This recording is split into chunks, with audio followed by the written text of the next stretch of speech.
Hey, all three of you out there. We're just kind of doing an off-the-cuff hangout, and we've been having conversations, Teal and I especially, on equality. Let me get rid of my echo there. There we go. And still, it needs a lot of discussion, I think, because it's a big issue, especially lately in Christian flat Earth channels. And so Teal and I were going to talk about that, and then maybe also about the recent fad of chat raids that are going on.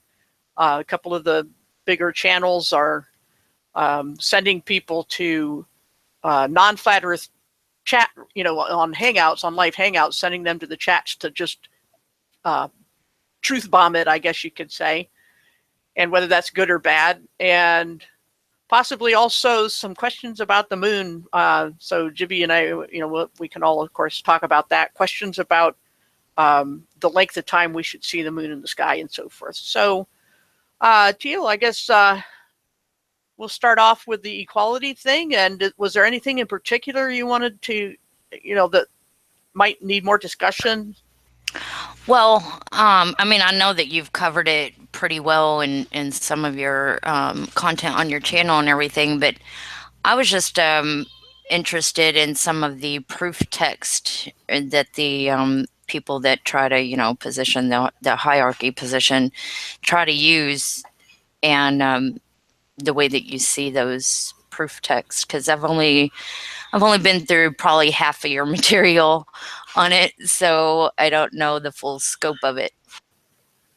Okay, I'm trying to bring up my Bible app, well, not an app, but a Bible page, Bible Gateway, and get to those. Let me just I know one of them is like Ephesians 5.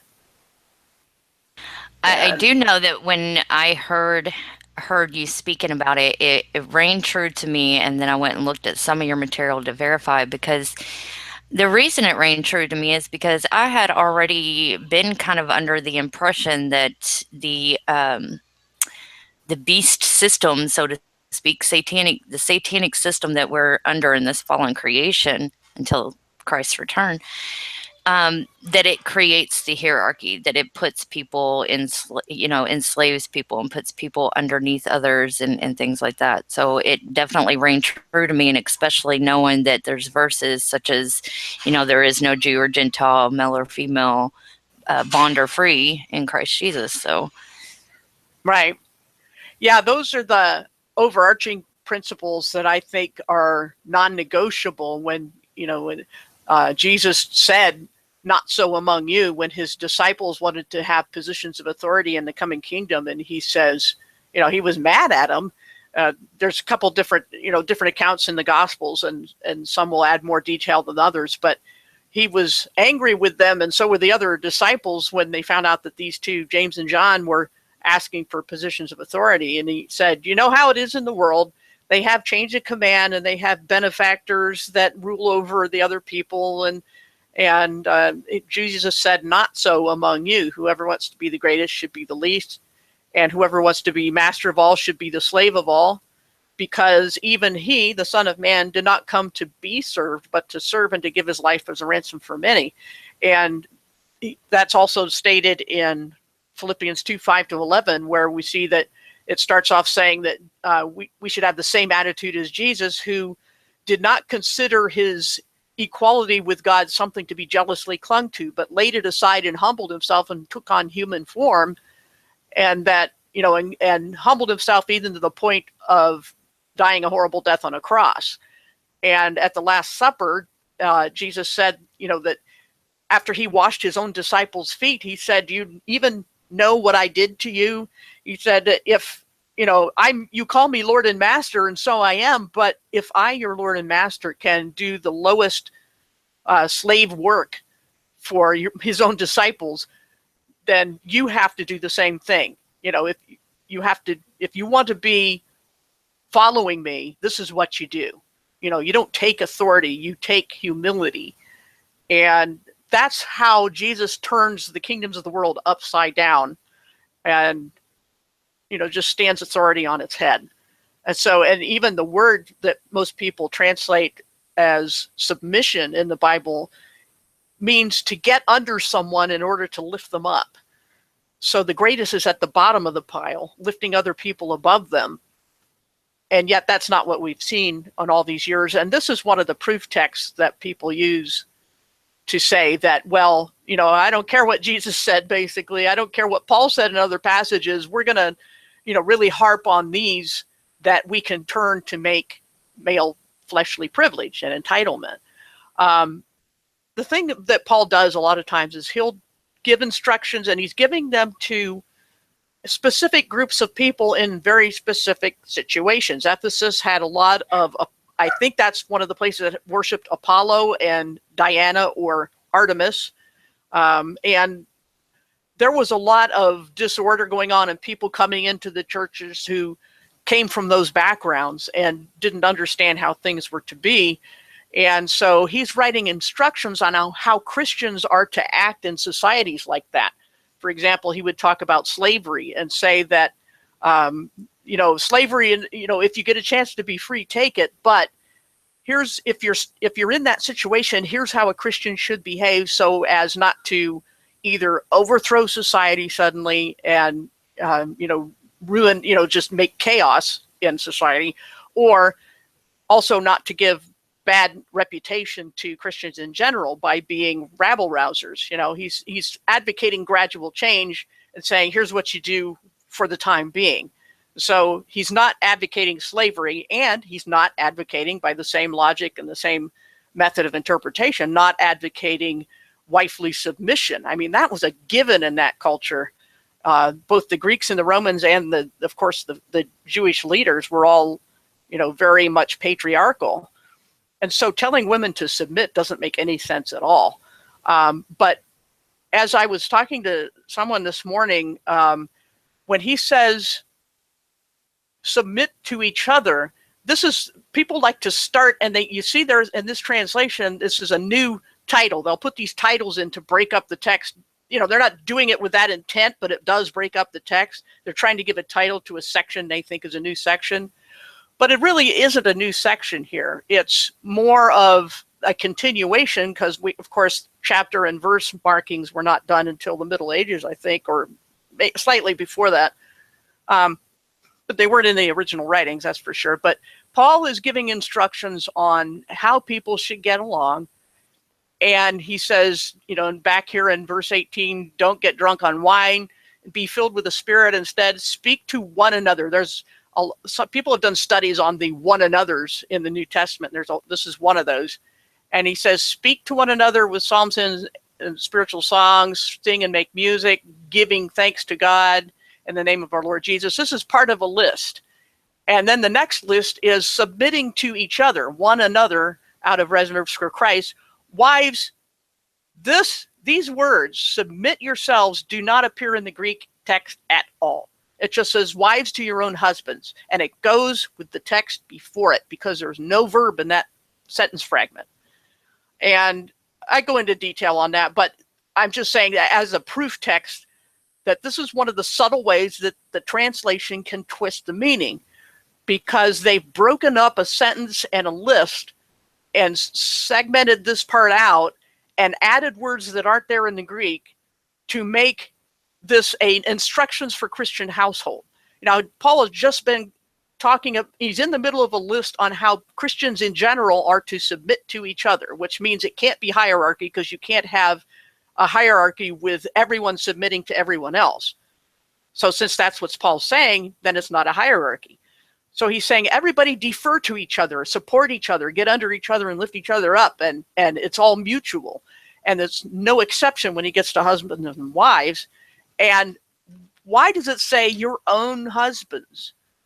Nobody asked that. But what's going on here from research, not just mine, but other people's, is there was a thing called the Roman law at the time called the marriage without hand. And it was an effort, a failed one, to reduce domestic abuse. But what it was, before this, a woman would just be her husband's property and there was nothing anybody could do about it. But the Roman government decided that a woman's loyalty should be not to her husband, but to her father, who would own her for life, essentially. And if her husband was mistreating her, he could take her and give her to another man. So that's the marriage without hand. She would not have her husband's hand. She would be loyal to her father for life. But what Paul is saying, your own husbands, because it was already a given she was going to be submissive to somebody. And he's saying, instead of this marriage without hand, be loyal to your husband instead of your father. And that's a part of the context we don't normally get, and so people just take it at face value and call that the plain reading method. I call it the lazy reading method. But so there's no verb there. And he says your own husband. So the way it is translated, it becomes a handy proof text to say, wives, submit yourselves to your own husbands as you do to the Lord. And that part, we actually had someone in the other channel that had said a woman, because of this, a woman should call her husband master and Lord and basically idolize him. This is idolatry. And it would be blasphemy on the husband's part to play the part of God. Yeah. But this is one of the passages they use. And then they go on, they say husband, head of the wife, as it says here, and it says that in the Greek, but that Greek word head did not mean boss. That was not part of the semantic range of kephali. And it meant source. And in 2 places in the New Testament, Paul uses it that way with the standard Greek understanding that the body grew out of the head and that the body and head had a mutual dependency. The head nourished the body by eating, and the body, when it was nourished, would support the head and take the head wherever it wanted to go. So neither could live without the other. And that's what the analogy Paul chose to model what it was like between husband and wife and between Christ and the church. It's a mutual thing, even between Christ and the church. And this is not to say that Christ is not the authority over the church, because he is, and it's very clear in other passages. But when it talks about Christ being the head, it's talking about him being the source or origin or foundation of it. And so when they read this passage, they do what is called an anachronistic fallacy and read something out of time. That's what anachronistic means, from later meanings of head in English and impose it onto the ancient Greek text here and make it mean boss. So when they see head of, they think boss of, when it really means closer to what even in English we would say the head of a river, the source or origin or beginning of a river. And Christ is the beginning or source or origin of the church. And we are his body, of which he is the Savior. Now, as the church submits or supports Christ, so also wives should submit or support to their husbands in everything. It does not mean one-way submission, because Paul just would be contradicting himself in a few verses. Because right up here he says, submit to each other. Speaking to one another, be careful how you live. And so submit to one another. It would also be 21. Direct contradiction to the other passage that I had brought up, that we are all one in Christ. Right, that's Galatians 3:28, by the way. But yeah, right here in verse 21, he says, submit to one another. So why would he say, well, wives don't submit the same way that husbands do? Husband's submission looks like rule and wife's submission looks like subservience. How convenient. It depends on who's submitting in their eyes. And they say that, yes, it's one-way submission. She has to bow to his authority. And this is one of the proof texts they use. But as I pointed out, it's very different in the Greek than it is in these translations. But also, the fact that Paul said this, that a woman's loyalty was to be to her husband instead of her father, that's why Paul had to say what he said next. In verse 25, he says, husbands, love your wives. It wasn't just, I'm putting you back under your husband's thumb. He's saying, because your loyalty is to your husband now, you husbands have to be loving to your wives. You cannot mistreat them. And this is what's called in Greek a pericope, or it looks like pericope, the word, and it basically means bookends. It's a beginning and an end of a topic. So Paul is starting out in verse 25, husbands, love your wives, just as Christ loved the church. And then at the end, however, each of you must also love his wife as he loved himself. And, so he's got this bookend. This is a section. This is where the section break should be. So he's saying, husbands, love your wives because Christ loved the church and gave him up for her. He's not saying, husbands, sacrifice for your wives. Husbands, be like God to your wives. Husbands, cleanse your wives. He's not saying any of that. He's saying, love your wives as Christ did. And this is how Christ demonstrated his love for the church. We're not God, men are not God, so they can't do those things. But Paul is saying, look at what Christ did out of love for the church. And he says down verse 28, in this same way, husbands ought to love, not boss, not rule over. He says, and this is the way husbands ought to love their wives as their own bodies. And so, and then it's interesting, he quotes, and then verse 31, he quotes Genesis, I think it's chapter 2, where it says, for this reason, a man will leave his father and mother and be united to his wife, and the two become one flesh. There's a lot in that sentence, because first of all, the man is leaving his parents to join to her, not the other way around, and they become one flesh. Well, how can there be hierarchy in one flesh?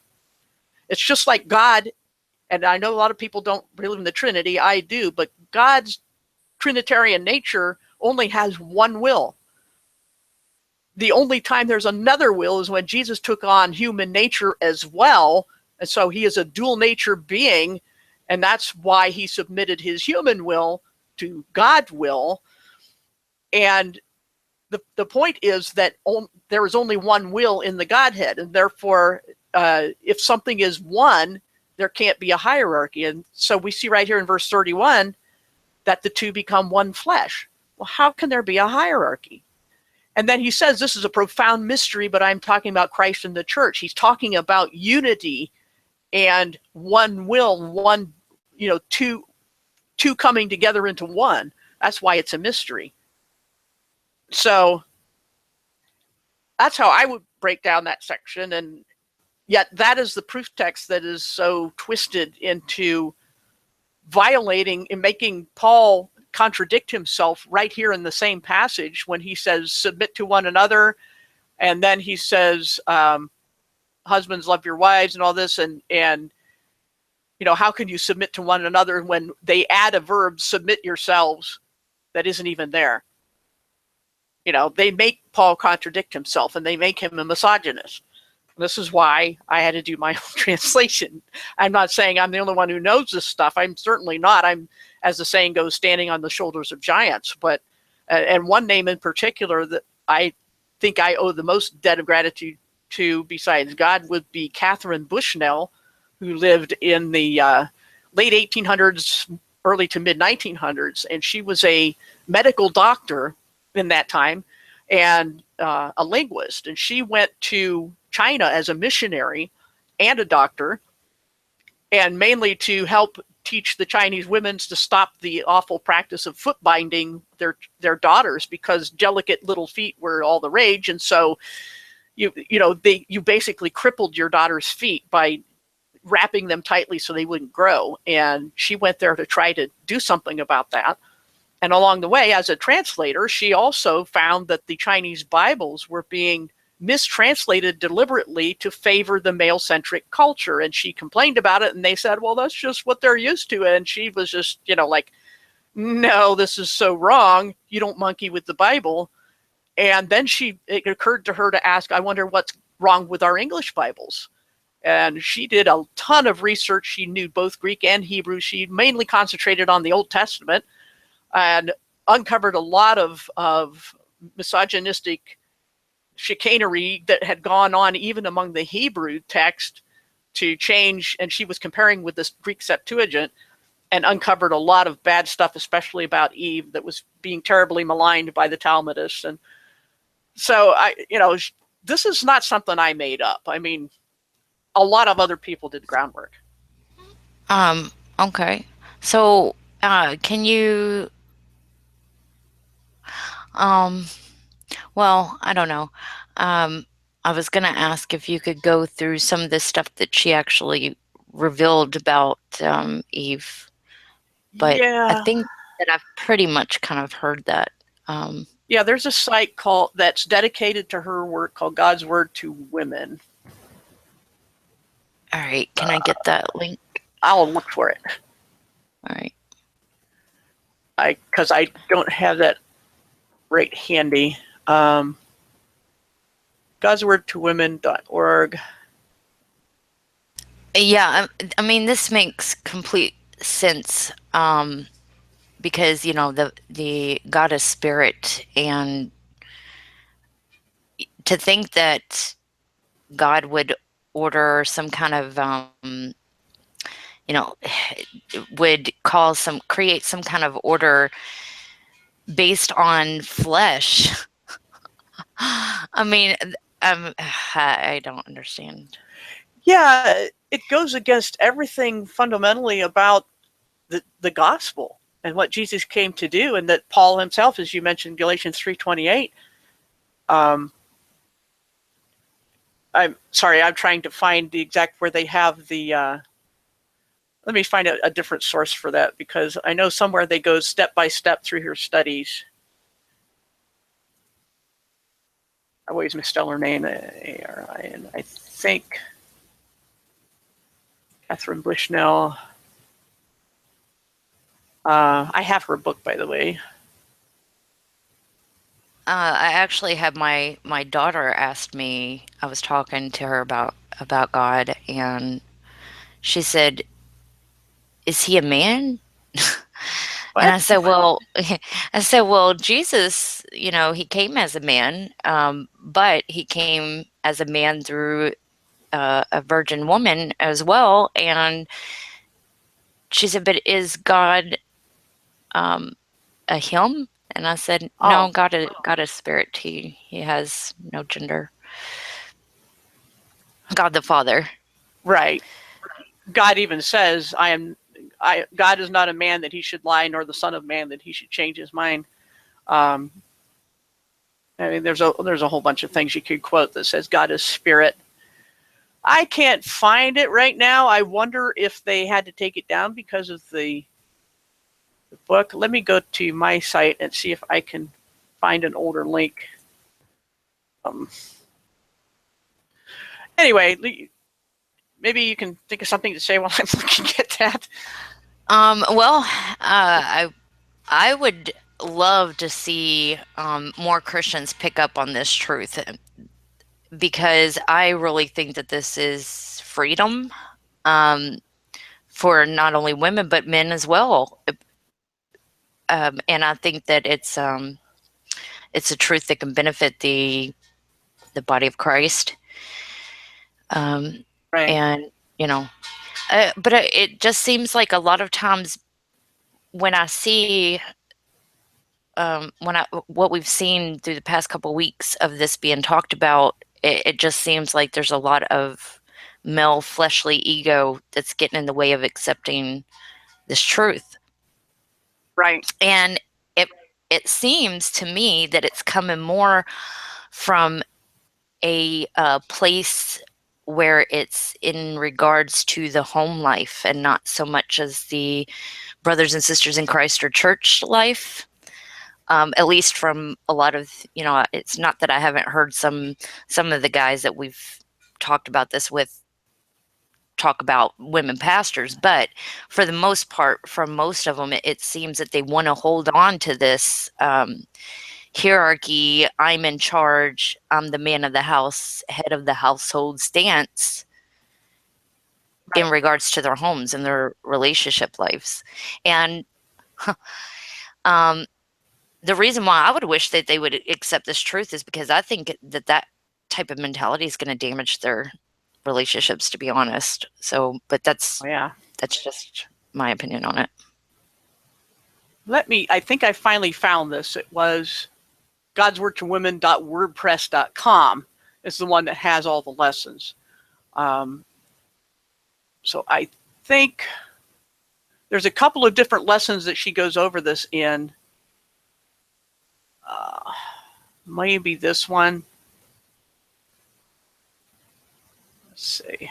And she talks about the fact that she bounced all of these things off of established scholars who couldn't find fault with what, her linguistic studies. This isn't Yeah. exactly the one I wanted to find, though. Well, and this has really helped me too, as a single woman, because it's helped me to see that my relationship to God is much more important than trying to find a husband to fill the husband role in my household. And that if I were to look at my husband as anything other than a partner, right, it would be idolatry, just like you had brung up earlier. So that, when I heard that and realized that truth, that was like, I don't even know how to explain it, but that was just like a light bulb going off. right. Things don't add up at all when you think about what the implications are of certain teachings. And when they say that God teaches division, which is what they're saying when they're making rules based upon a person's gender, that God is dividing the human race to an extent that goes beyond mere biology and becomes a separation of fully fledged human being man who can do anything he's capable of doing, that is not that is a matter of ability, that he has no lack of permission to do anything that Holy Spirit might tell a person that's following Jesus to do, whereas a woman, because of her flesh, lacks permission. If nobody says that women lack the ability to preach the truth or to read the Bible or do theology, nobody says they lack the ability. But what they say is they lack permission. And these two things get mixed together a lot. And that's an equivocation fallacy. It's apples to oranges. And so when they do that, they are teaching division, and it's against Scripture.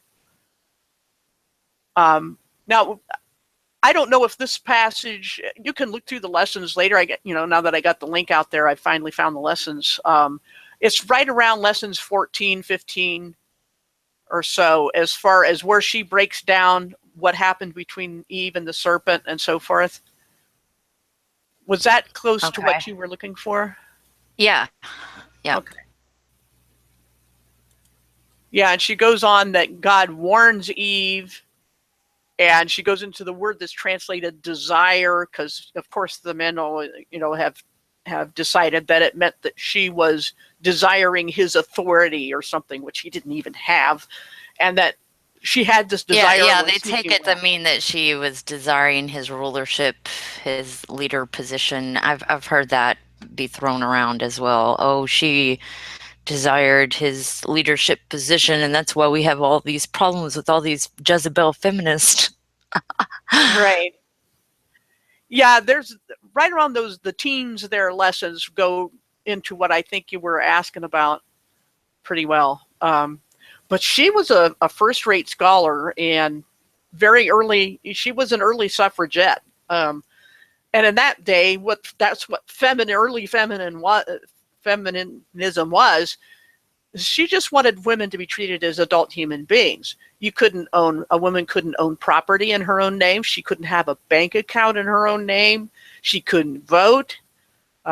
She was basically not considered a fully functional adult human being. And that's what they were complaining about. And that's what I go into in that article. Let me go bring that up just because I've talked about it so many times lately. Sound familiar? I'll get that here. Hold on. I know I went that. There we go. This is back in 2009, and where I wrote about the fact that I got a bunch of quotes on how people used the Bible to condone slavery. Okay, and I quoted a bunch of people, and even then, some people, like this Henry Ward Beecher, said that he was opposed to the pedantic literalism that undergirded the pro-slavery view. And he said, I came to open the prison doors, said Christ, and that's the text on which men justify shutting them and locking them. I came to loose those that are bound, and that's the text out of which men spin cords to bind men, women, and children. I came to carry the light to them that are in darkness and deliverance to the oppressed. And that's the book from out of which they argue with amazing ingenuity all the infernal meshes and snares by which to keep men in bondage. It is pitiful. And then I went through all these quotes, and then I said, now read the quotes again and substitute women or the subordination of women for terms about slavery, and you will be struck with the familiarity of the arguments. And every one of them are what are used today to justify male supremacy and male entitlement. And we've heard just recently the God's natural order argument, and the what was the other one? Yeah, which I don't understand how they even brought that up, because I know that when we did, the hangout and everything on this topic, that pretty much all of them agreed that the hierarchy system was because of the fall, and then the next thing you know, a few minutes later, they're disagreeing with that and suggesting that it was created by God. Yeah. They think there must be a hierarchy there, a natural order that was before sin. And all you see in Genesis is that God said to them, rule over, subdue the earth and rule over it, and be fruitful and multiply. That's what God said to both of them, male and female. It says that God created them in his image, them, and male and female, and said, rule over the beasts of the field, and etc. So there was absolutely nothing there about hierarchy. And I also had somebody comment about how Adam was created first and Eve was his helper. And I was like, okay, well, the animals were created before Adam. So what's your point? Yeah, exactly. I don't understand. I don't understand their point in that. Yeah, it's inconsistent. It's a fallacy called special pleading, where and let me go get my book link there. Because I start off with Genesis, of course, after my little preface there, go to Genesis, and it is special pleading. I have that in that quick reference as well. But well, and it's almost as if they make the term helper into the term slave or servant. Right. But the word there's a phrase in Hebrew is either kenegdo, and it means a strong one facing him, somebody who has your back, basically. And Ezer, and even God is called at one point Ebenezer, and it means help. And so God comes to people's help. He comes to their aid because they lack something. And so the same is true of Eve. She's providing something that Adam lacked. He needed help. Never does it say that she needed help or that she needed protection. It doesn't say that. It says she was made to help him. And of course, ultimately, this proved true when God pronounced the prediction of the Messiah to come. It said, her seed and your seed. So the Messiah to come would come from only the seed of the woman. And I can't think of a better help for Adam in his aftermath than what Jesus did. So she truly was the help that he would need, because God knew what was going to happen. And so... Right. And she also produced all of the offspring of mankind. I mean, not all of the but you know what I mean? We're all from basically come down to her. So without her, there wouldn't be no being fruitful and multiplying either. So I would consider that a help as well. Right. It's like Paul says in First Corinthians 11. Let me go get Bible Gateway on that. Let's see. I have that up over here. Let me get that, because we're going to see something there, even without my translation of it. And he's talking about head coverings, and he starts it off with, the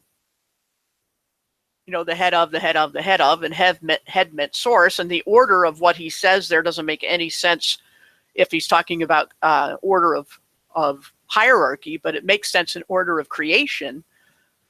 And talks about head coverings and all that. And then he says, for as woman came from man, so also man is born of woman, but everything comes from God. So in other words, he says all of those things about head coverings, and then he says, nevertheless, that is to say, okay, here's all this stuff now, but I'm going to tell you something else, that neither of you are independent now. Neither of you can get along and keep living without the other. For as woman came from man, Eve was made from Adam. Ever since then, everyone is born from a woman. but everything comes from God. I can't think of a better way to negate the argument that there is order in who got there first. That there's hierarchy in order of creation. Because Paul is saying, right, that's just, I mean, that's just adding to the text, just to say, I mean, just to be like, okay, well, since Adam was, made first, then that means that he's, have authority over Eve. That's just adding to the text. It doesn't nowhere say that. Like I said, some people make up a Genesis 2.5, with all this bad stuff that Eve did, and then they turn all of these things. It's like here with the head coverings. Let's see, does it say a sign of? And I'm not, I don't want to make this like an Adam bashing or a man male bashing, but I see when you were talking about how Eve was deceived and everything, and Adam knew what he was doing and still did it. And then you talked about the consequences for both of them in that regard, and then like the prediction that God gave her that she would basically walk away with Adam, and that she would choose Adam over him, and all that really made sense to me because I had been the Lord had been really putting it on my heart. He was showing me that Christ, when he came and he dealt with the sinners and everything, of course he would tell them to go sin no more, but he was very compassionate toward them. But when he dealt with those who and they were, a lot of times they would be deceived about the truth, and he would have to correct and show them what the truth really was. And with the Pharisees, they knew exactly what they were doing, and still used truth in a way to try to deceive the masses, and he was really harsh with them. So, I have been considering for quite some time that those who know and still use truth to deceive others and for their own gain and for their own benefit are going to receive a much harsher punishment from God than those who are just simply deceived or fooled by them. Right.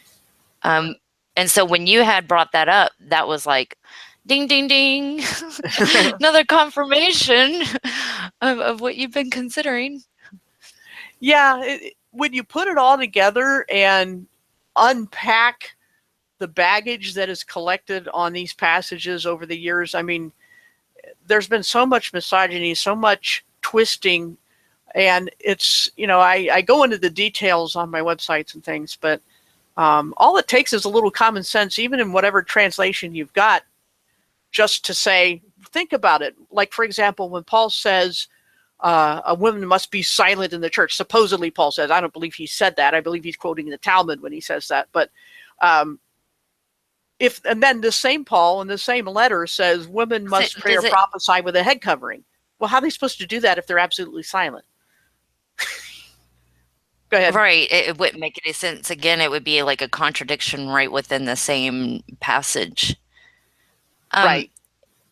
Can you actually like look up the Talmud and see that part in the Talmud? I don't know if that's available or not. Let's see.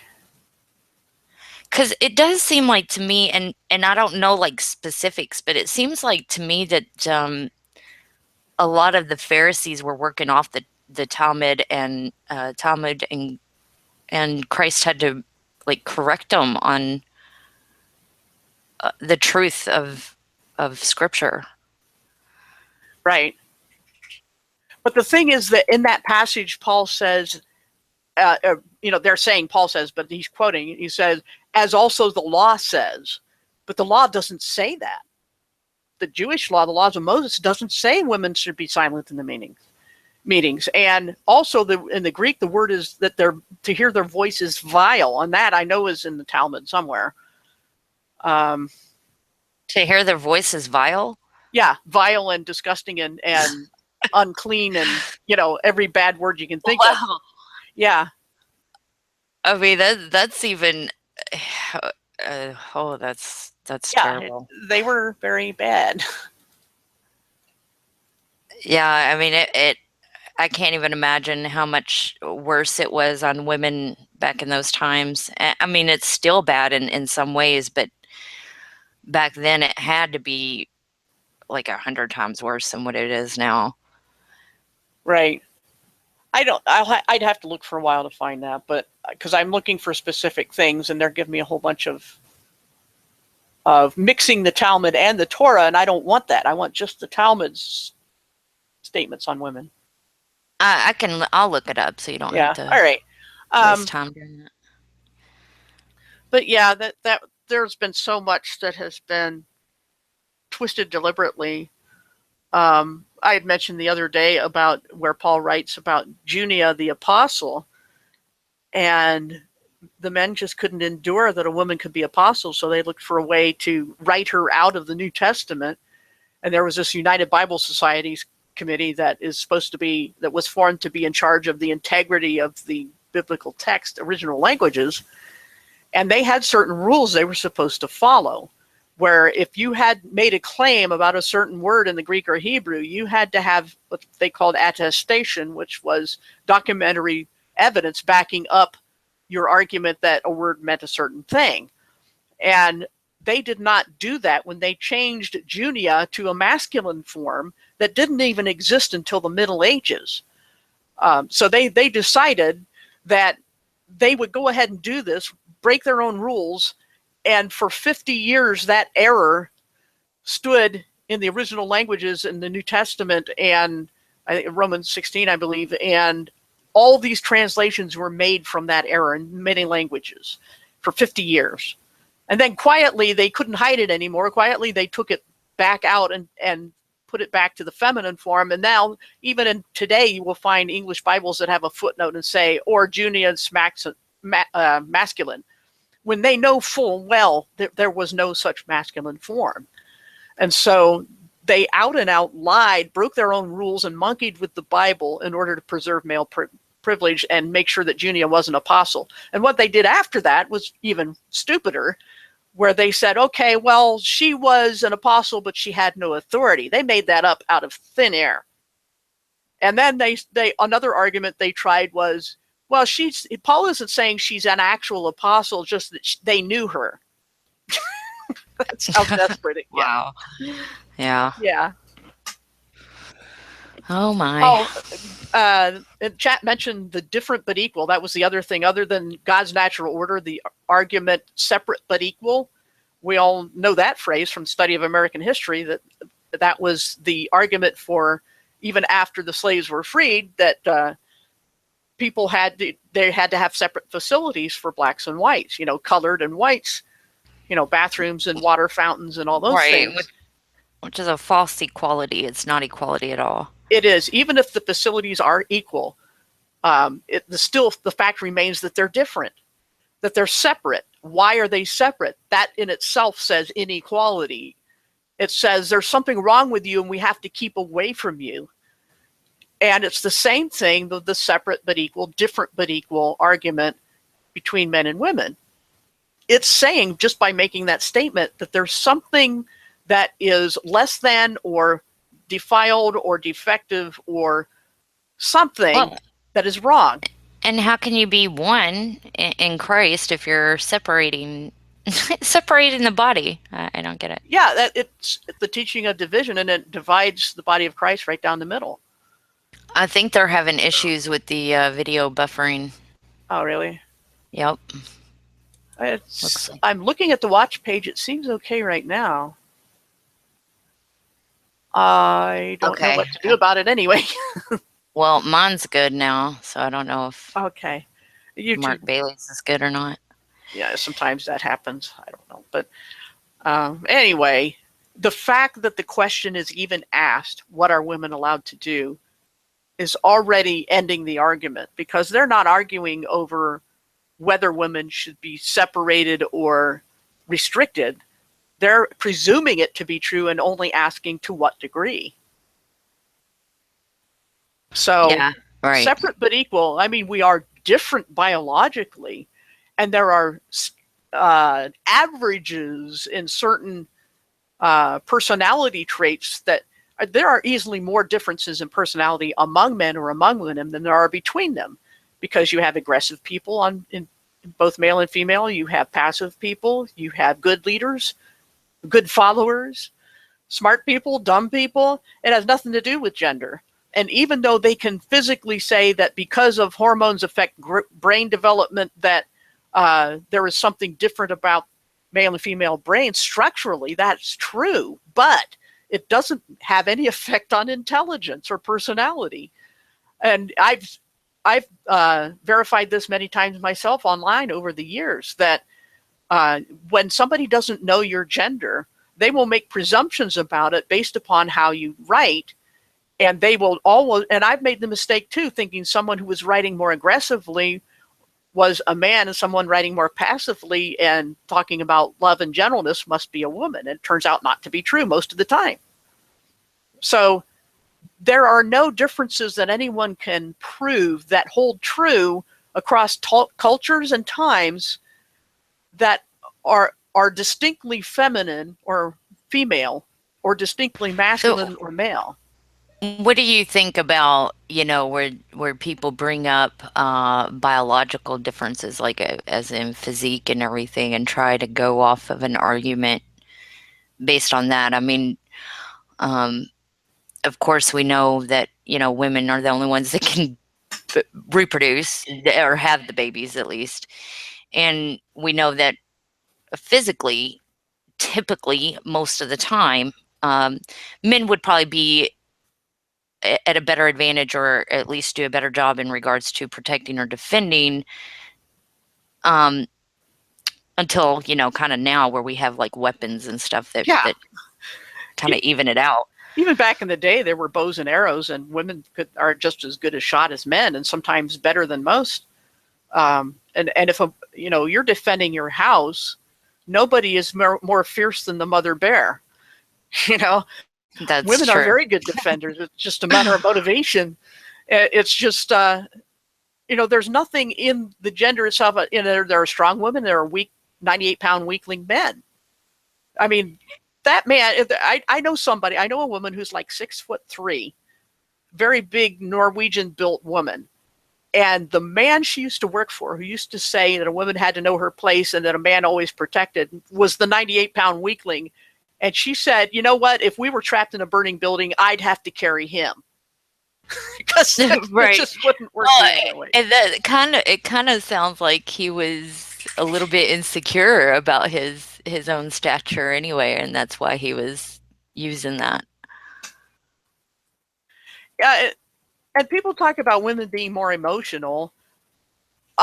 Men have emotions. They get rage. Well, I think it's sad. just to be dismissive of what a woman has to say. It is. They chalk it up. If a woman says something or is passionate about something, they say, well, it's just her emotions. She's just a delicate flower. She'll get over it. She just, hurt feelings. But if a man did the same exact actions or said the same exact word, there's like, oh, well, he's just a jerk.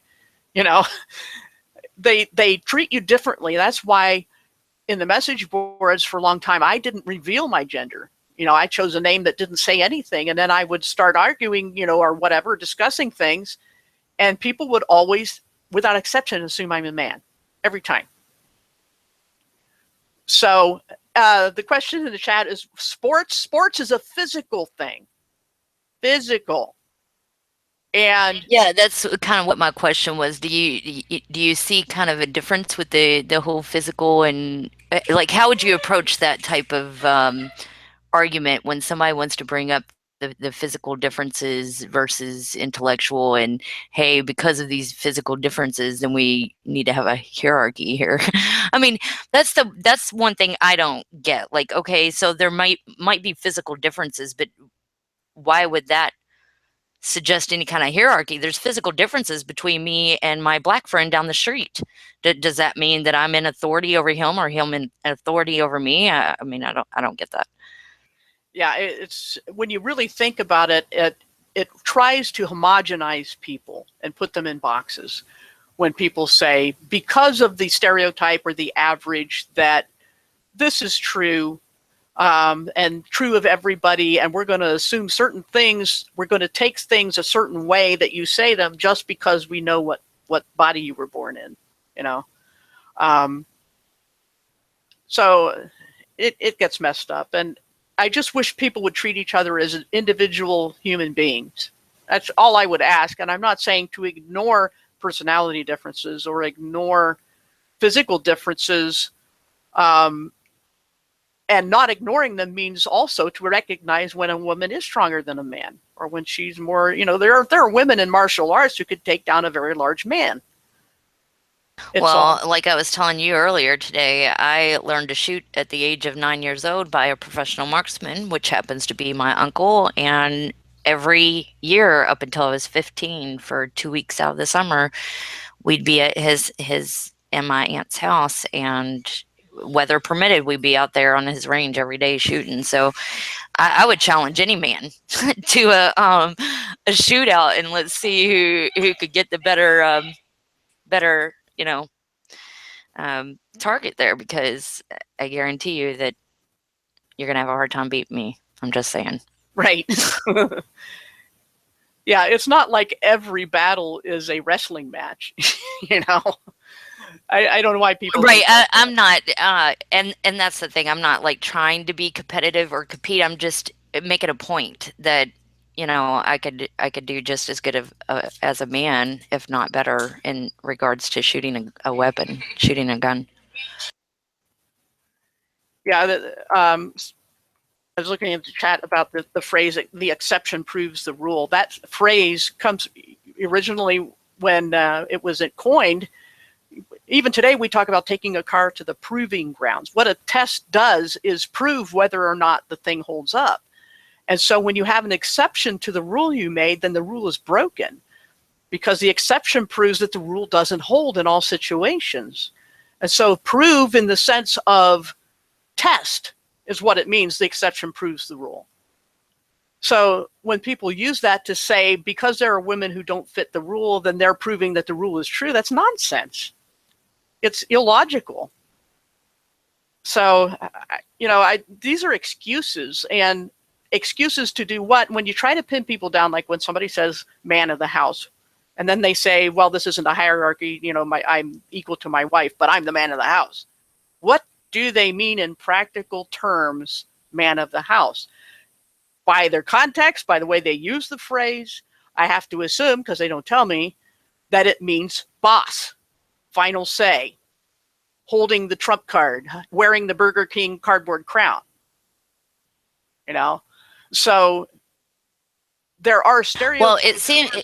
Go ahead. Sorry. It seems to me that, you know, when the differences are brought up, it's just a way for someone to try to find something to justify their hierarchy position, because why would you bring up the differences and not the similarities and talk about the similarities? I don't know. I just don't get it. Yeah, it just keeps coming back to knowing an individual person and not judging a person by the group they're in. I mean, it's like by the stereotypes. Paul wrote, yeah, and Paul wrote in one of those shorter letters in the New Testament, he wrote to, I think it was Titus, who was on the island of Crete. And he quoted a proverb to him, you know, telling Titus what he needed to do for the church there. And he says, Cretans are always liars, lazy bellies, brute beasts. You know, he was describing the people of Crete in these terms. And of course, there were exceptions, but that was the general character of those people. But this didn't mean that if you came across someone who wasn't like that, that person should be lumped in with all the rest. And so that means, what good is a rule when it doesn't apply depending on the individual? That means the rule does you no good. You have to take each case individually. So here again, if there's a rule about differences, and these are hard to pin down, but people will say emotion. Well, both sexes have emotions. And to say that a man is not ruled by his emotions or raging hormones or anything, that is just plain ignorant. Because half the reason we have those wars and need protection, is because of those emotions and hormones. If you could talk for a second, I got to get me a mint. My mouse is dry. Hold on, sorry.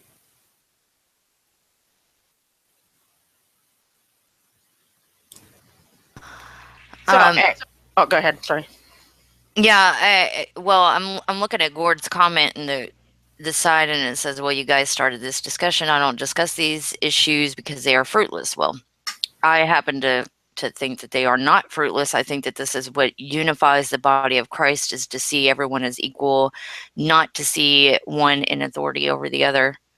And I think that that's something that could be very beneficial to the body of Christ. So I don't find it to be fruitless at all. No, it's of huge importance because it affects half the body of Christ, and probably more than half, because there, like I've said, there are men egalitarians, there are women patriarchalists, and men get damaged too by overly patriarchal fathers of women they wanted to date or marry, who wanted to rule over them too because they were the patriarch. Well, Gord wants me to read the rest. I don't treat women and differently than men, and most Western men are at that point now. Actually, if that was the case, I mean, I'm not saying with you personally, Gord, but if that was the case, then I wouldn't see any reason for this discussion either. But obviously, it's not the case, and if you were a woman, you would probably understand that's not the case. Yeah, we do get treated differently still, even in this culture. The men seem almost afraid a lot of times of women being equal and women having rights. It's like, we want the good old days in the 1950s when a woman knew her place and she stayed at home and waited on the man when he got home. And it reminds me of a funny picture that I've seen of a man and a woman in the 50s, black and white picture, sitting in the living room, and the man says, "Okay, when I come home, I expect you to draw my bath and do this and that and comb," and then he says at the end, "Now who's going to dress me and comb my hair?" And she says, "The funeral director." So, yeah, even then, I mean, they want those good old days when the women knew their place and the men could do whatever they wanted, and the women had to be restricted, not because lack of ability, but because of lack of permission. And this is inherent inequality of being. It's intrinsic because a woman can't stop being a woman. Therefore, it is an aspect of her being, just like a person of color can't change their color. And as soon as you separate people on the basis of something that's a part of them as a person, then you are dealing with inequality of being, which is to say making people subhuman who are in the non-ruling position. And I don't know how that can be escaped logically or philosophically. And the fear of equality is a fear of loss of entitlement. I'm not talking about the fear of offense. I'm talking about the fear of losing the first place in line. Okay. It's not a matter of lack of perception. The perception here is that men have always had the upper hand in society. They were not restricted because they were men. They were restricted on lack of ability. And yet now women finally have, in most respects, equal permission, equal opportunity. But this causes a lot of men to be afraid that they're no longer men if they don't have the final say and they don't have the trump card to play. And so, and as a woman in technology, I've always seen this double standard that I would find out later after I left a place that I was paid like 2/3 of what the men were paid for the same job and the same qualifications.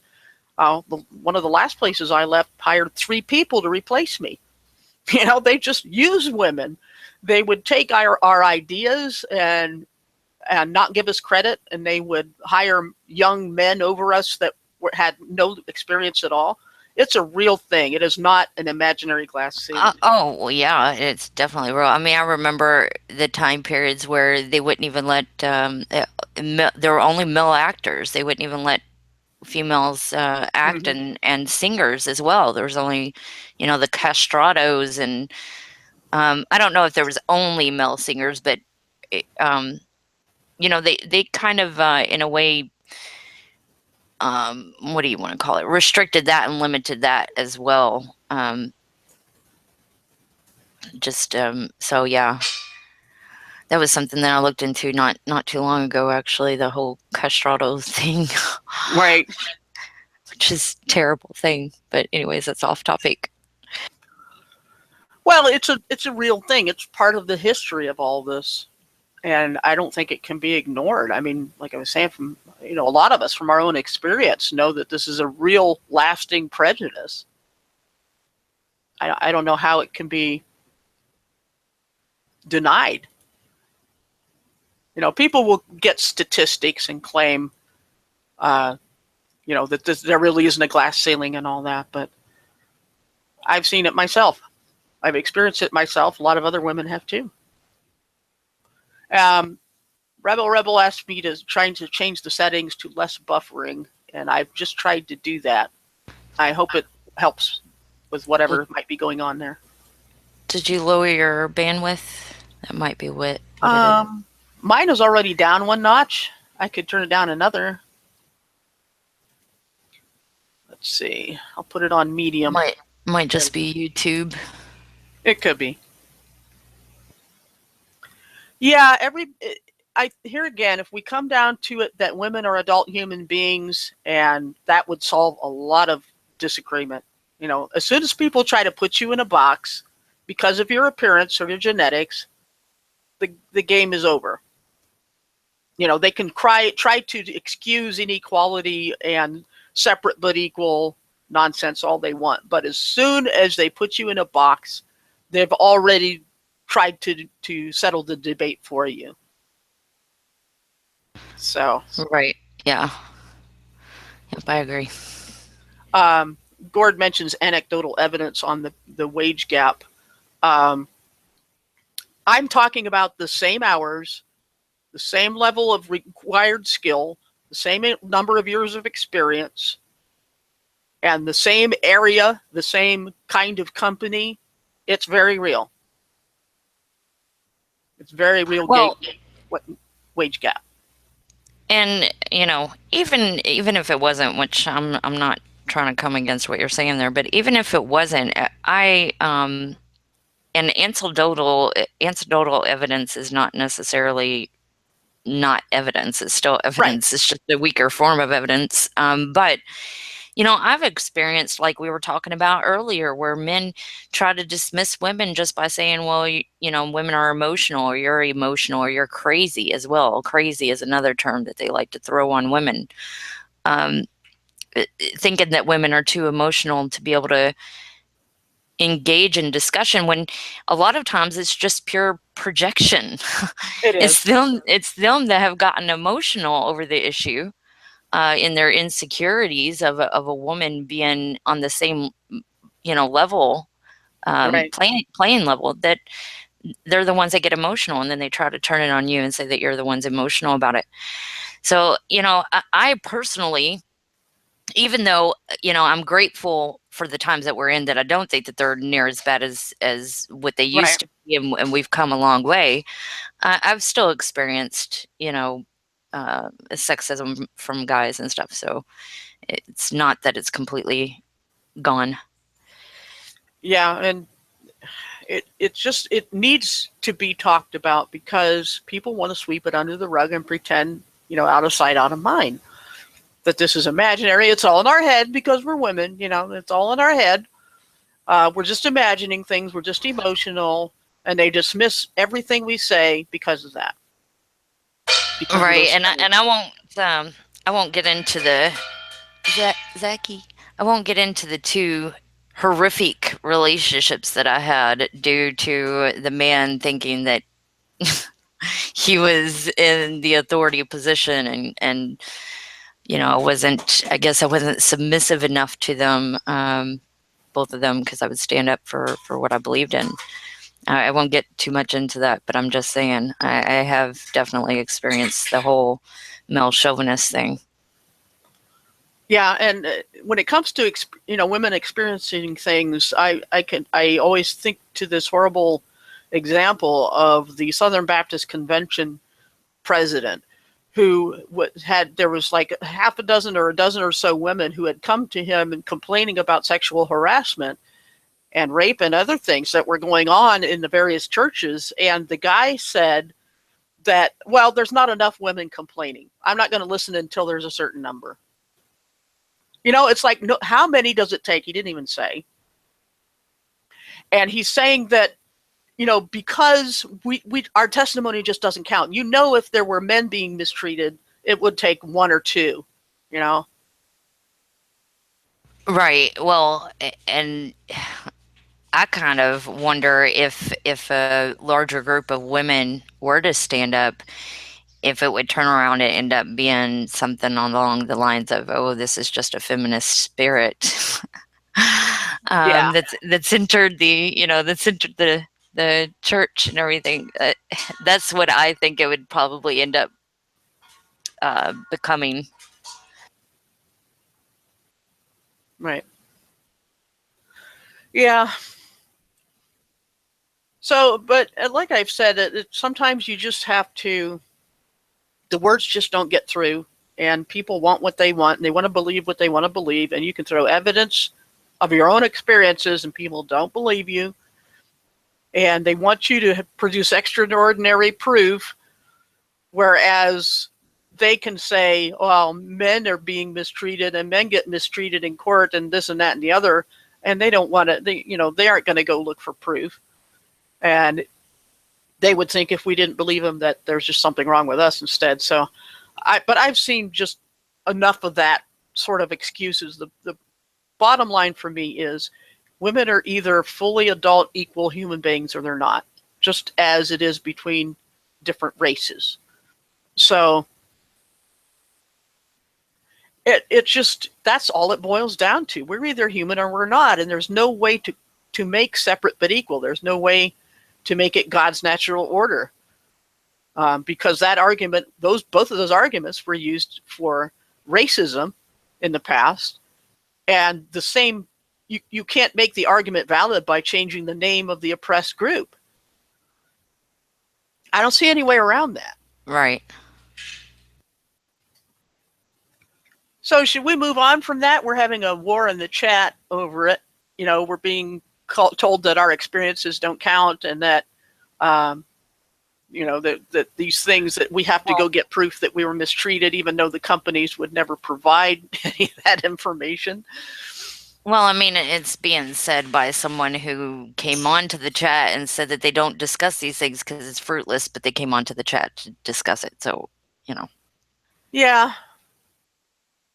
Different but equal. Man, it's still being used. I can't believe it. Different but equal. Try that with race instead of gender and see how that goes. I mean, skin colors are different. Genetic lines are different. But as soon as you say, well, we have to do something about this difference, we have to put you in a box, then that's where the problem starts. It's not to ignore differences, it's to not misapply differences. Right, and especially when you start suggesting that authority should be given because of fleshly differences, there's a big, huge issue there. Yeah, even worse than the unequal pay problem, it's the unequal humanity problem, because this issue is touching on whether or not women are fully adult human beings. So it needs to be talked about and not swept under the rug and not marginalized, and we're not supposed to just meekly allow the body of Christ to be divided and the teaching of division. We just have to put our foot down and not stand for it anymore. I mean, the oppressors aren't going to do anything about it. They want it swept under the rug. And even in American slavery times, there were slaves who were glad to be slaves, and they were against emancipation, if you can believe that. A lot of the house slaves were, had kind of fell in love with their position, unfortunately. And, I think a lot of women, especially Christian women, tend to think that, at least from my experience of dealing with Christian women, tend to think that they're brainwashed and under the impression that this is the way that God wanted it as well. And so they're trying to please God And instead they're making they're basically giving their husband God's position. Exactly. It's idolatry. I have a quote from Harriet Tubman on my website that says, I freed thousands of slaves and could have freed thousands more if they had known they were slaves. And that's the ones who supported their own slavery. And the women who support basically being dehumanized. And as we've mentioned before, somebody used the phrase, had to be broken like a stallion. That's dehumanizing. It's demeaning and insulting to half the human race. Yeah, yes, it is, because I mean, a stallion is not a human being. Right, So. and to advocate breaking a human being the way you would break an animal, even breaking animals is bad, you know? But to say you should break a human spirit just because that means the man won't have to fight you, I mean, wow. And who's got the ego issue there? It's not the person who is saying we just want to be equal. It's the person who says we should not be equal. It's God's design. So, well, and it's like me saying men are dogs or men are pigs. It's that would be a dehumanizing statement as well, and it would be wrong for me to say it about men. So for them to say, for a man to say something about breaking a woman like a stallion is same thing. yeah, it's a horrible way to use an analogy. I mean, why that would even pop into somebody's head to say that, you know, in a context of saying, yeah, all the women here are submissive, so we don't have to break them like stallions. It's like, wow, that is so wrong, especially for a Christian to say that there's something wrong with women and they need to be put in their place and then everybody's happy. That means they don't consider us fully adult human beings. And we're supposed to be happy with these facilities, the equal, separate but equal facilities, and the separate but equal, you know, not just literally, you know, physically, but the positions of authority in churches or in the home, which shouldn't be there anyway. So I just, you know, it's wrong on so many levels that people talk this way and saying that we're the ones, if we don't accept our breaking, that we're the ones with the ego problem. That's so wrong. But we need to talk about it. The church needs to talk about it because it's a real problem, and men do take this and women take this to an extreme where, you know, as I said, men get harmed too if a woman puts too much burden on him and says, you have to do this or you're not a real man of God.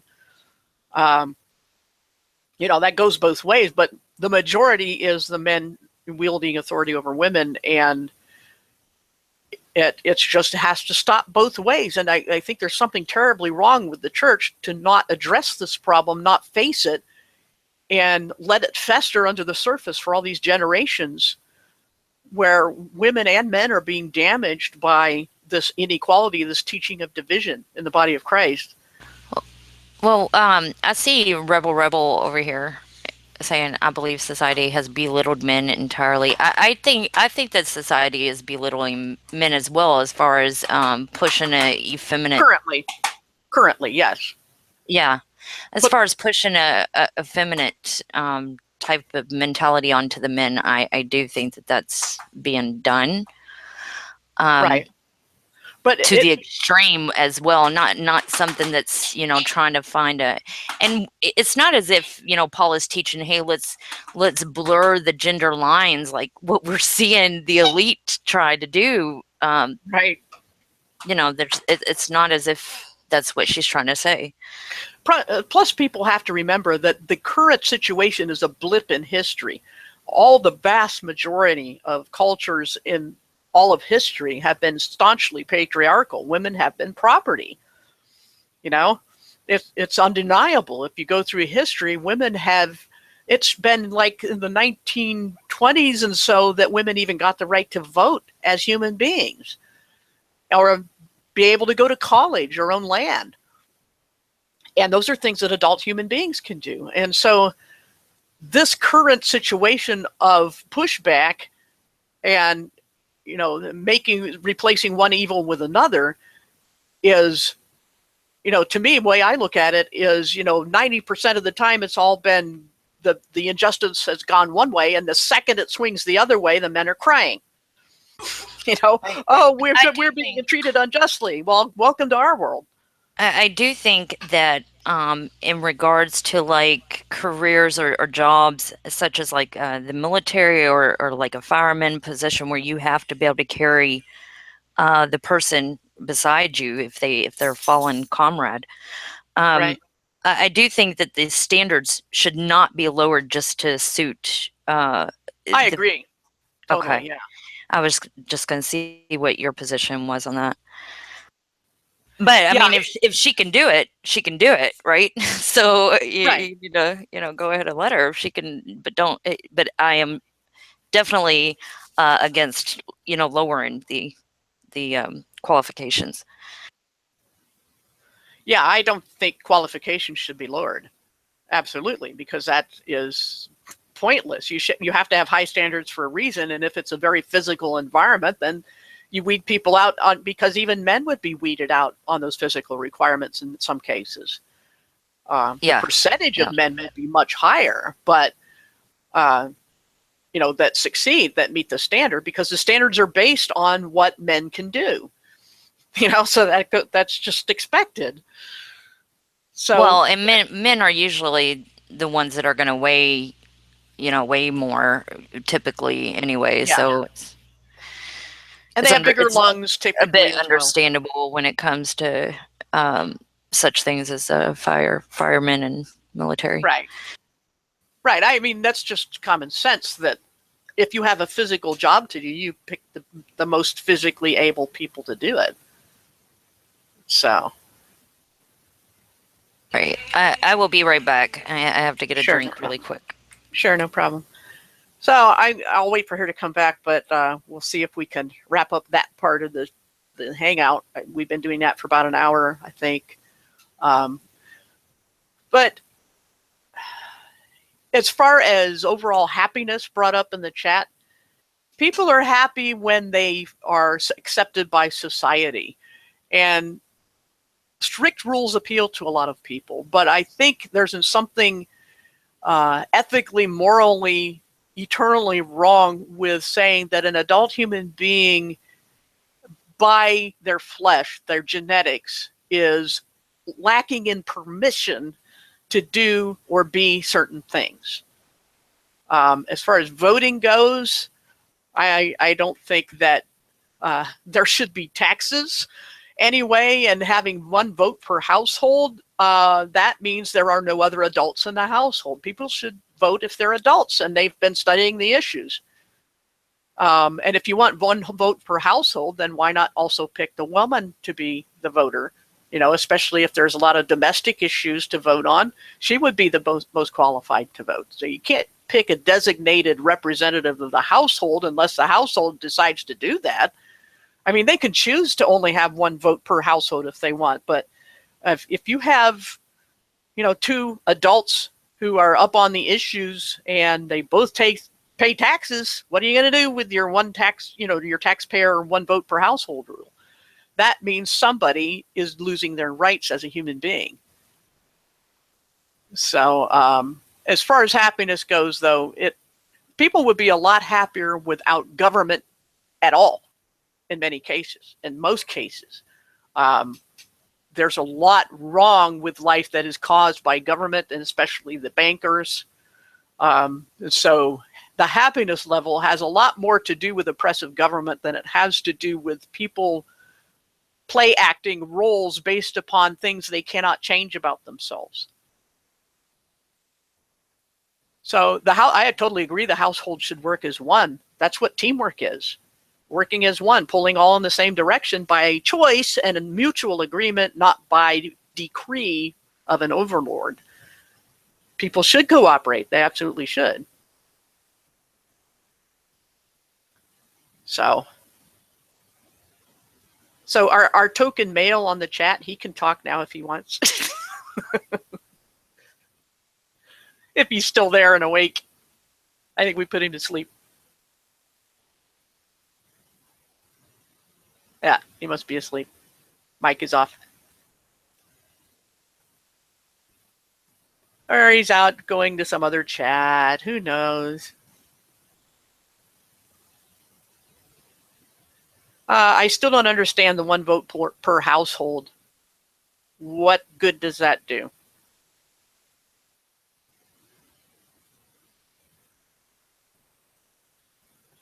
People don't necessarily have to vote the same in a household.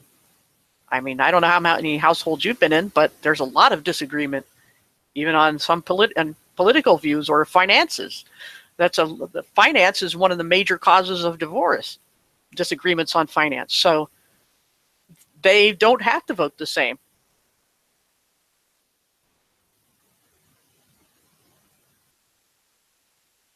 So, I think if we could just treat everyone as an adult human being of sound mind, if they are qualify as such, and women do, then any question about who's allowed to do what by permission rather than qualification would disappear. Problem solved. If nobody wants this to be an issue, stop teaching division. Stop causing the problem by saying there must be permission differences among adult human beings. I think that would be a better, simpler solution to the problem. Uh, so Jimmy's asleep or gone. Hopefully he'll be back because I know he had some good material on the moon that we could discuss. We could start talking about chat raids. This is a new thing. I understand that it's something that had been done in the past among the gaming community, of which I have never been a part, but that's what I'm told, that they would go and a bunch of people would just go to somebody's chat room and spam it, basically. And a couple of the bigger Flat Earth channels got the great idea where they said, hey, let's do that with Flat Earth. Let's spread the truth, spread the gospel of Flat Earth in all these chat rooms and, get the message out, whether good or bad, we're spreading the awareness. I can see a lot of downfall on that, but I'd like to hear what the others say when everybody's back. My personal opinion is that it will probably do more harm than good.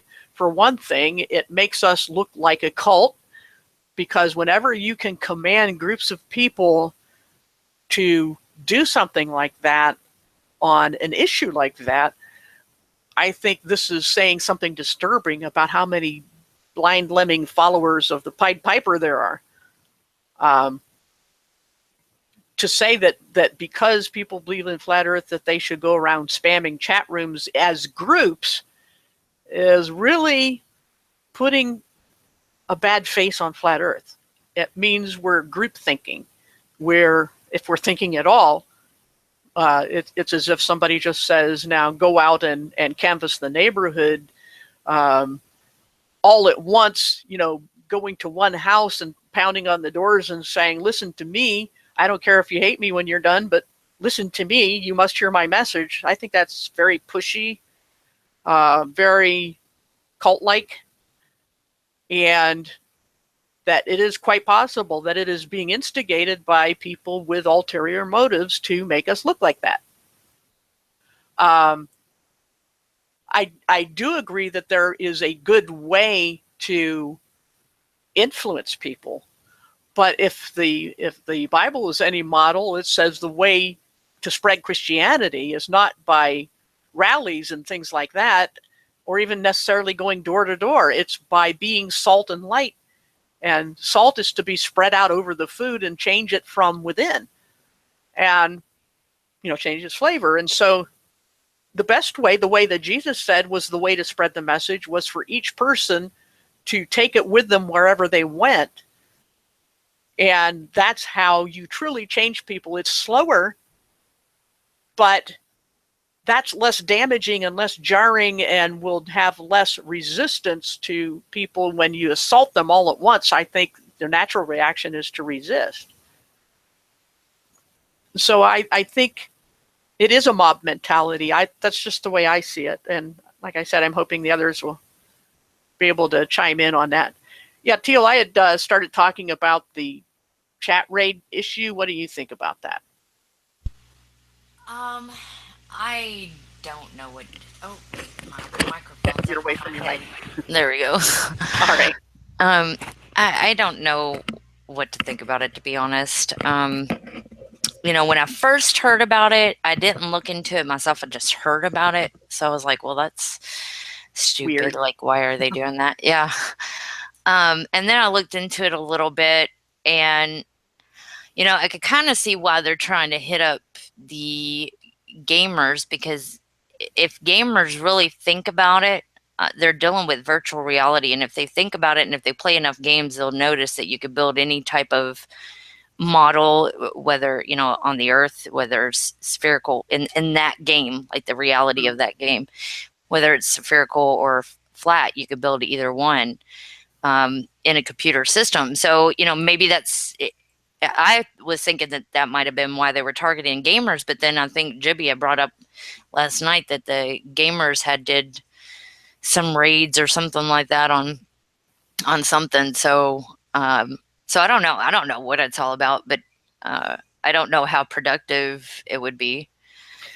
Well, and the thing is that what works in a gaming community isn't necessarily going to work on YouTube because it's a different mentality, a different kind of a society, really, um, where gamers are all, it's a gaming after all, it's for fun. And here we're trying to talk about serious issues and people of all ages and different backgrounds that are not used to the homogenized culture of gaming where everything is just the lowest common denominator from what people have told me. That anytime I would come across something, I was like, wow, that's some really nasty behavior. And somebody would say, oh, that's normal in gaming. And I'm like, wow, I guess that's a good reason I'm not in the gaming community. But that's the thing is if you can't just port something that worked in one place to another and think that you're going to have the same result. I mean, gamers may be used to that, but I don't think that's going to fly as well in YouTube. Just my personal opinion. Yeah, I don't know. I'm not sure what to think about it. I've got mostly games on my channel. So, and are you talking about like behavior as far as like get mad and cussing and stuff? Well, just being, all the crude way people talk and uh, I guess it's mostly crudity. Yeah, there's the foul language, but what's most disturbing is just the way people treat each other. Yeah. And this mob mentality sort of thing where this is part of the game, is this is our fun, we're going to go snipe somebody's chat room and be silly even though they were trying to have a nice conversation. They should just laugh because we're gamers and we're used to that. They don't understand why that's so wrong. It's like, to me, it feels like you're playing a nice game of chess in the living room and then a toddler walks in and spills their cereal all over the board and flips the pieces all over the place. They may have great fun for the toddler, and the toddler doesn't see what's wrong with that, but the adults are pretty ticked off. you know Yeah. Right. Yeah. It certainly is not. And that's kind of what I brought up when I first heard it, about how I don't necessarily think that it's very Christian behavior, because it seems to me that it's kind of imposing yourself onto other people, and also kind of interrupting what they're doing. So it's rude as well. So Right. I guess the more that I think about it, the more that I feel kind of that way. That I personally, just personally, I'm not trying to push my conviction on anybody else, but personally, I wouldn't involve myself in it.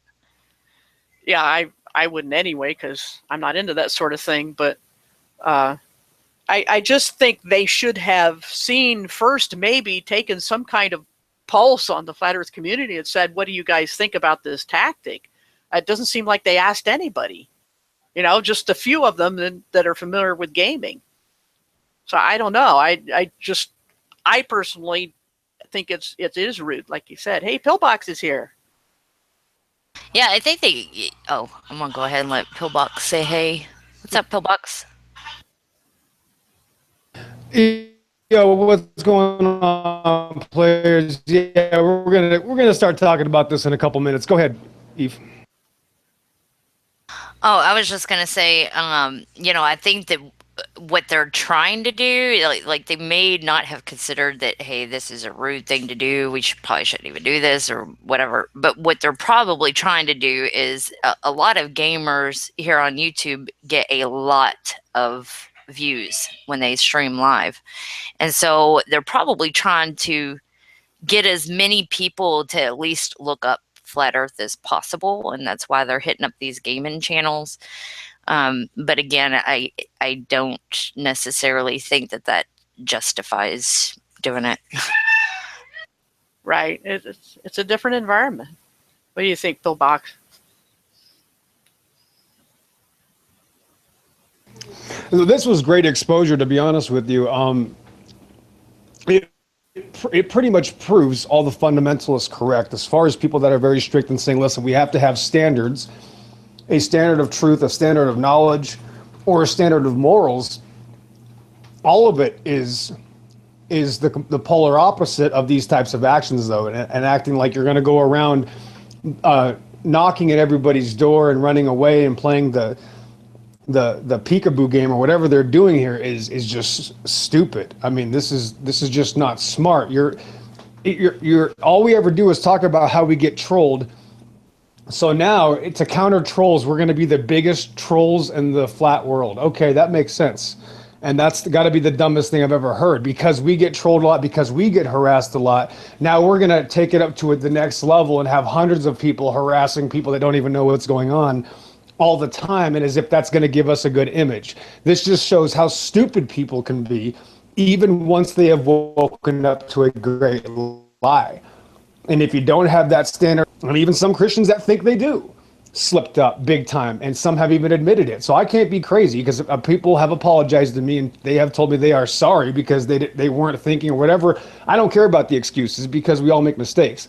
The fact of the matter is, you have to swallow your pride with this. If you're already wrong, you did it. That's great. We can move on. You can learn from this. But if you're going to pretend that this type of action is okay, you're only destroying your own credibility. You don't have a foundation of any knowledge if you think this is okay to go harass the rest of the world, when we're against harassment. We're against being targeted. I mean, that's the whole thing about us Christians, is that we don't have to go out and do that. We're already in the middle of the world with everybody attacking us.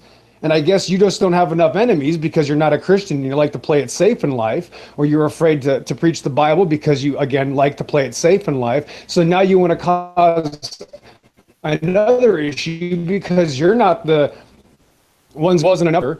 Well, I'm sorry. Acting like an idiot isn't going to help anybody, and you've just lost your credibility. So this is nice, though, because the leader of the infinite plain shill psyops has exposed himself, and he's a tool. And if people want to continue following him, that's fine. That's not going to hurt me. That's only hurting what these people are trying to do in the first place, which is to wake up everybody to this truth. Well, right. Then start actually doing it and stop acting like an idiot and do something productive instead of harassing people. Especially if you call yourself a Christian. Yeah, it's.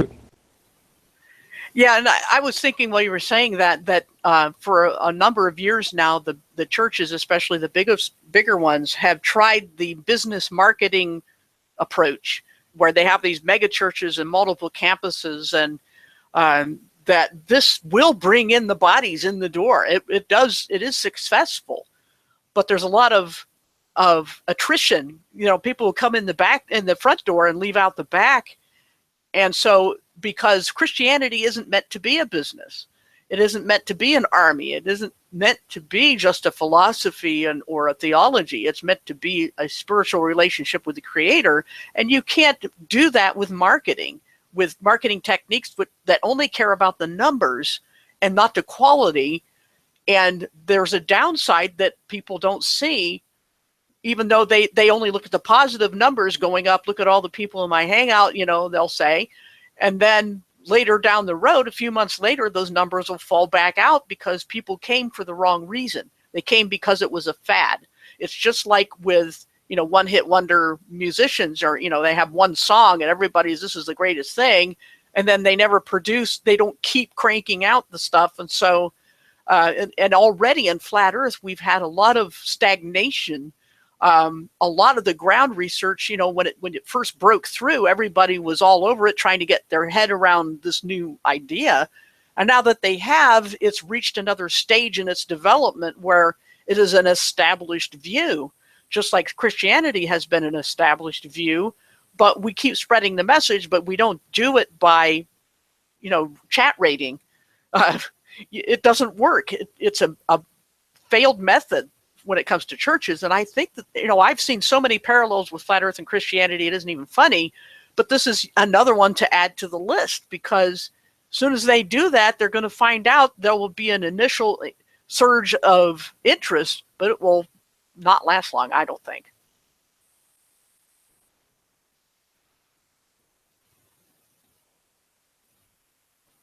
Well, I mean, if this type of action is okay, this is like justifying crime, basically. Like if somebody, like it's a tit for tat, or is it's like looking at the government. Well, actually, it was good that the 9/11 conspiracy took place because we've all woken up to it now. So are we going to start thinking that everything negative, if it leads to waking up, it's going to be good for you to do? No, if something's wrong, right, you don't do it. It's that simple. If it's wrong to do, you make fun of Mormons for doing it. We're not even allowing people to go door to door in nice Sunday clothes to harass us, and we think this is okay. It's all hypocrisy. Every single one of these people would hate to hear anybody else come to their door and harass them, especially lock up their internet chat program, BS, you name it, video game garbage, whatever it is. You're harassing somebody. You're already wrong before you started. That was your second mistake. Your first mistake wasn't thinking about it. Yeah, and like I was saying, it isn't like very many of us were asked what we thought of this technique, whether we thought it would be good because it affects all of us. We're all going to get smeared or, praised or condemned based on the actions of the loudest, squeakiest wheels. And they're making it very loud right now. But they didn't ask us to, come along for their ride. But we're getting dragged along anyhow. And I don't think that was... Of course, being rude is part of the package here, so there you go.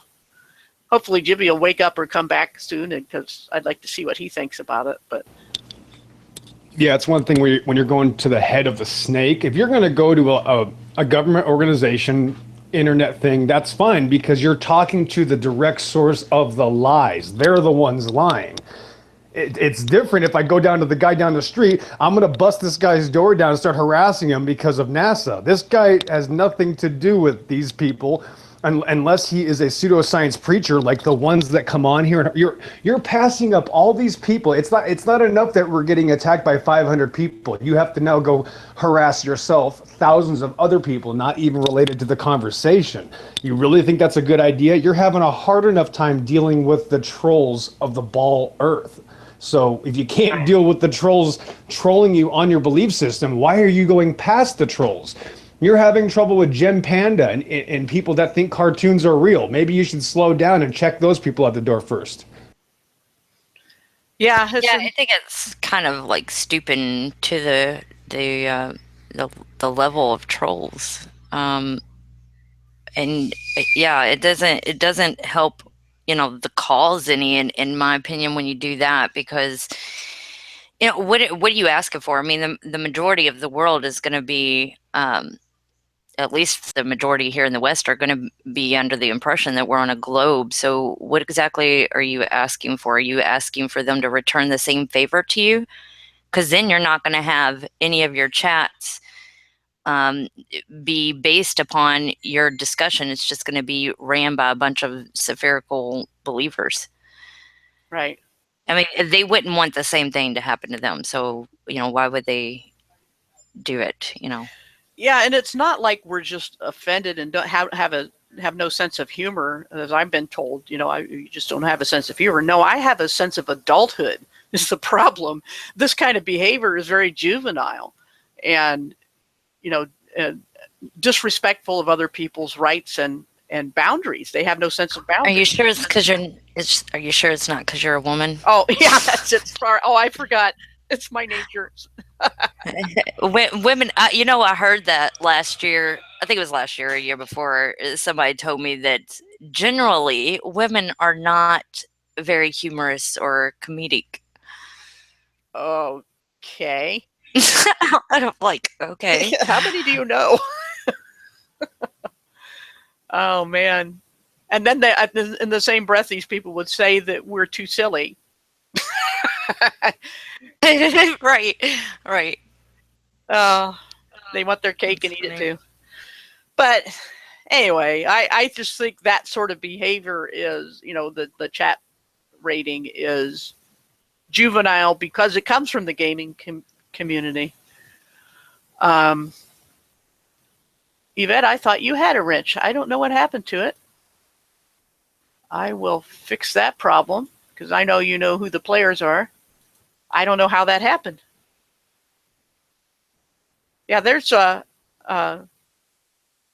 to the thing you were saying was so much of what people, the stereotypes again get in the way, and they put people in boxes. But they talk out of both sides of their mouth when they say, that because you're this, then this is how we're going to interpret what you say and do. And so in my case especially, I've seen it happen where because they know I'm a Christian, then they say your objection to this certain idea must be religious, because that's my main thing that I'm about. Therefore, everything I say is because I'm religious. And that's not true. It's just more of the people putting people in boxes. Yeah. Yep. What you been up to today, Pillbox? Haven't seen you around much. I had to go unbrainwash some kids, so I went and did that. Unbrainwashed some kids. Told them no. I told the parents to take your kids off medication and let them drive you crazy, and you'll live a much happier life. There you go. I have to tell about my one niece that is very high energy, and she went to her first day of school, and she came home, and her mother says, "Oh, what did you do all day?" And she said, "We sat and we sat and we sat and we sat." that was school. And it's true. And they wonder why we're all so pudgy and out of shape. It's because they make us sit in chairs for 8 hours a day, 6 to 8 hours a day, and read and look at the board and stay in the classroom and only get out for recess just enough to let the teachers have a moment to breathe, I guess. But they keep us in these boxes and these chairs for until we're 18. Then they wonder why we don't have any energy by the time we're done and we don't have any ambition. Well, and they also, act as if a kid that's squirmish that can't just sit there for that long act like they have some kind of problem, like biological, chemical, mental problem. It's ridiculous. Yeah, I mean, some of us are naturally more passive and low energy, and we're okay with that environment, but they ought to make accommodations. And I'm sure that there, are some cases that are legit. And, just like, Zachary being autistic, he needs to be on the mood regulating medication that he's on. But I think that there is a lot of misdiagnoses, even in autism, high functioning, autism, and the whole ADHD and things like that. I think there's a lot of misdiagnoses just because the child is more active and then, maybe right, just high energy. Yeah, maybe Sally behind them. Yeah. Yeah, that was never much of an issue when we were in school. I mean, there were kids who couldn't sit still and they just dealt with it and it was okay. And nobody was considered mentally ill because they had high energy and didn't want to sit in the classroom all day. And now it's a problem. Yeah, I know with autism, they'll look at their tics, like, Zachary will flap his hands around all the time. And that's a tic of his. So, they'll look at that and that's one of their criteria for diagnosing with autism. Well, we all actually do those things. We just don't do it to the extent of a severely autistic child like Zach. Like just kind of tapping your pencil is the same type of thing. It's a sensory stimulation that you're doing yourself. So how many of these kids, are they looking at it and saying, oh, well, they're tapping their pencil. Oh, well, they're shaking their leg a lot. Oh, well, they're walking on their tippy toes. Oh, they're spinning around too much. Oh, autism. Yeah, it's it's like the overprescription of antibiotics. Oh gosh, there's a downside. Now what do we do? Yeah. Well, if you take a dog, if you lock a dog in a room, you lock a dog in a house for 8 hours, it goes crazy. And we do this to human beings. We do this by the time they're able to start thinking correctly. As soon as they're 5, 6 years old, they're able to function. So now you put them in an indoctrination camp or a jail, basically, for 10 years. And we're going to tell them how wrong they are for all those times that they wanted to get out of there. That's what's so crazy. They want to get out of jail. What's wrong with your kid? He just won't sit there. Yeah. And that is the satanic system. This system is so satanic. They tell you that your kid is supposed to be a vegetable, and if he's not, we're going to put some poison in his brain to turn him into one. When it comes to the shape of the earth, though, we're on a ball, so it's okay. Yeah, it's messed up. Totally messed up. But the real question is, how do chat raids work on a flat earth? That's what I want to know. How can that be possible? Well, I mean, obviously it's working. So, I mean, it might not be working as far as the answer, Eve. The answer is they don't. They don't work on a flat earth. They don't work at all. They don't work. The only winner in every chat raid donation run is Google, who takes a 30% rake of every super chat donation. So they're the real winner, no matter who is warring.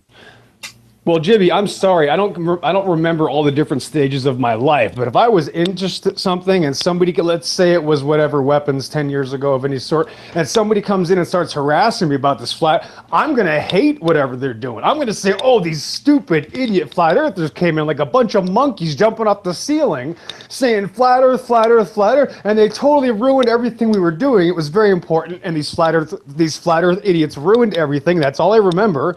And by the way, did you see what happened? These stupid flat earth. This is spreading the opposite of awakening people. This is spreading stupidity and trying to paint a real stupid picture of flat earth. So you took the two words flat earther, which meant stupid person. Now you turned it into psychotic stupid person that harasses you. It's the worst thing that could have ever happened. I'm sorry, guys. Yeah, I can only imagine how these people were thinking when they see the chat turn into a flat Earth mania. A little name drop there. Who would name a channel that? but I mean, when I started seeing that they were being donated just to get your name or whatever your message up there, yeah, okay, like it's only $5 or whatever, and $2 to Google, $3 to whoever, which is awesome. I totally support that. And any channel who wants to support Google, I'm right behind you, because I think we should support one of the heads of the Hydra, because if the head is not well fed, it's going to starve and get hungry. I like throwing my money into the sky as well. It fights global warming and moon burns and everything. That's how I operate. I don't know what you guys do. I run off some crazy logic here. Well, that's a shocker. Jimmy, you think Jeff Stewart was bad? Jeff Stewart would have been a blessing compared to this guy, compared to this disaster. I want to get back to the Jeff Stewart days. Let's go back to the days of being told who to hang out with. I guess he was right. That's the sad truth about this, Jimmy. You can't compare anybody to this shill. I mean, when Rand Campbell called IPS the Hitler of the flat Earth, he was not kidding. The guy is absolutely the worst thing that could have ever happened. And it's funny because the Christians tried to warn people, Jimmy. I mean, Knowledge Scavenger saw this the first minute his name popped up, and I saw it the next day. We tried to tell a lot of people, and I have even Christian buddies that fell for this idiot that are trying to now unravel themselves out of the filth and come back to reality. But yeah, bro, it's pretty awesome. I got to be honest with you. Well, I guess they do serve the purpose of helping to weed people out, as far as you see what people are about, what their priorities are, and what really matters, how deep they are into anything. It does serve this purpose of separation, but that's what truth does. Yeah, but I know, but you always have some that you're unsure of, even when they Yeah, even that. participate in such things, because so many people could get swayed that, hey, this could really wake a lot of people up, so let's go, let's do it, and not even think deeply about what they're really doing. So And exactly, it just doesn't seem like it was thought out beyond the immediate future. And the Right. immediate goal, the hand in front of your face type of results is, okay, well, we're getting the word out, and that's all that really matters. Well, yeah, it does matter to get the word out, but you don't want to start building up an army against you too, because you came at them like pop-up ads. You know what I'm saying? Yeah. The delivery system is very important. Go ahead, Paula. I was just going to say, there's an excellent comment in the chat that says, wonder what IPS would say if his hangout was truth bombed about Jesus. I mean, not that I would do that because of all the reasons we said, but still, it's an excellent question. 1000% true. He doesn't even let people say anything about scripture. He bans everybody when they mention scripture. So how is a Christian going to be stupid enough to think this guy's a good guy to follow? That just proves that you're still young or still inexperienced, or you still aren't a real Christian. Those are the three options. Like, I'm sorry, but you have to correct yourself. And some people, I've noticed some people are willing to go, okay, you're right, I'm sorry, I made a mistake. And some people want to go, no, I'm going to stay proudful and think that I'm doing good when I'm harassing people. Right, and there's a difference between socializing and discussion with unbelievers that are not disrespectful toward the Christian belief than other unbelievers that are disrespectful or even anti-Christ. There's a huge difference there. Like, for example, I don't care for IPS, but, and even though I wouldn't recommend Eric Dubé to a lot of people, I do enjoy his content, and I don't think that he's someone who, even though he disagrees with Christianity, he's not someone who really is real anti-Christ and comes against it every time it's brought up or anything like that.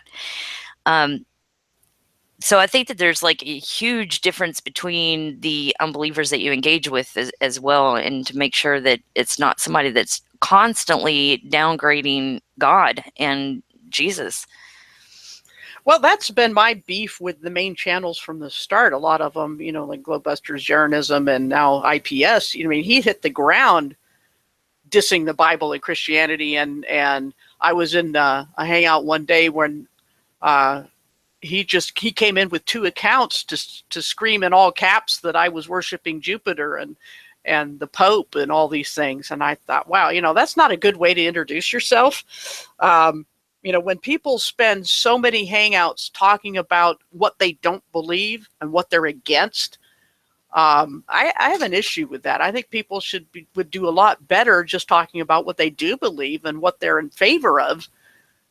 And then you can have a nice conversation about why. And then people will say, the old saying, you can catch more flies with honey than with vinegar, is true. If you come off abrasive and negative and I hate you, then you're not going to win any converts to whatever it is you're trying to convert them to.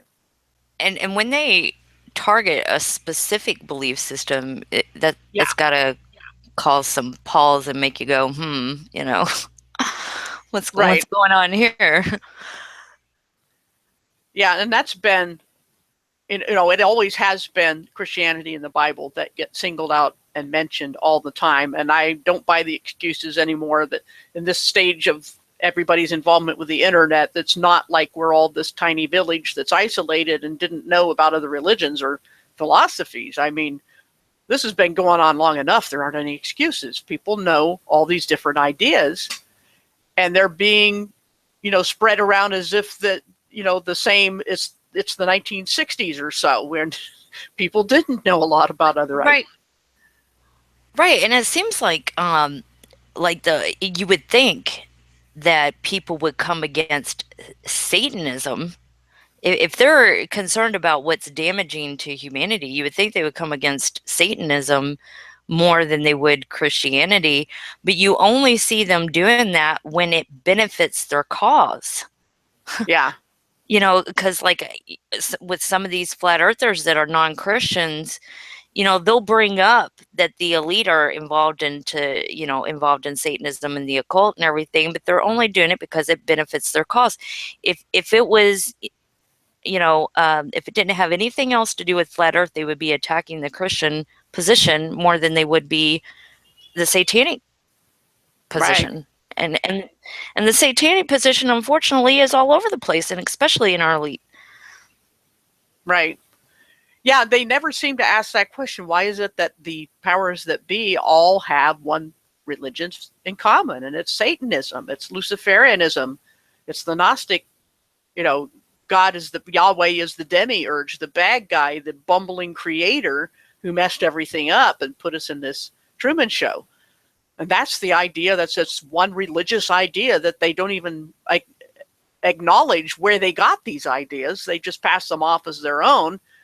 And if they do make references to the past, they're like, I did this research and put this together, when in fact, these teachings have been around and been taught, by Blavatsky and others, and they are Right. openly pushing, Luciferian doctrine and Hinduism and all sorts of things. But they want to act like it's new and hip, and everybody, this is the truth. The Bible's been by the powers that be, the Jesuits, blah, blah, blah.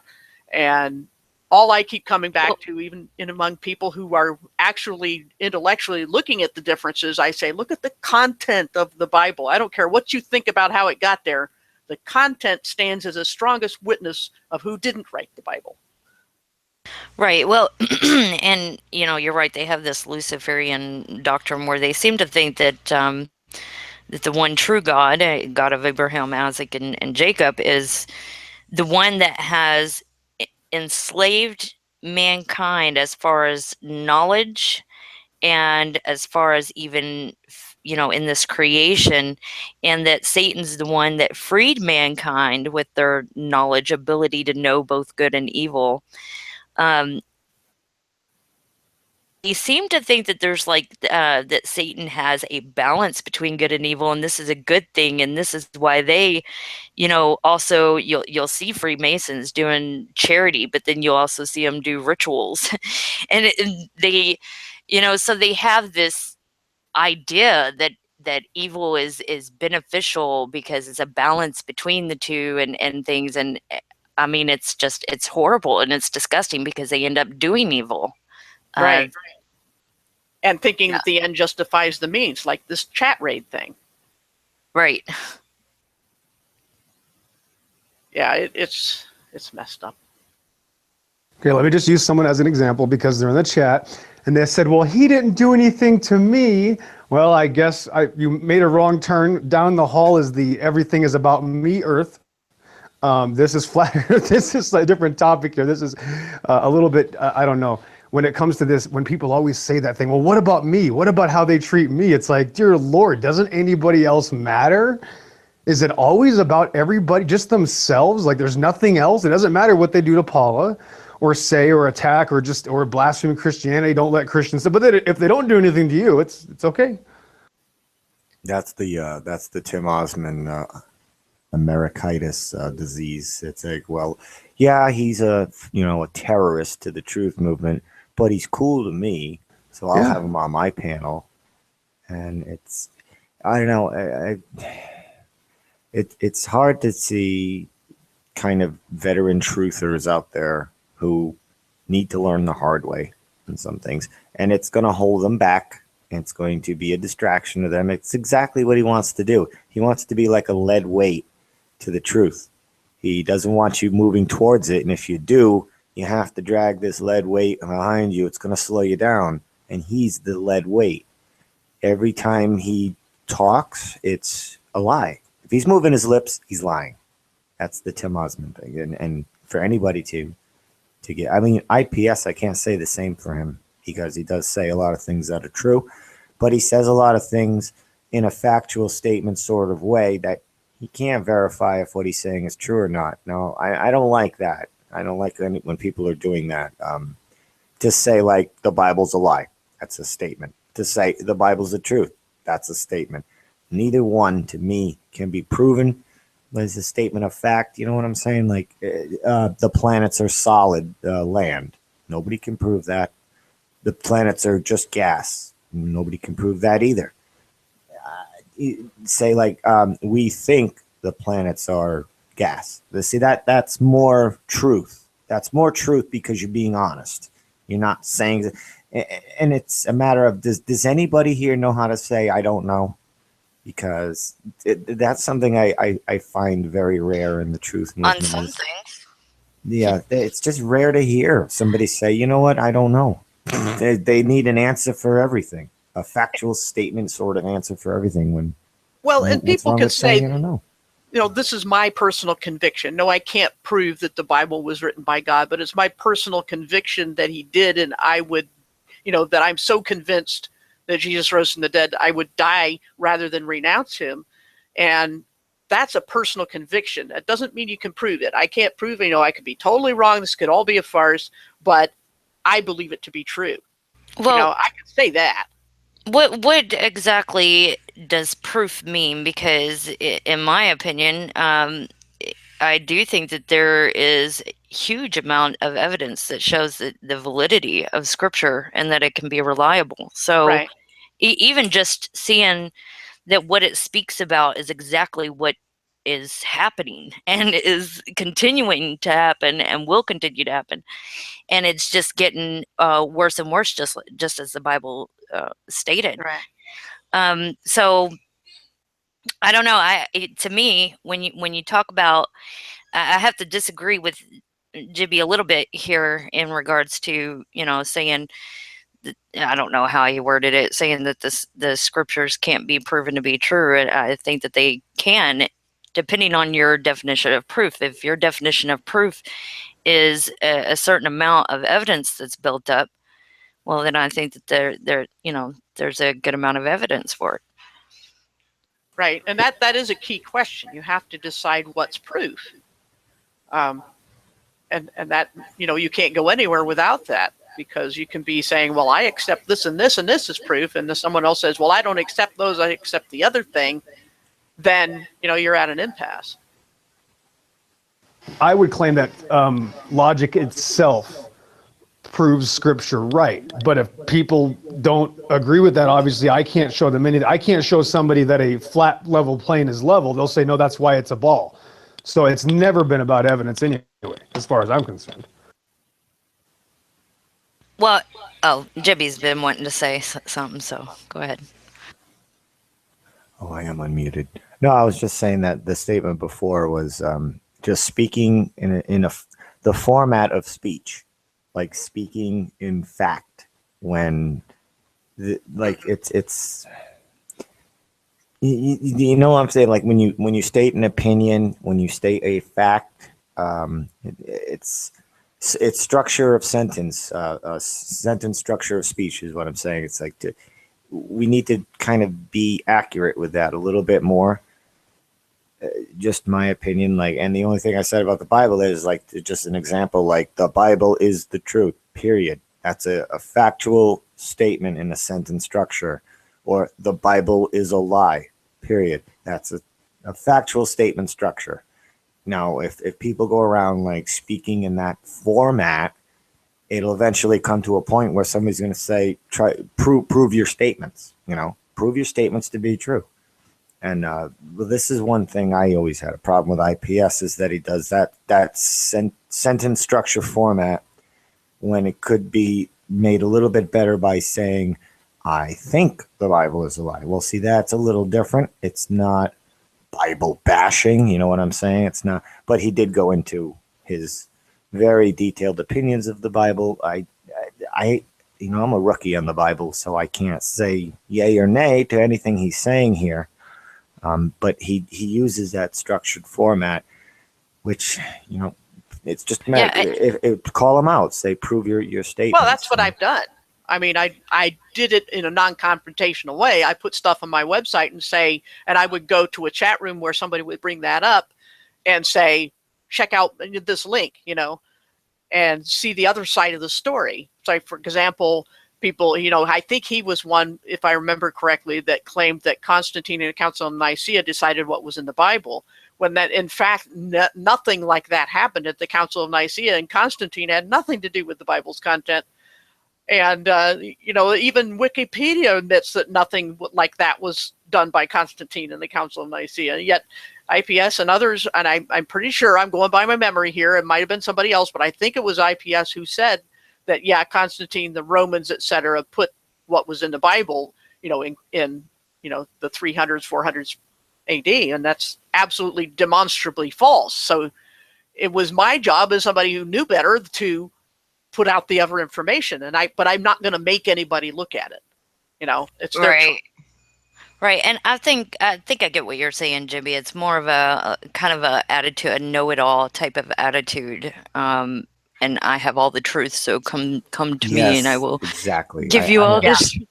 Yeah, I'm terrible at articulating, but that's basically like comes off as a know-it-all or whatever. And according to his background, unless he's Rain Man, I don't know how you can be a know-it-all and only a kind of a few years of research into this stuff. Yeah, it's I've been 20 years or so into the conspiracy stuff, and I feel like an eternal student of it. Like, I don't know it all. I just know what I've read, and I can't prove most of what I've researched and read. I can't prove it. I've just absorbed it.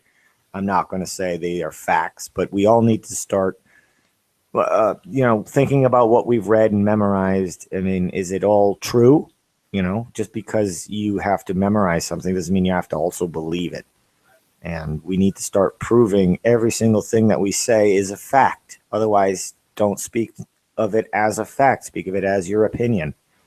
And then we might get along a lot better. It wouldn't be so offensive to people, because if you're so harsh against certain things, speaking in the statement of fact, you're going to piss people off. Well, and the thing the thing is it's not even just for others. It should be for yourself as well, because I mean, I can say that in regards to Christ's work on the cross and his resurrection, I currently I have no doubts about that whatsoever. But I do know that, in regards to like secondary doctrines and stuff like that, if people are not open to the possibility of being wrong, there's no growth there. If they think that they have the answers to everything, then they're not going to grow spiritually or intellectually. For those that are not, believers, they're not going to grow intellectually. So IPS, if he has this mentality that he's already got it all figured out, well, then he's just going to stay stagnant in his position, and that there's not going to be any growth there. I was also going to say, just real quick, that personally, I do think that there's like weak and strong forms of evidence, and building up a proof for me is, building up a lot of that type of evidence, whether it's weak or strong, but having both to verify things. And it's funny because I was watching a video not too long ago of two, I think it was two Christians that believed in the globe, that were trying to dismantle the whole flat Earth position. And the first thing that they say is basically, well, the best evidence we got is photographs. And I would say that's the best evidence there is.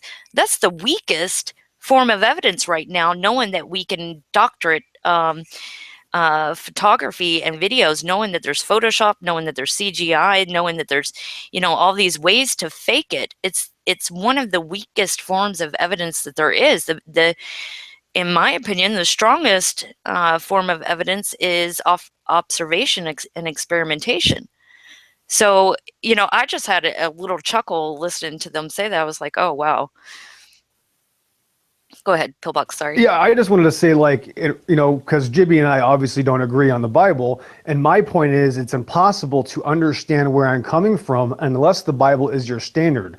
My standard would force me to go, wait a minute, are they against the Bible? If they're proactively, openly against the Bible, I already know there's a problem. And that hasn't failed me in about 6 or 7 years now. And that's what got me to Christianity. I just started using the Bible. I said, okay, if this is a foundation of anything, I literally would just put it up against anybody. Okay, what's the problem? And then everybody, of course, would hate it. Would hate that. I'd always look up and listen to what they're talking about. And every time I came back, and of course, this is at first, because after years and years, the more you go through this process, it's much quicker. And now all I have to do is hear 2 words, like F the Bible, or whatever, is that 4 or 5 words? F the Bible, and there's a problem. And I haven't been wrong in years about this. As soon as I see somebody harassing the Bible, I already go, okay, there's a problem. And I have never been wrong. And my point, like Jibby, you don't go around doing those things. So I'm not using you as an example. I'm talking about the people that are openly attacking my foundation. I have yet to see one of them prove me wrong. Not one. I would like to meet somebody out there who questions the Bible as I do and doesn't hate it at the same time. Like, it's just a book to me. Right. I don't hate it. I don't love it. I would like to have that foundation of something like you guys say you have with it. I can't do that. But if there's a way I can use the scientific method to prove the Bible to be true, I would like to do that. Like working on giants now. In the aspect of that, if we can prove giants really existed here, which I think we can, with the preponderance of evidence in the fossil records, I think that's one more thing you can add that is in the Bible that seems to be true in the real world as well. And you can do enough of those, I think you can get people to stop scoffing at this Bible, maybe take it a little more seriously. But it's not a matter of using the Bible, the medium of the Bible, to prove the Bible to be true, but to use the real world to prove the Bible to be true. And you might have more substance there to grab people's attention. Right. And I think that the real world and the Bible witness of each other. What's the, I'm trying to word this right. What would be the number that you would have to have? Because I'm sure you would agree that the Bible testifies of the flat earth, and I'm sure you agree that the Bible also testifies of the satanic occult elite system. So, would you agree with those two, Jibby? It seems to be true, yeah. Okay. So, how much more would you personally yourself need? There's a lot of David Copperfield magic in the Bible that I would like to see recreated, retested, replicated, things like that, just to or a scientific explanation for it. This specific type of wood, when hitting a crystal stone, will turn into a snake, or something like that. Or if you do this with this frequency in this staff, it will part waters apart from each other using a magnetic force. And there's a scientific explanation to explain the David Copperfield magic of the Bible, and it'll be a little bit more tangible, a little bit something you can bite into instead of reading about a Voltron, fantastical, magical. That's what really kind of is off-putting to the scientific-minded, I think. So I'd like to maybe, can we combine the two? Can we combine science and religion and maybe see what happens? Well, that's already been done, combine science and religion. Look at the Big Bang Theory. But the point is that every story of origins has magical, fantastical stuff in it. And we've had this conversation before where I would put the Bible's magical, fantastical stories against any day of the week, because everybody has those. Everybody has something like, even the idea of these giant trees or giant people as mountains, and that somehow always die facing straight up, giving a nice profile. But beside that, beside the point, that the point is everybody has a fantastical story that they can't prove. And that seems to appear that I'm connecting these dots here, and this adds up for me. But then somebody else will say, like with the giants, some will say, well, no, it's It's either the trees know these are body parts. This is a head. This is a hand. Or, these are the tendons and the bones inside of a body that have calcified or whatever. And then someone else will say the ancient structures are poured concrete, not melted stones. And so there's a whole bunch of stories. And they can't all be true in all cases for the same observations. And so in the end, everybody's going to pick something based on faith's thing they cannot prove. And then it's one story against another. Well, and I would say, just like, I'm trying to figure out how to word this too. I would say that if the, like such as Christ rising from the dead and ascending to heaven, I would say that if that could be explained, then it could be done by humanity, and Christ wouldn't even be divinity anymore. Well, it doesn't mean he wouldn't be divinity, but it's just that, how do I word this? It seems to me that, I don't know how to word it. I guess I'll just give somebody else another shot until I figure out how to word it. Okay. I wanted to go over I want to go over the miracle thing because Jibby's bringing up a good point. And I think that is the point itself, because God is able to do things we can't understand. That's why he is God. But the same person isn't going to suppose the question about, well, how did God, well, usually they won't. There's, of course, exceptions for everything. But usually the person isn't going to say, well, how did God create everything? Because it would be ridiculous to assume that you could So then going past that, we already admit that we know God created everything. So he created the oceans and the masses of water and this amazing existence. But then are we going to say, wait a minute, are you telling me that he parted the oceans? As if that's going to be a bigger deal than creating all the oceans in the first place. I would say, wait a minute, if that's a big deal, shouldn't we be first saying, isn't it ridiculous, God, that we're supposed to believe that you created the oceans? Forget talking about parting them. That's a good point. I mean, if you believe... Forget that. Go ahead. Yeah, that's a good point, because if you believe that there's a creator that created all of this, I don't understand why it would... why you would have such a problem with miraculous things done by this God as well. I mean, we look at the amazing ingenuity of even the tiniest cells and things in our body and parts of cells that are machines with motors and self-replicating coding systems, and it's just amazing. And to think that the God who designed all of that from scratch, because there was absolutely nothing before him that gave him these ideas, he comes up with the self out of nothing, and yet we're balking at the point where somebody could rise from the dead or part the seas, like you said. It really is an excellent point. Now watch this. So I'm going to go further. Oh, you want to go ahead, Jibby, first? Go ahead. Well, I just wanted to say, like, I would also question the motives of any God who creates and establishes a realm where you have to consume each other and kill each other to survive. And, let's say all the humans become vegetarians. Well, the fish are still going to eat the fish, and the animals are still going to eat the animals, and you're going to hear their cries of agony and pain as the lions grab the gazelle. And to me, something's wrong. Something's very wrong in a world like that. The Christian God doesn't claim that. The Christian God does not claim that he created this environment the way that we are experiencing it. He created it as perfect, and then mankind decided to want to know what evil was, and that brung evil into the perfected creation. So we didn't need to eat before that? No, I think my theory. We didn't need food forever here. There was a time where we didn't need food.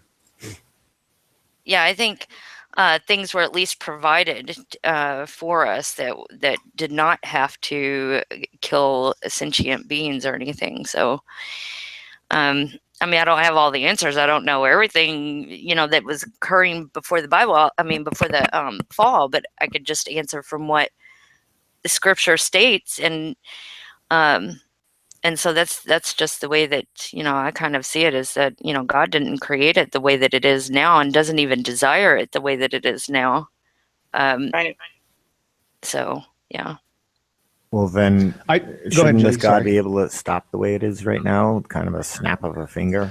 Well, Well, there'd be no He's- point, Jimmy. That's another rabbit hole, because then they would be taking away the point of letting it happen anyway, letting us decide, letting us make decisions, letting us ruin it, letting us actually reap what we sow, because this is ultimately our decision. When we do something wrong, it's not God's fault, obviously, if he's given us free will. Here's my point about the thing about like understanding miracles and things like that, because it says pretty much that you're not only can you not understand miracles, you can't even begin to even think you can. And it's so much, it says right here in Isaiah 40:28, it says, how hast thou not known, hast thou not heard, that the everlasting God, the Lord, the creator, fainteth not, neither is weary. There is no searching of his understanding. So then I go, okay, well, what else do I have related to this topic? Right here, he's telling me there's not even a searching.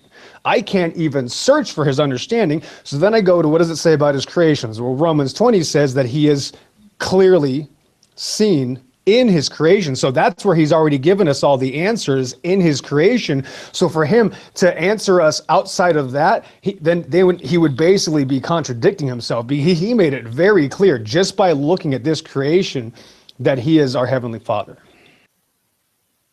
Yeah, and I would say to the point that you made, Jibby, that he's long suffering, and that means patient or whatever, and he wishes that none would perish. So the why it's still the way that it is because there are human beings to be brought into the kingdom, still yet to be brought into the kingdom.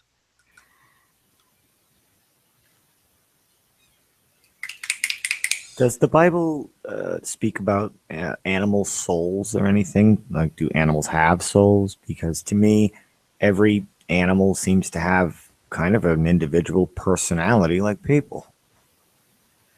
Well, we do know from the Hebrew of the Old Testament, the creation account, that God breathed the breath of life into them, that the animals are spoken of as having everything that had the breath of life in it.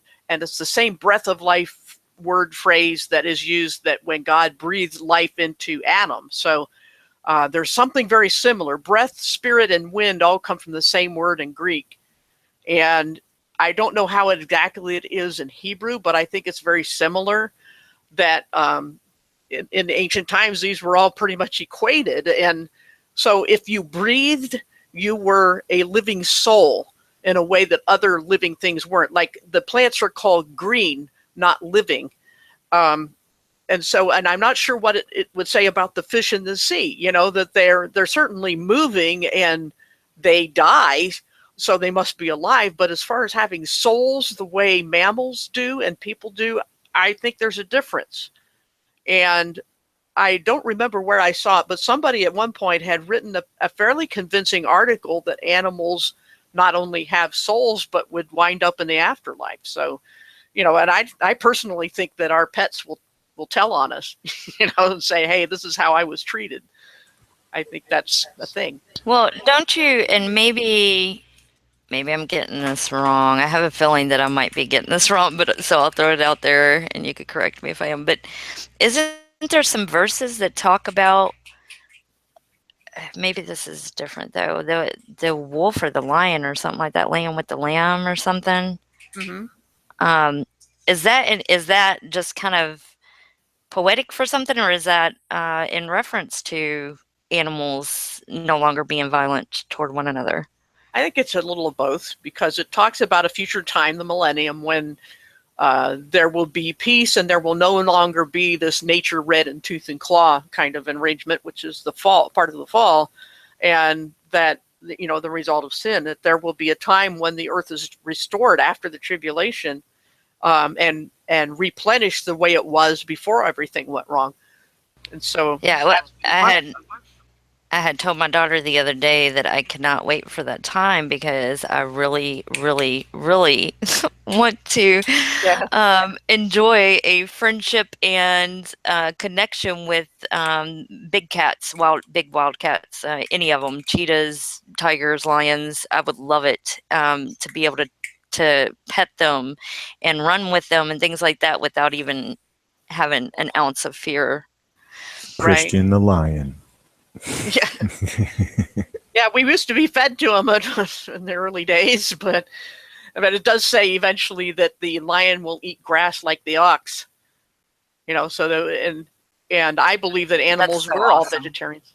Yeah, and people were fruitarians actually in the garden. They just pick stuff off the trees to eat. But then they were told they would, after when Adam was thrown out of the garden, he was told that he would have to scratch the ground from which he was made, and it would produce thorns and thistles as part of the curse. Well, you guys got to pray for me because I don't know what it is, but I very much love watching cat predators in action, actually hunting and killing other living things. And I'm like, oh my gosh, that is so cool. That's so awesome. And I always kind of praise how they're not only brave, but their strategy in it and everything like that. I don't know. It's just appealing to me. Well, and that's kind of wrong because it's so, violent and taking the life of another creature. I'm always pulling mice out of my cat's mouth or the chipmunks out of the cat's mouth or something. Like I'm trying to rescue the woodland creatures from my cats, though I let them do their thing. When I start hearing I'm like, there's a mouse in trouble. I got to go help. And I rescue the mouse. I don't want to see the death. That's the part I don't want to see. Oh, I don't even care about I don't even care about the little domestic cats and mice. I care about the attacks that the lions have on the big, huge giraffes, too. I've seen them take down huge giraffes, and I'm like, oh, wow. Yeah, so y'all got to pray for me. Yeah, I think when things are restored, they will use their awesome skills in other ways. It's like, for example, even having big, sharp teeth. I mean, unless you're the comedian Gallagher, you're not going to open it with a watermelon with a sledgehammer. You're going to open it with some sharp knife type of thing. And if you're an animal, well, that's your teeth. So there's a place for those big, sharp teeth in just eating, plants. Yeah.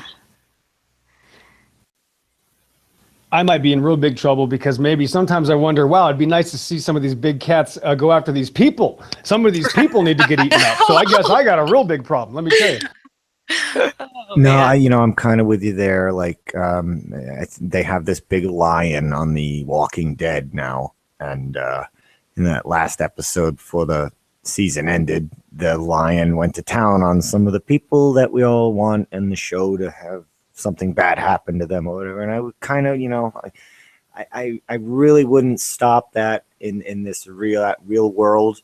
Like we open the doors of Congress and let some African lions in there and close the doors and let them take care of business. I wouldn't be opposed to that, though. I am definitely pro-life in all forms, but you got to do something, We have to do something with these people. Well, they're not living anyway. just teasing. The longer these people have their controls, and I think they have a kill switch. If we get to the point where we're right outside their doorstep with the pitchforks and the torches, I'm pretty sure they have a backup plan, a panic button, something. Anybody in a position like that, they're in the position of needing an entourage of guards because they know that they're not true, honest people, fair people. So they need bodyguards. It's kind of like a guilt complex. That there's other leaders of other countries who walk around in public. You get the Gaddafi video there where he's driving around with his head out and there's people jumping on his motorcade and they're like, woo! Can you imagine our presidents being like that? They would be shooting those people off the motorcade.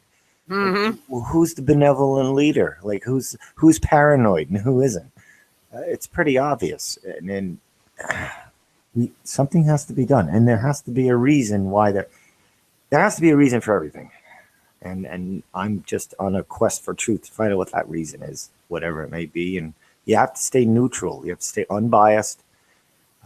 If it turns out the truth is something you don't like, it is what it is. A lot of people don't want to go that route. They only want to believe what's pleasing to the ears and the eyes. And that's a subjective, biased truth. That's not quite the truth, though, I don't know. I'm just trying to be neutral with everything, including the religions. I mean, there's things in the Quran I just found out that also speak of a flat Earth, like laying down the lands like a carpet. There's no spherical carpets. Flat Earth seems to be a very common ground truth in almost all religions, I think. I don't know of any religions that speak of a sphere. I really don't. That would make sense to me, because I would say that most of history has fraudulently stolen from the Bible. So I would say that and that's going to be the very easy, very convenient answer for me. I know it's how convenient, but the fact of the matter is, well, which book was first? That's important to me. Well, if you look honestly, you're going to realize that none of these other books have any credibility at all. And it usually turns out that they're based on the Bible when they do have credibility. And I know that sounds ridiculous, racist, biased, sexist, but I'm sorry. Once you look into this, Jibby, and that max, think of it this way: it's taken me over 10 years, Jibby. I can't tell you to do all this stuff tomorrow. Maybe Eve and Paula are faster at certain things. Well, us men, maybe we need some more time. But after 10 years, everything is a fraud but the Bible. And that's the way I see it. I'm sorry. What was the oldest written type scriptures or whatever? Paula, you were talking to me about that the other day. Was it Dead Sea Scrolls or something? Well, no, it wasn't. The Dead Sea Scrolls were 1,000 years older. They didn't just contain Bible stuff, but other things from the Essenes. But the copies of Isaiah and some other things in the Old Testament were 1,000 years older than anything we had before. But they're not the oldest writings. I may have confused you with that. So, but what's the oldest writings then that we have? Oh, I think they're going to be Sumerian. I'm not sure, but I'm not.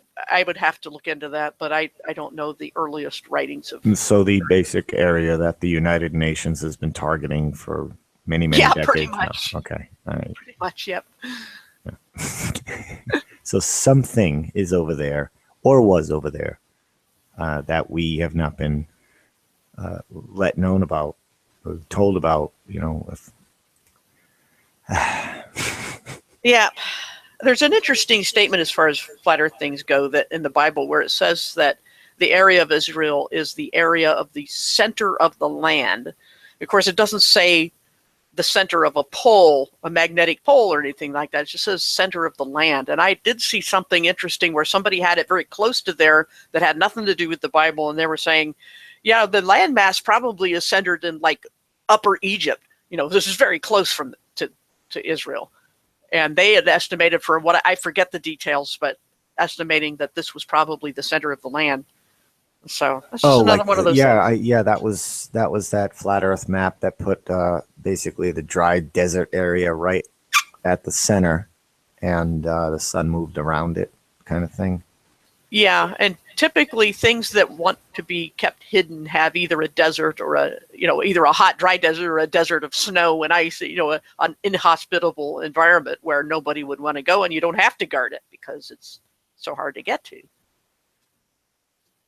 Just interesting little things to keep in the back of your mind, What can create a condition like that where you have dead earth? You have a desert sand, nothing can grow there. Like, did they bleed all the oil out of that and it can't replenish itself or grow or something? Because I think the cataclysm of the flood had so many changes, radically changed the earth, the whole system of the earth, that's why we have unequal distribution of climate. Nobody really knows what it was like before the flood. We can try to put some things together, but in the end, we're just speculating, and that's a problem because people will try to project back from what is observable at present. But as we're finding out things that are long have been hidden under the ocean, under, a long distance, long height of depth of water are finally being discovered, and it's clearly man-made stuff. There's so much we'll probably never be able to get all the pieces of the puzzle to put together, you know? So Yeah, it's just hard to say. I'm impatient, so I'm going to work on it. I don't believe in the word can't.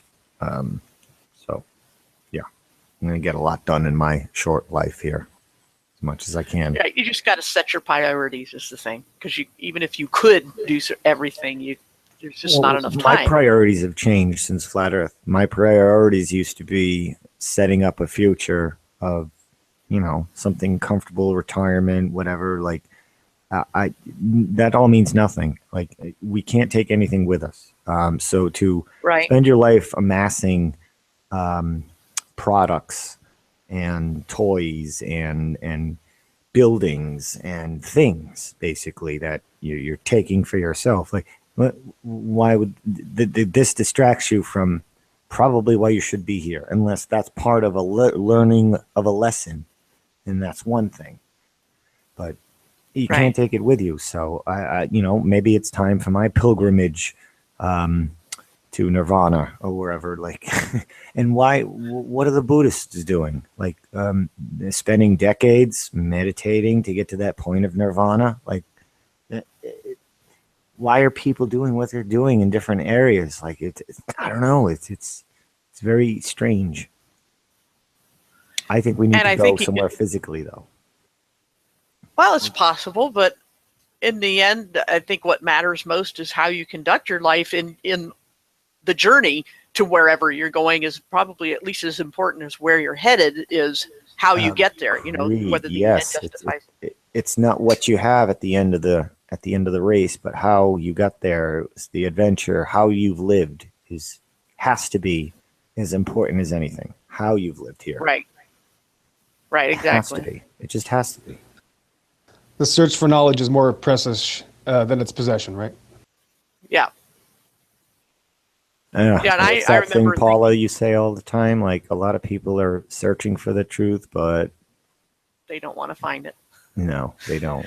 They'll stop you just before you get to the revelation of it. They'll be like, no, I liked this adventure. And, it'd be like the end of a party or something. Well, I just want to worship one God, though. I mean, that's, I don't want to, you can't just worship one God. You got to have, you don't want to offend anybody else, Paula. So we got to make sure that everybody is included. I remember when I took electronics, when I went to electronics school, that thinking toward the end of it, like, you know what, I don't even care if I ever get a job doing this. I'm just happy to have learned what I learned because it was so heavy into physics and understanding how atoms work, how electricity flows on the molecular level, the atomic level, and just the joy of knowing something was an end in itself to me. And I think once you have that kind of an approach to why you're doing what you're doing, and this is why people say, if you find something to do with your life that you really love, you'll never have to work a day in your life because you will love what you're doing, not necessarily where it gets you or how rich you get or anything like that. You have to love what you're doing.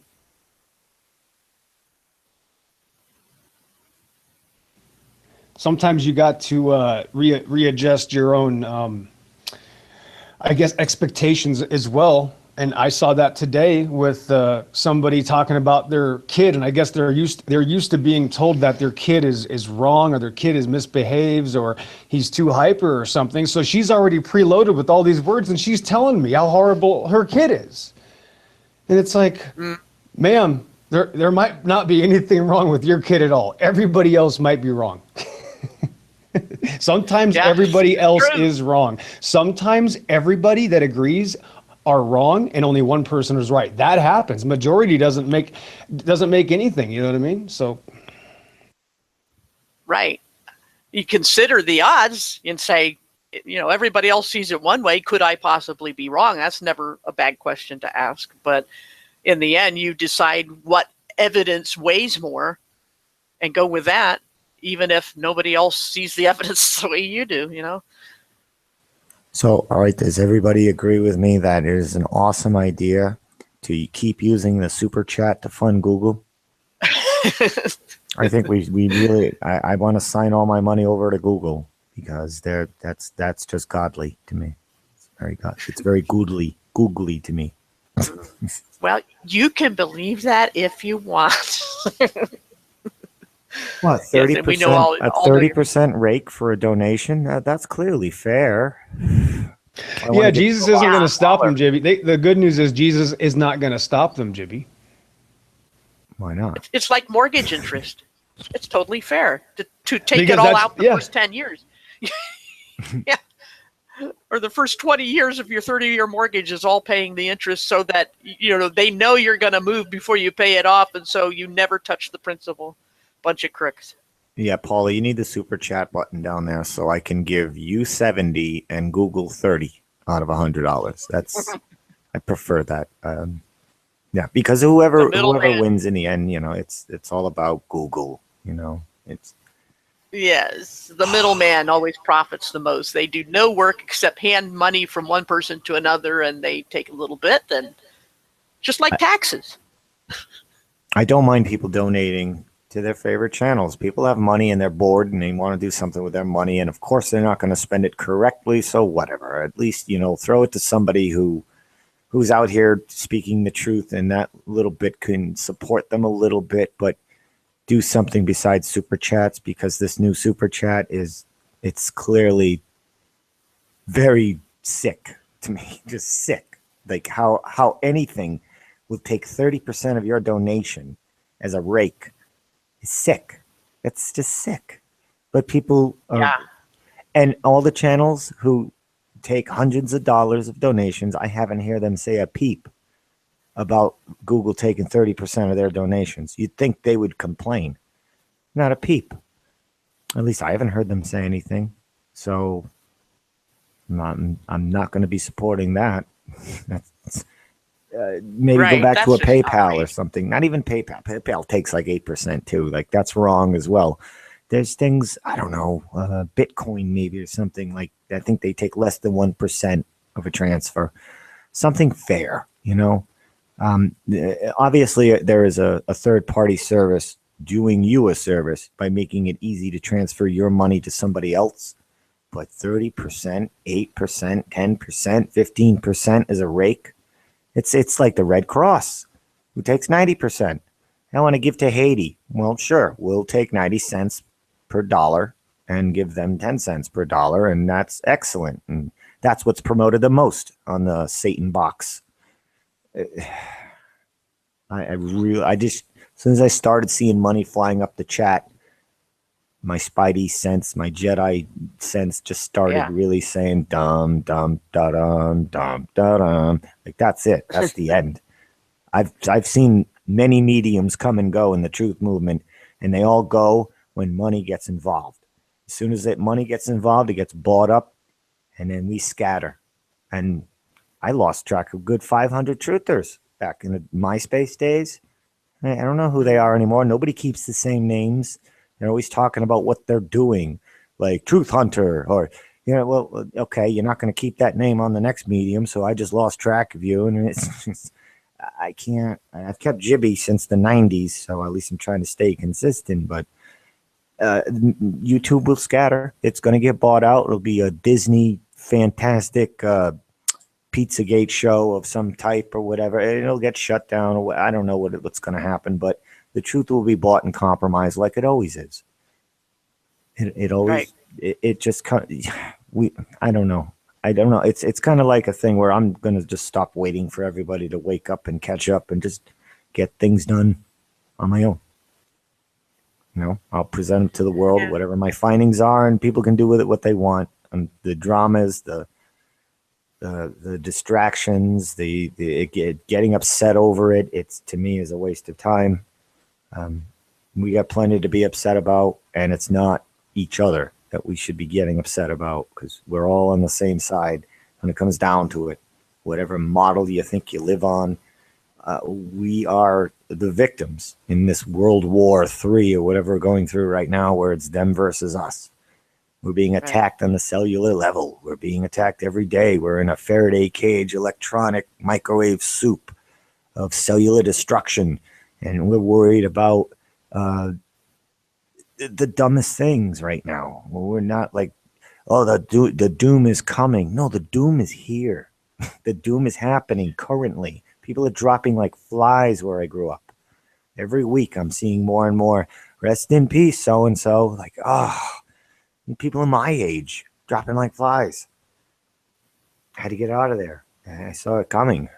I tried to warn people. Conspiracy theorist. It's a tinfoil. Like, you got to get out of here. It's time to go. Right. Look at how long Christianity's been compromised. I mean, it almost from the second century, mid-second century.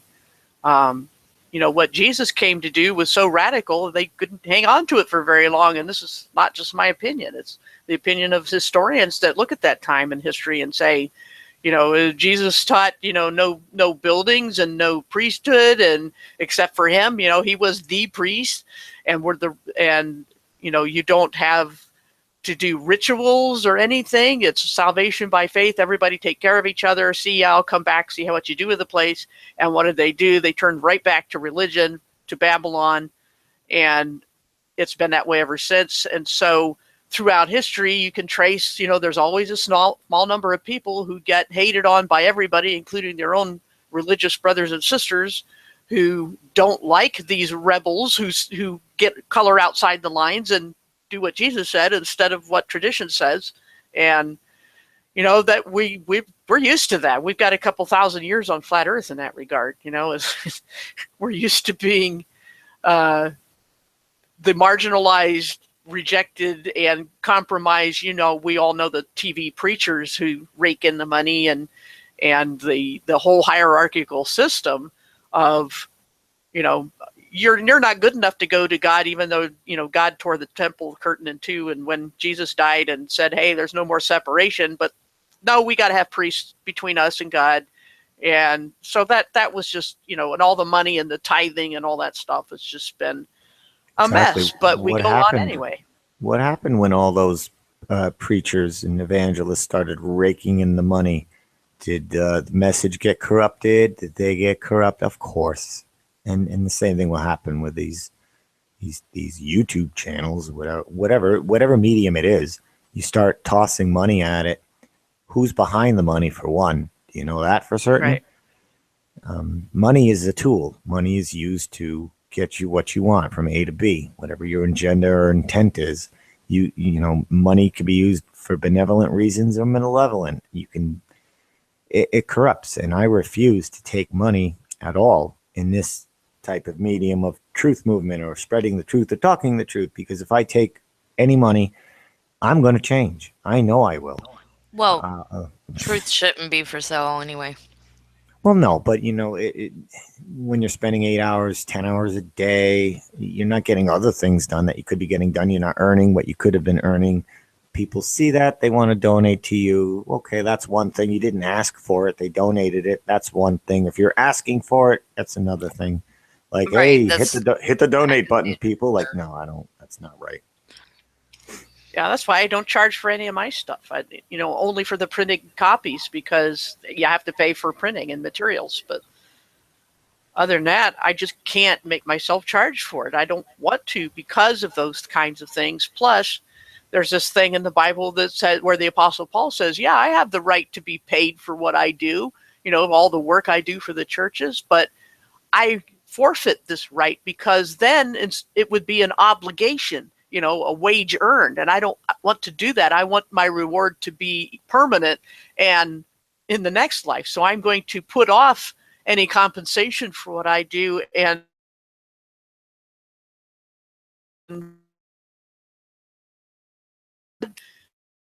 why I paid clergy is because they are, by the fact that even Paul said, then you have an obligation, then you have earned a wage, and then you are, and we all know from experience, then you are beholden to the people who paid you, and you feel like you owe something, because this is your gravy train, that it compromises the way you think of things, and you stop yourself from doing something because so-and-so might be offended. It's just bad news all around. Yeah, it's a slippery slope. The money thing. It's a slippery slope. Once money Yep. starts getting involved with truth, it's never going to be what it could have been if the money didn't even rear its ugly head involved in any of it.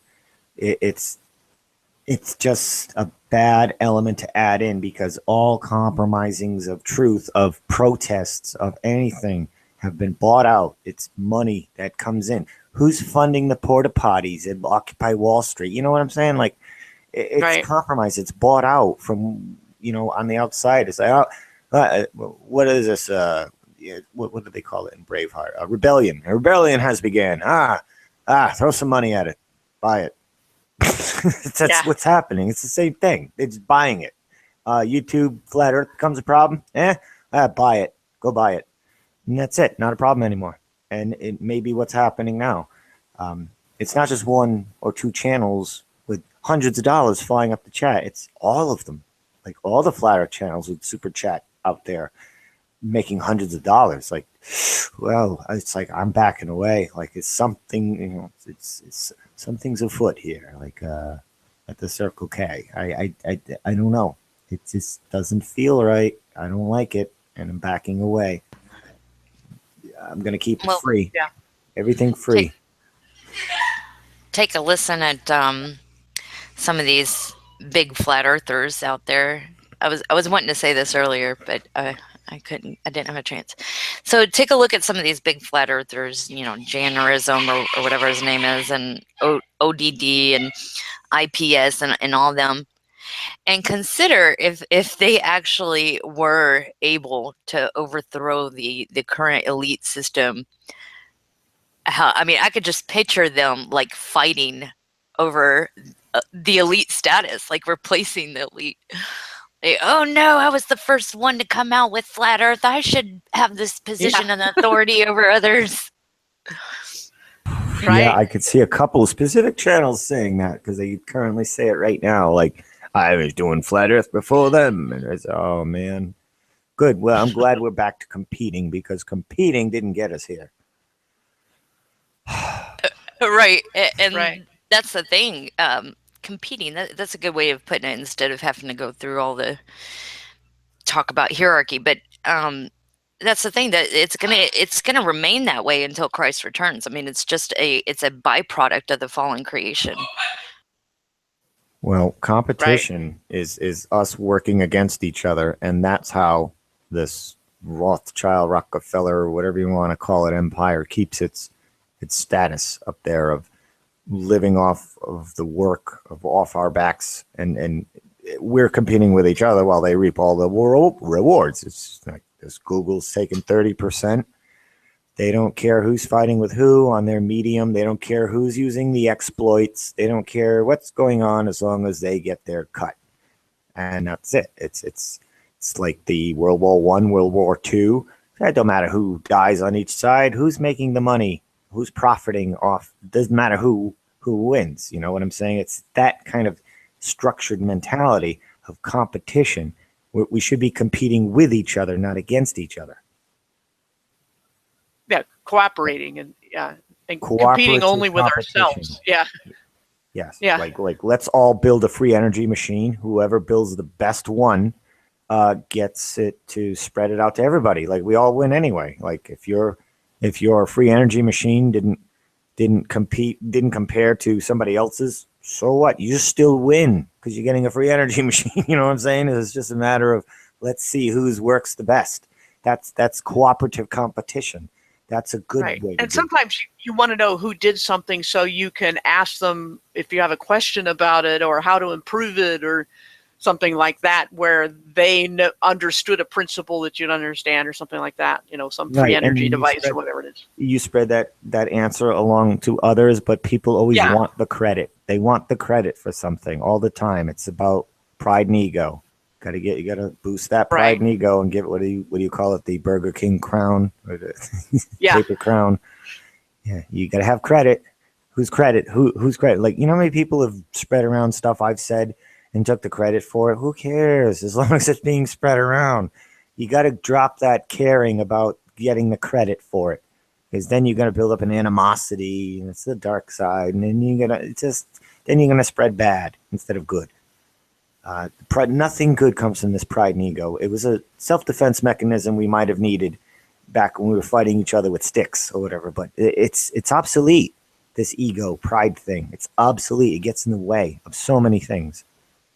It's a defense mechanism for the insecure, it seems. I don't know. If you're secure in your information, why do you care about getting the credit? You know, it's about spreading that information. Who cares? Yeah. I don't know. That would be ideal. You know, it's. I still forgive Pillbox though. That makes one of you, Jibby. That makes one of you.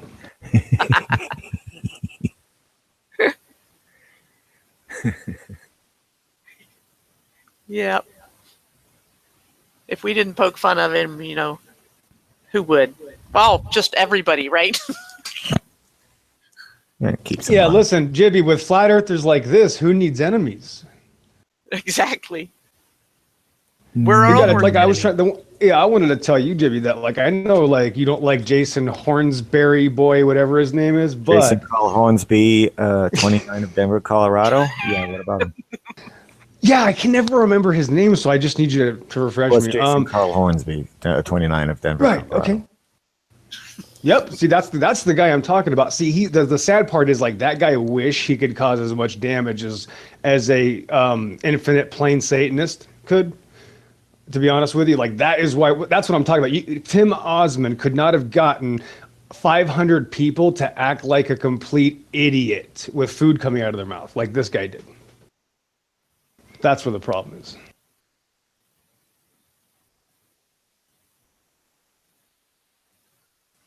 I'm just going to respond to something in the chat from what is this? Negatorx. Okay. Never heard of him. Yeah, it's kind of familiar. Negatorx. He said, I just want to know if Jibby got his sun pics. I do have some sun pics. I wasn't really pulling more than one sunspot that day, but I'm going to pick a day where I actually have clear skies and there are sunspots on the sun. I'm going to do this. I'm going to do another video about the rotation of these objects because apparently people still are confused about this rotation thing and they think it's some kind of an angular thing caused by a camera. So I'm just going to set my camera up on a tripod facing east and take a picture of the sun once per hour, maybe twice per hour, once every half hour, I should say. And I'm just going to have a secondary camera to show that all I will be doing is lifting up the camera's angle all the way pointed to directly above me. And this will show the clockwise rotation of the sun spots on the sun. The same phenomena will occur with the moon and the moon's topography. It will rotate accordingly. And I want to compare if it is the exact same rate of rotation, like they're the same person, you know what I'm saying? And show that a little bit better because to me, you can take the helio model and put it in the toilet and flush because that is a polar perspective. It's not an equatorial perspective. So the helio model's thrown away just on that alone. So I'm going to redo that. So Negatorx, I will be doing a angular diameter, test that.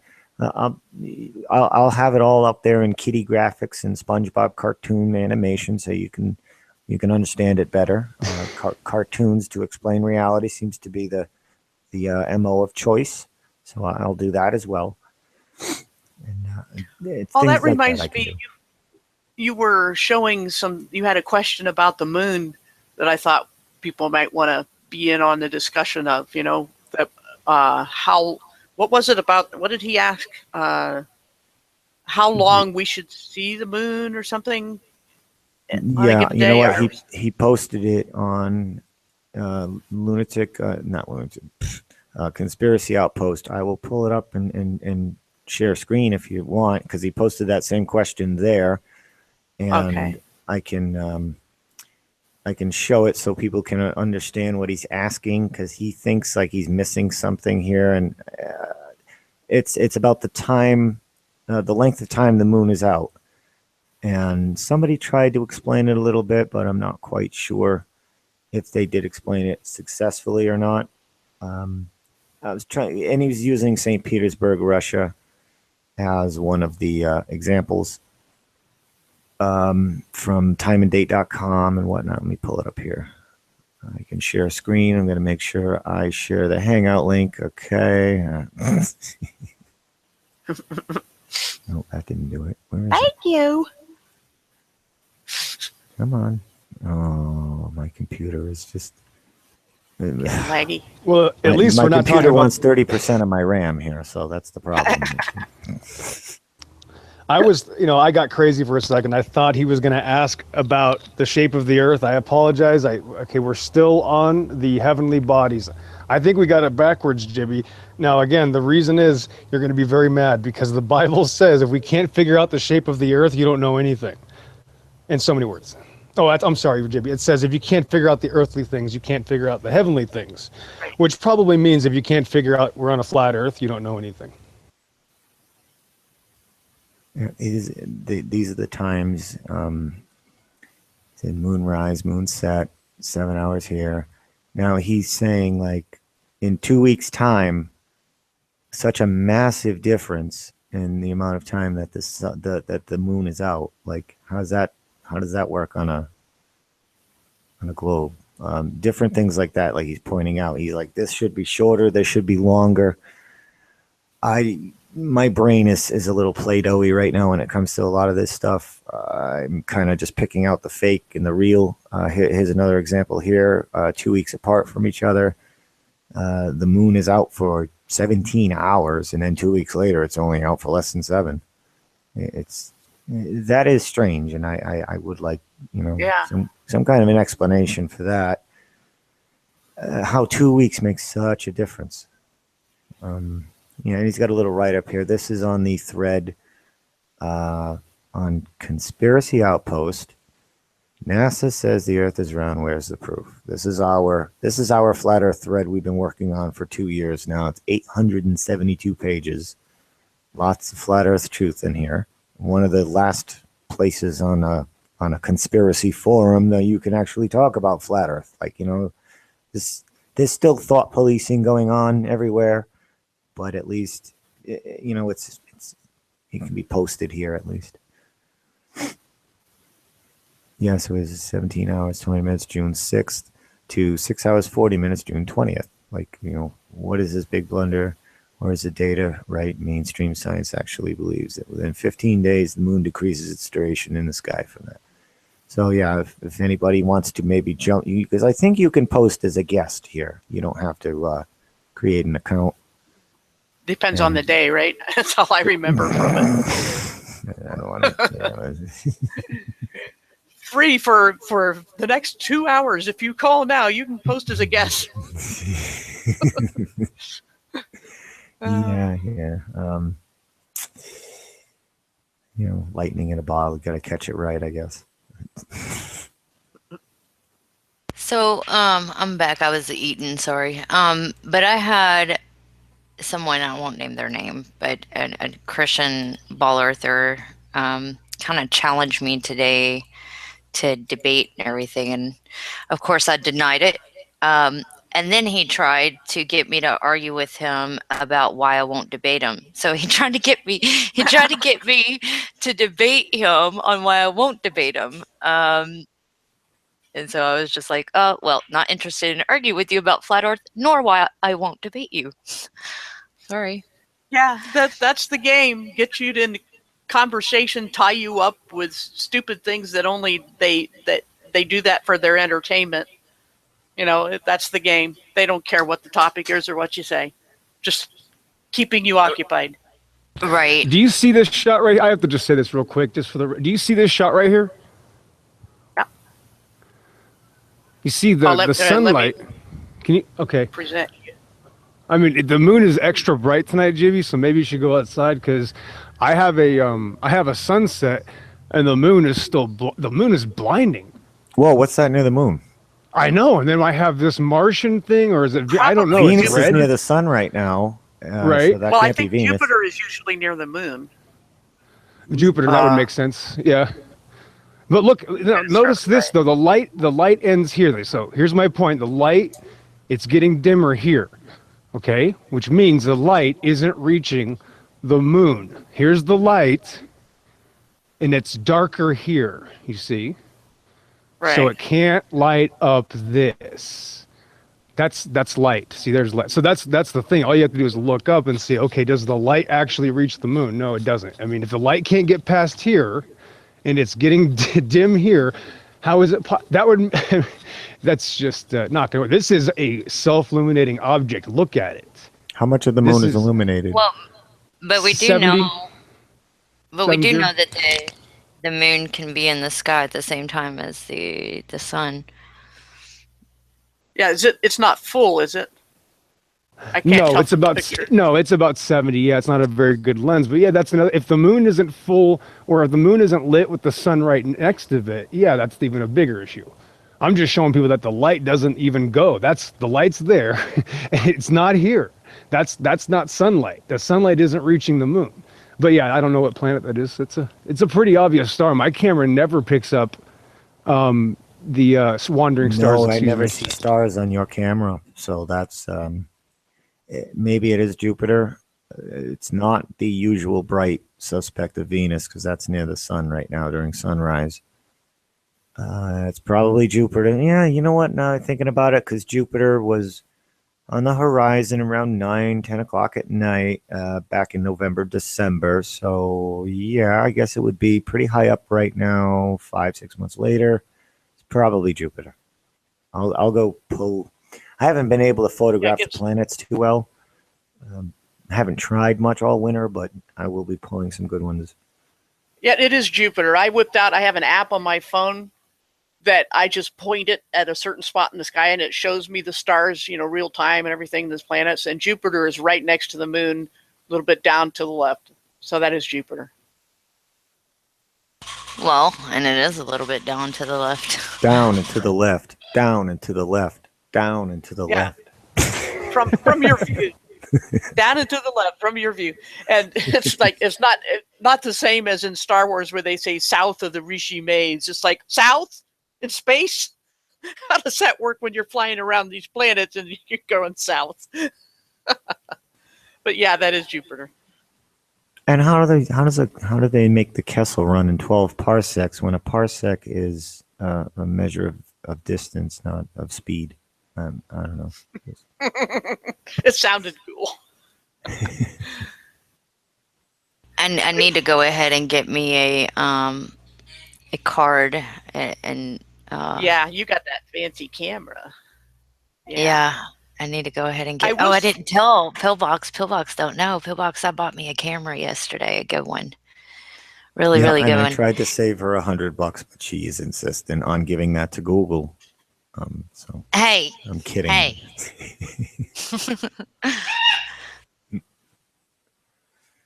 No, that's awesome. I'm jealous. I need to get one. I wish I had one. She did pay less than the majority of other vendors selling the same product. She did get a DSLR Canon, was it? Yeah, give me a little bit of praise there, Jimmy. I did. There was only a couple cheaper. I think one was Walmart. No, you did save some money, but man, I mean, you spent more than I spent, and I got the P900 with the package, with the bundle.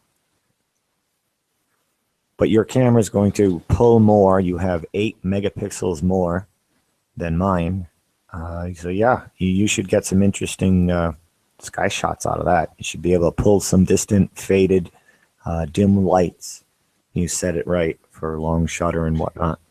Yeah, I think I'm going to go tomorrow and get me a card and start doing that. The only thing with long exposure, when you're looking at a moving object like anything in the sky, you're going to need to follow it. It's not, especially if you're minutes, very zoomed in. But 5-10 seconds exposure, you'll pull a lot. It doesn't need to be Hubble. But, I still think you're going to get a streak, though, because when you're zoomed in on an object, it moves surprisingly fast. Oh, a zoom in kind of thing. Yes. Yeah. A zoom in. Yeah. But just kind of like a sky view, a 10-second kind of take in the light for that long. You shouldn't really have any blur. Rebel says that she has a P900. I was looking for that Rebel, but actually my pixels are better than the P900, but I don't have as much zoom on mine. Yeah, it's a trade-off.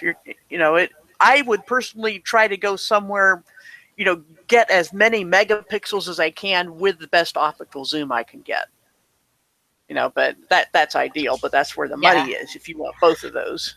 Well, he said I could get another greater zoom for it, but I don't know how far it'll go up. So maybe I should look that up.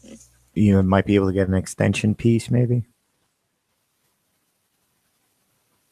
I don't know. I can't. They allegedly have some for the P900, but from what I've read from people, they're just not getting in the focus with those extended lens pieces on the P900. It's just not coming in sharp. It only gets so sharp, but not sharp enough. I don't know. 'Cause I was looking for extension pieces for it, just in case they're out there. And the upgrade to the P900 doesn't seem to be coming out anytime soon. Yeah. Oh well. I'll have to go prowl the rich neighborhoods and see if there's one sitting on the curb. Put your super chat in there, Paula, and say you're saving up for a P900. And, I'm already on that. I already tried. So Google can get a Canon DSLR, and you can get the P900. So you both win with the super chat. Yay! I want to check out the moon though. Yes.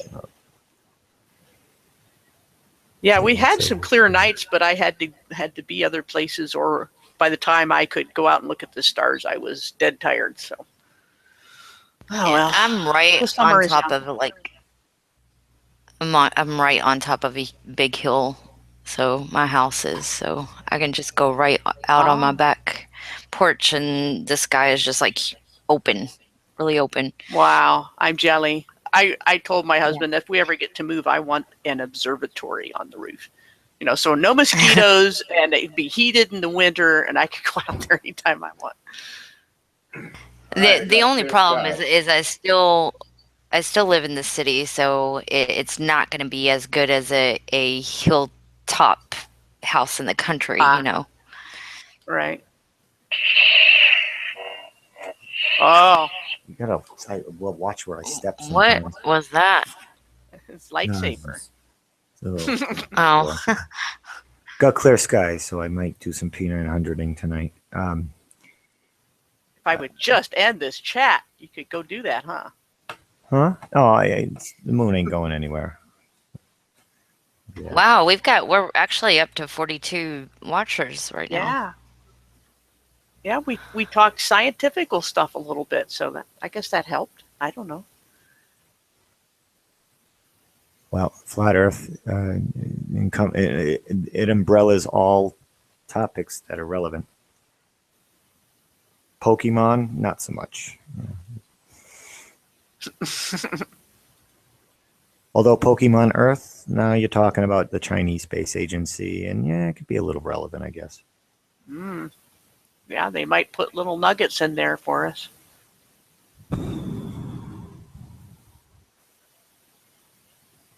Yeah, I got a feeling I'm going to be catching a lot of UFOs this summer.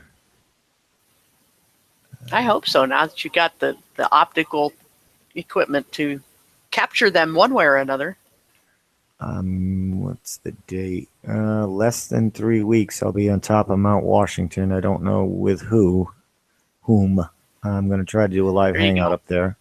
Brian, he called them, the Mount Washington Observatory, and asked if we could, set up, camera equipment or whatever for the entire night to document the skies or whatever. And I think they said something like, well, no, they closed down or whatever, but, people tend to get lost, up there sometimes. Wink, wink, nudge, nudge. You know what I'm saying? Like, so it's going to be one of them things where it's like, okay, backpack, tent, and a gun in the P900 all night in case any bears come by or whatever. Like, that's the only thing I'm concerned of, because the top of that mountain, it is going to be a lot of wildlife.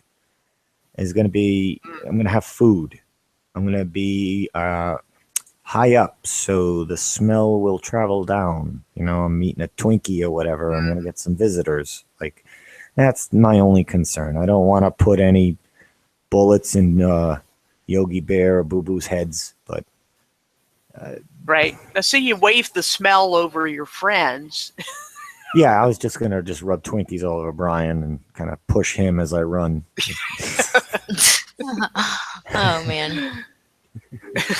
What are friends for? Quick, Brian, distract him while I grab the equipment and let me pack it up. I need time to pack up the equipment. So while he's tearing at his guts, I can have time to wrap things up and. Good thing he's not here right now, right?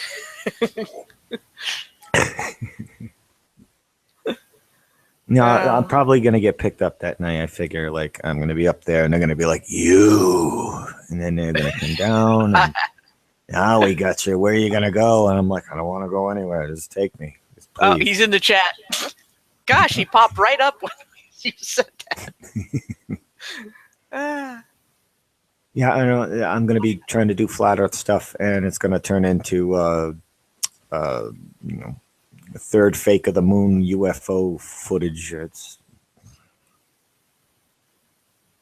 I get a lot of UFOs. It's just it became kind of like mundane, being like, "Hey, check that out." Yeah, that's a big deal. Who cares? I get some, but I have a 25x optical zoom on my little camcorder, but it's so old it only has 1 megapixel, so it doesn't matter if you zoom in. I don't even know what my megapixels are on my high 8 camcorder, but it's got a 32x zoom, and it's film. You put in a little film cartridge, like a mini VHS tape, and you record on film. So I'm going to bring 2 forms of film photography and a few forms of digital photography just to compare. Yeah. See how it works. But yeah, that's an old school 25-year-old camcorder or whatever. Yeah, it's nice about those that even though it's film, 8mm, that's actually tape, and you don't have to develop it. Yeah. That's what I meant, tape, not film, but tape. Yeah.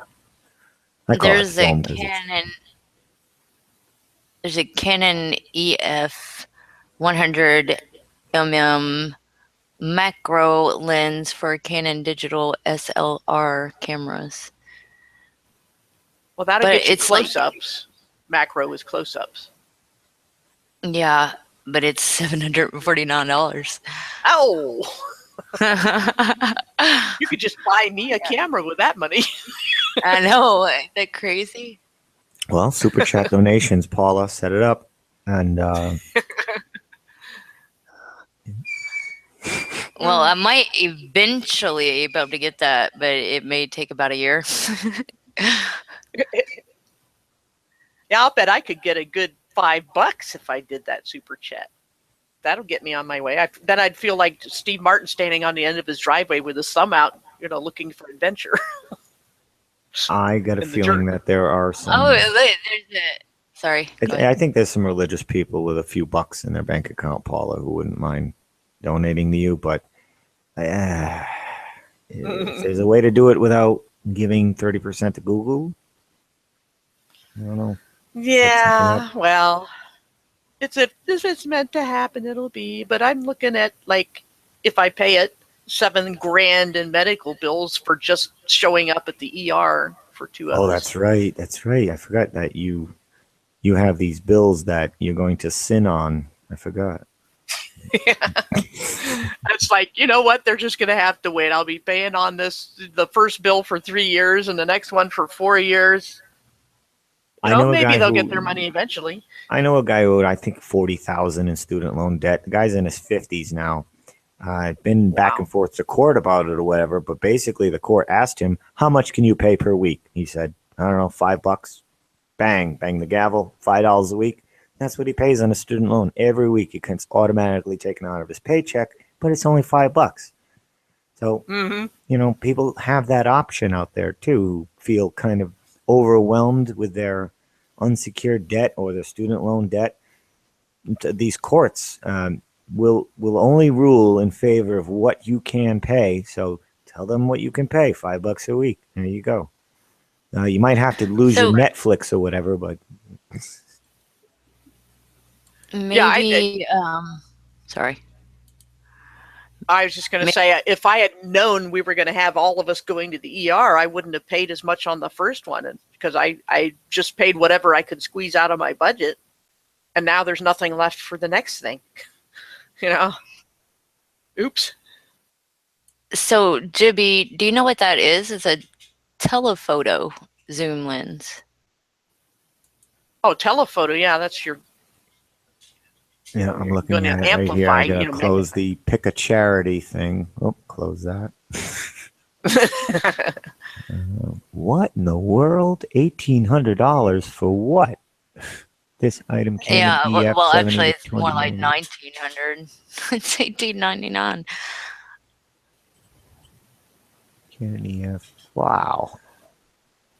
Yeah, Telephoto that's zoom it's way lens, out of my spending zone, but DSLR camera, monopod, UV filter, remote control, Kingston. Why are they? You know, they're going to make you pay $1,900, but they're only going to give you a 32 gig SD card. It just cracks me up. No, can't sport for that 64 gig. We're only going to give you a 32. I got a 64 gig in mine, and I have not filled it up once. So 64 gigs seems to be plenty. And I do so much video and photos in one sitting that I'm like, I'm done. And I go inside, and I've only used half. You know, so 64 gig is plenty. okay. So, what's the difference? I mean, with the telephoto, is it kind of like a mixture of a telescope with a camera? Is No, that what? well, yeah, it is. It's telephoto is typically a zoom in on something, and macro is, something far away, and macro is zooming in on something really tiny and close to you, like a microscope. Oh, And okay. it has the infinity setting on it, 70 to 200 millimeter.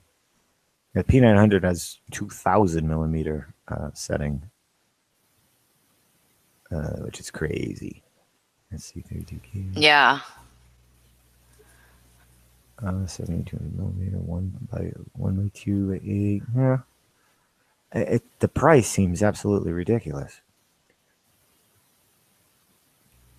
Oh, well, yeah, I agree. Oh, Paula, I just clicked on that because I've seen it in the some of the where how they say some other customers looked at this. I'm sure they're not biased in that. Some other customers who bought this $200 thing also looked at this for $2,500. Yeah, sure they did. Paula, Right. have we ever discussed that Canon camera that claims to be able to zoom in on objects 18 to 32 miles away? Not that I know of. The thing's the size of a rail gun, but I mean, it's $50,000 or something for it. But it's just very interesting how they debunk the globe Earth in their own description of the camera. I'm going to try to pull it up, and then maybe I'll screen share. It's quite interesting, just that alone, because I found that while I was shopping for the P900, and I'm just going like world's best zoom cameras or whatever, and I came across that one, and 18 to 32 miles away. What's the curvature math on that? Oh, and in the description it says if it could see any further, it would run into the Earth's curvature or something. And I'm like, I guess the guys at Canon don't know the Earth curvature math or something. Yeah, there's people we know who should contact them and fix that problem. Well, that's not even an accurate description, Jibby.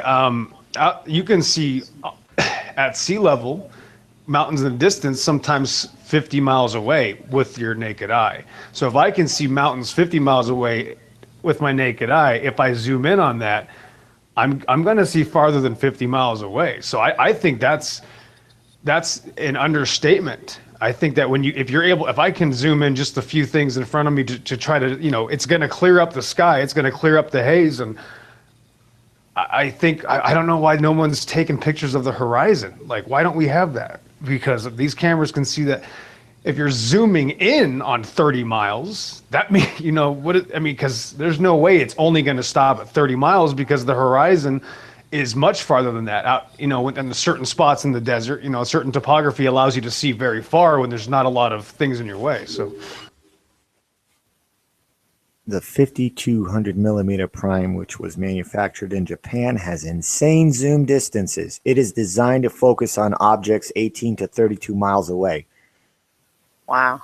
Focus. Basically, So that's the key, is focus on them. Basically, if the 5200 prime was much more powerful, the curvature of the Earth would start to affect the results. What? The curvature of the Earth is already going to affect the results at 18 miles. Never mind 32 or beyond. But yeah, they definitely do not know their curvature math. Lens minimum object distance, 120 40 feet. That's the minimum distance. So it's kind of like the Hubble. Can't point and see anything clearly at the Earth, but we can see Alpha Centauri's, broken fingernail or whatever. But yeah. Makes perfect sense. This is a lovely camera. I would love to bring this somewhere. Wow. Look at this thing. This thing's ridiculous.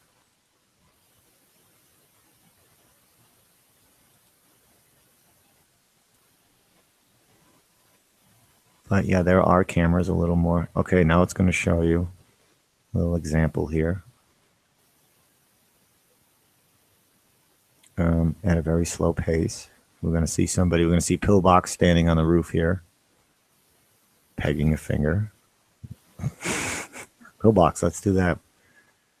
I'll get somewhere up high. You get up somewhere high. Peg me a finger with a flashlight on it so I can see it from 200 miles away. We'll do a nice flat earth proof there. There you go. Okay, zooming in here. Oh, they're going to look in somebody's window. That's not cool. Yeah, who are they marketing this for? There's The Pillbox. Glovers? How you doing, Pillbox? Hey, that's a lady's shirt you got on there, Pillbox. What's going on? At least it was red. Oh, the moon now. We're going to look at the moon through this thing. Okay. That looks like what I can get with my telescope. I mean, and it's a 3.5-inch telescope, so it's nothing, outstanding. But How do equality and chat rates? Why is this already showing up here? That's pretty cool. So anyway, yeah, this is a nice, lovely camera that proves we're on a flat Earth in the description alone. yeah, because we're still live. I had to check first. I said, did we go offline and I didn't know it? Oh, no, it's still there.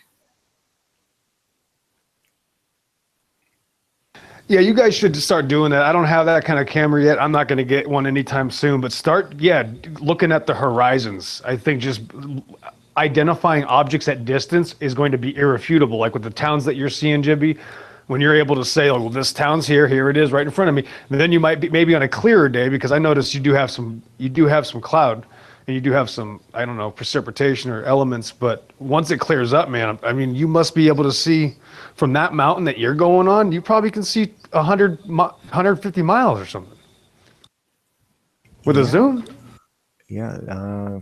Let me pull. So here's my point. My point is, okay, if I can confirm 100 miles, that means the objects that I'm claiming are at 100 miles that we're all looking at are right in front of me, which is not possible on anything but an Earth without a shape. There can't be a shape involved to see something flat out in front of you 100 miles away, even 40 miles away. That's hard enough.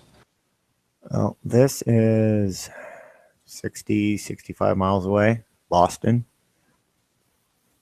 Yeah, so that should be 2,000 feet. It should be 2,000 feet of curvature. I right? was 2,000 feet high. That's the thing. I'm about 2,000 or so feet high to get this perspective. But I'm going to backpack this mountain and I'm going to get just above the tree line, pull the same Boston shot just above the tree line. I don't need to be, 1,800 feet over the trees to see this. But that's just where it was here. They have a picnic area, and we were picnicking up there or whatever, and I took these. So it's not like a slam dunk because of my altitude. So I'm going to go much, much lower. I found a website where I can just kind of, I can left click on the exact spot in the woods. It doesn't even matter where you click. It'll give you the exact altitude above sea level that you're at. And I did it for this spot where I'm at right here, and it seemed to be accurate as far as telling me my altitude, which is around 2,250 feet. I estimated 2,280 feet, so I was off by 30 feet of my own kind of blind estimation. So it's pretty accurate. So I'm going to go down lower. I want to go around maybe 200-300 feet altitude, and then do the same Boston shot, and then compare the two. So I want to do a comparison. Before I spit this out in a video, I want to do a comparison. But if I'm seeing the water tank that I think I'm seeing, that's pretty crazy, because this thing is right on the highway. It's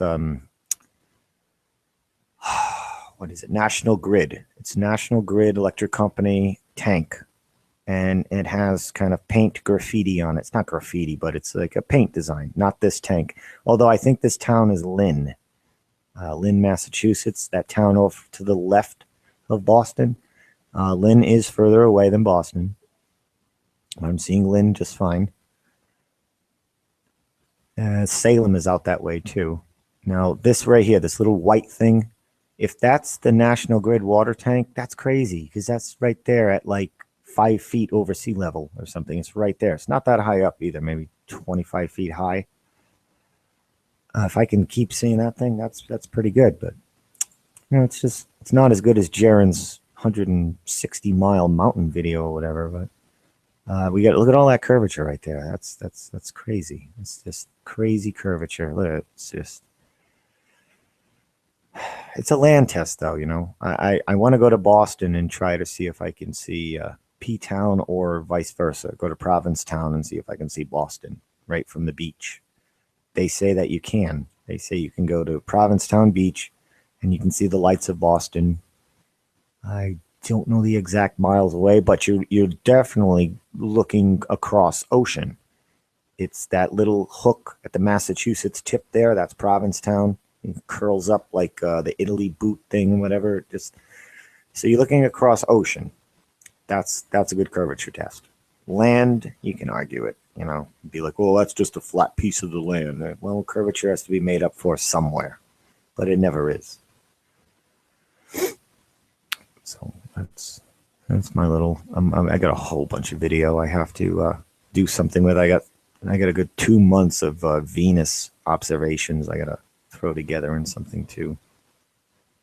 I was just taking Venus every single night that I could.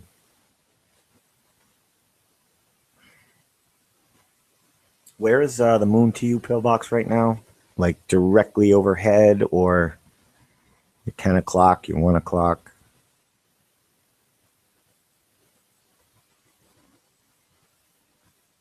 Well, let me reacquire. Let me check real quick.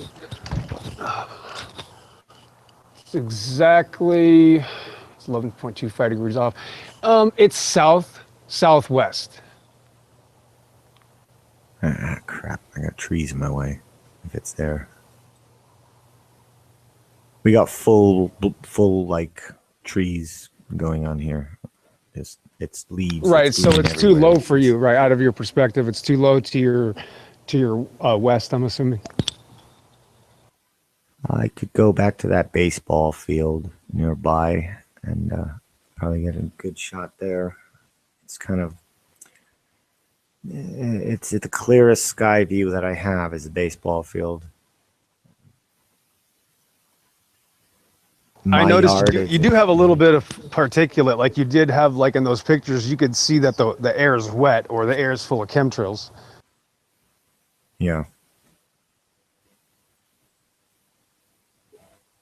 It was supposed to thunderstorm today, and it didn't, and it was nice and so like I can't even go by the weather anymore. I was going to do the mountain thing today, but it said thunderstorm, so I didn't do it. There was no thunderstorm. It's like, oh, and it says it's gonna rain for the next 4 days. I don't even know what to believe anymore.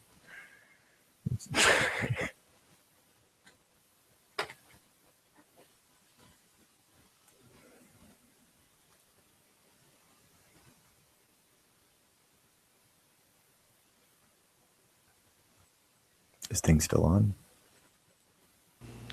Yep. It sounds like it's working.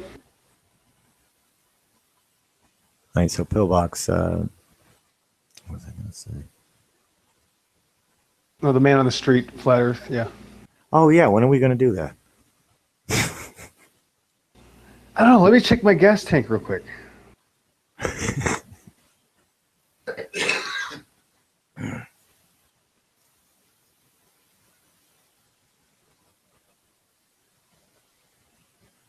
Whoever I go up to the mountain with, we're probably going to be doing that with people up there. I'll have my flat Earth shirt on, and we'll be asking people, do you see any curvature up here? And they'll be like, who are you? Where's the police? We need police here. These people are bothering me. Oh no, it's one of those flat Earth raiders. Call the cops. Well, it's just that, you know, what always is successful for other people, when I attempt it, it never goes down that way. Like, you got guys like Dell or whoever, they're up there and they're having little interviews with people and oh, do you see curvature? Do you think the Earth's flat? And then these people give them 5-10 minutes of their time. If I tried that, I would get hit with pocketbooks, get, jumped, police. Like, it never works out that way for me. If I tried doing street interviews, people are going to be like, ah, they're going to be screaming. Like, this guy's a flat earther, watch out. That's just how I think it's going to go down for me. People seem more susceptible to you, Pillbox, when you do it, though that you're doing it at 2 a.m. Most people probably will talk to anybody at that time. But Exactly. You just go to where the hobos are, and you just harass the guys on the sidewalk sleeping on the curb. No, but yeah, I mean, when you go to the grocery store, it seems like everybody's angry and you can't talk to anybody. But late at night, people are out getting their beer and cigarettes, and they're like, yeah, they're all excited. So I guess it depends on the time of day crowd. The early morning elderly crowd, probably not the best crowd to be asking about the flat earth stuff. The late night crowd, probably not the best crowd either, but you'll at least get more time out of them. You know what the best opportunity is? The other day, go ahead, Eve. No, you can go ahead. You start first. This lady asked me she couldn't get a bottle down, or she was trying to buy soda, and I said, okay, yes, ma'am, let me help you. She's some older lady. She must have been 80 some years old. Well, of course, let me help you. And she pointed out the triple diet aspartame soda, and I was like, ma'am, I can do this for you. I can put this in your cart, but I certainly can't recommend this for you. And she goes, oh, but it's diet super extra aspartame diet. And I'm like, well, see, that's actually the problem. You can't trust ma'am. Did you know the earth was flat? And she was like, oh, wow. It turned out she was a Bible believer, Jibby. And before you knew it, she was like, oh, you're right. It does say that. So that would have been a great recording. I really blew that one. That would have been my only daytime elderly transitional to a flat earther within 30 seconds. So I missed an opportunity. It happens. You just got to go to the grocery store, wait for someone to ask you to assist them, Jibby, and then they've already opened their arms to you. I'm going to be trying to, which I was just messaging him while you guys were talking. I'm going to be trying to get my cousin, who currently is an atheist, to look into some of this stuff. And I'm going to start out with, instead of starting out with flat earth, I'm starting out with the amateur footage of the stars, because I think that really captures people's attention when they see that, because it's so different than the NASA pictures that are shown to us. And it's so amazing. So what I'm hoping, because this is my cousin, I am hoping that he is convinced of flat earth and we can share the excitement together. Sorry. No, I don't blame you. I mean, that's a good tactic. Yeah, whatever you think works. I mean, that star the other month, Jibby, the one that everybody was seeing about 2 months ago, I lose track of things, but the one that everybody was talking about. I took some really poor pictures of it. When I took my binoculars, small pair of binocs, whatever. I'm looking at this thing, and when I would unfocus, a trapezoidal like circle would show up. When I'd unfocus, it looked like some sort of I don't even know how to describe it, like a geometric prism like colorful rainbow thing, and it had like a circle going inside of a circle, like that ride you go at the that ride that makes you throw up at the $1.99 carnival that you get in and just spins your body around. Like it looked like that when I would take the focus off, and like I've never seen anything like it in my life. I thought it was a UFO at first. I thought, oh, they think I'm Jibby. They got the wrong guy. They don't want to take me. They need to take Jibby. And I was about to start saying, don't do it, don't kill me. And then it looked like a star had fell out of the sky, bro. I don't know. Did you get any shots of that thing? No, I did not. God bless it, man. I'm telling you, that was something. Bro, 2 months ago, the thing was hanging in the sky. It was like below the airplanes. I'm like, I'd have never seen anything like it in my life. It was coming from the southeast. So it was it was practically over, not South America, it was over Mexico. So I don't expect a lot of people, I don't know, because there's such a large mountain range in here. And then for another 500 miles or so many hundreds of miles, it goes up to 6,000 feet elevation. I'm already at 4,000 feet elevation. Maybe that's why, to me, it was like a glass chandelier in the sky.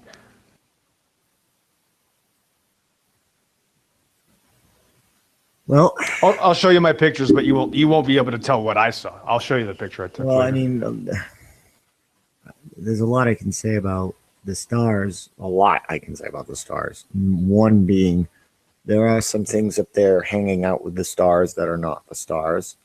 They pose as stars. They move independently of the rest of the cluster. I don't know which ones are which yet, but there's a lot going on up there, and I think last night I was doing a lot of Skylab and Mir old research, basically the mainstream stuff that was on the mainstream about Skylab and Mir, and certain dates or whatever I found very curious, because like Skylab comes down 2 years after the ISS is allegedly and they'll never tell you when the ISS was created. They'll just tell you when parts of it were up there. Like it's like parts of ISS and Mir were up there at the same time. It's like, what? It's very confusing. And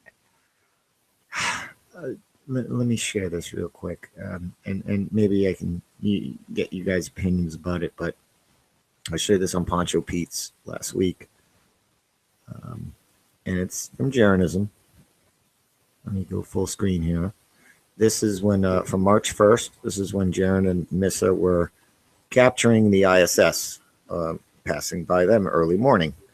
Now, watch its movements. I'm going to have to increase the quality here.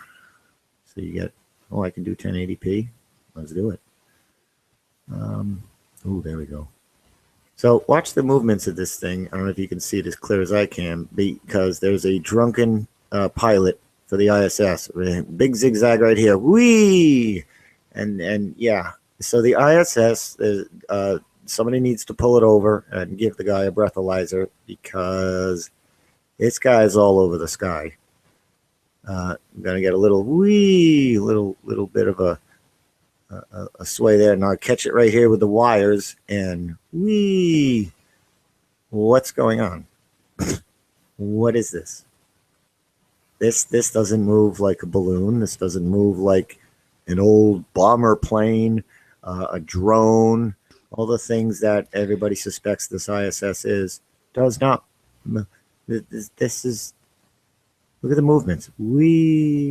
Now use the wires as a stable background. Supposed to be the ISS? Yeah. That's supposed to be the ISS. Okay, Paula, are you there? I need a wrench. Is there some misbehaving? No, I'm wanting to share one of the songs I did today with Kathy. Yeah, she just needs to be able to post a link. Sorry. There's something else with this ISS too. I gotta just backtrack a little bit more.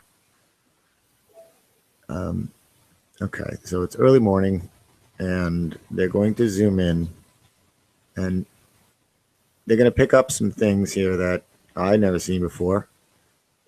You got a little dot right here. I'm going to try to stop it. Oh, man. I double click on this thing, and then I lose full screen. I'm going to slow it down. Go half speed. Okay. Look at the dots right behind it. Oh, let me catch it right. There's dots behind this ISS, like moons. There's one, and there's another one in between those two. But there it is. I just missed it. It's got little moons. I don't know what else you want to call it. So the ISS is definitely drunk. It's all over the sky, and it's got a couple of little buddies with it. Now, if I was on the Helio model, I would be preparing my shelter. Because on the Helio model, this is incoming object carrying moons, i.e. Nibiru, whatever you want to call it. Like it's getting brighter, it's getting closer. Mir and Skylab were mere dim dots in the sky. Here's the two dots. I don't know if you can see it, but here's one dot. Here's another dot. And there's the ISS. Now, this is what I see looking at Jupiter through binoculars. I see like a light golf ball with a couple of little dots near it. Well, this is the exact same thing I'm seeing here on this ISS. That's a luminary. As just as much as these other planets and moons or whatever are luminaries in our flat Earth description of them, whatever, because that's all we really know of them. They're luminaries. So this ISS seems to be a luminary. I don't know. Here it comes, and it's going to be drunk. Whacked out movements of this thing. Let me play it faster. Because if you see it going faster, that usually helps. Okay, 1.5 times the speed. Now, it totally tosses out drone and everything else, as far as I'm concerned. The movements that this thing is doing. Like I said, it's more like a projection or something being pushed by a wave, but yet the little extra dots moving exactly in sync with it seems to be more like it wouldn't be being pushed by something, like a lateral movement, because it's pushing both of them exactly the same, like they're attached, Yeah, I don't know how it's... yeah, all right, so it's 1.5 times the speed here. And it's going to go zing, zing. Like, what in the world? Is it swimming? Whee! Yeah, I don't know. So, yeah, water's above. Okay. Well, then this thing is swimming. I don't know. Like, this doesn't even make sense. I presented this to Charles, Flat Earth Math, in an email. And he says, yeah, right where it hits the wires, it does seem to have a weird, erratic movement. He acknowledged it. Like, wow. Amazingly, he acknowledged it. Yeah, that's pretty good to get him to say that. Yeah, he actually acknowledged something we're all seeing. So that's wow. Innovation. That's impressive. But what is it? Why is it doing that? We don't know. Now we can only speculate, but that's not normal. And if this thing, like, he was trying to think maybe the wind shear up there or a certain part of the atmosphere that they're passing through is causing that. I think, well, if that's true, the ISS would be torn apart doing that kind of a movement like that is crazy. I don't have. Well, that's the thing again, is the little extra dot that goes with it moves exactly as it moves. Yeah. So are they connected? Seem to be. I think we need to have a collective effort here. Anybody with a decent camera, you don't need to zoom in like tight on the ISS, but just film it going over your sky to track how it moves. And we might be able to get something out of that. Whee! See, and this is not a Can you fancy hear me? camera that needs to be, this is anybody's camera can film at this distance. Can you hear me? Yeah. Yeah, I'm sensing that my system wants to kind of crash or something. I don't know what's going on. It's been skipping and I got it. repeating and Yeah, stuff, and I'm I'm doing like, that 1080p share there, so I'll stop doing that and see if that helps. yeah, sorry. It's just like I'm afraid if it might, I'd have 5 minutes to get back, but sometimes it's pushing it. But I'm like, this is acting really weird. Oh, it's definitely using up too many resources. I've been getting a lot of crashes during a Hangout lately. Just absolute crash. Out of nowhere, my browser will kind of turn black, and then it's about to crash, and I have to... every time they upgrade the browser, and then they got to upgrade the Java, and then they got to upgrade the Flash player, and it's... why can't you just leave it alone? I know. I know. It just... too often, at least, when they're doing upgrades, they're doing them constantly, and you just can't keep up with it. And the browsers can't keep up. No, Firefox won't even work with Hangouts anymore on my machine. Yeah, I've been using SeaMonkey. That's just kind of like a Firefox Lite. It's the same kind of template, but it's light. It only uses half the resources that Firefox uses too. I haven't found a good alternative yet. Nothing works with Hangouts except Chromium right now.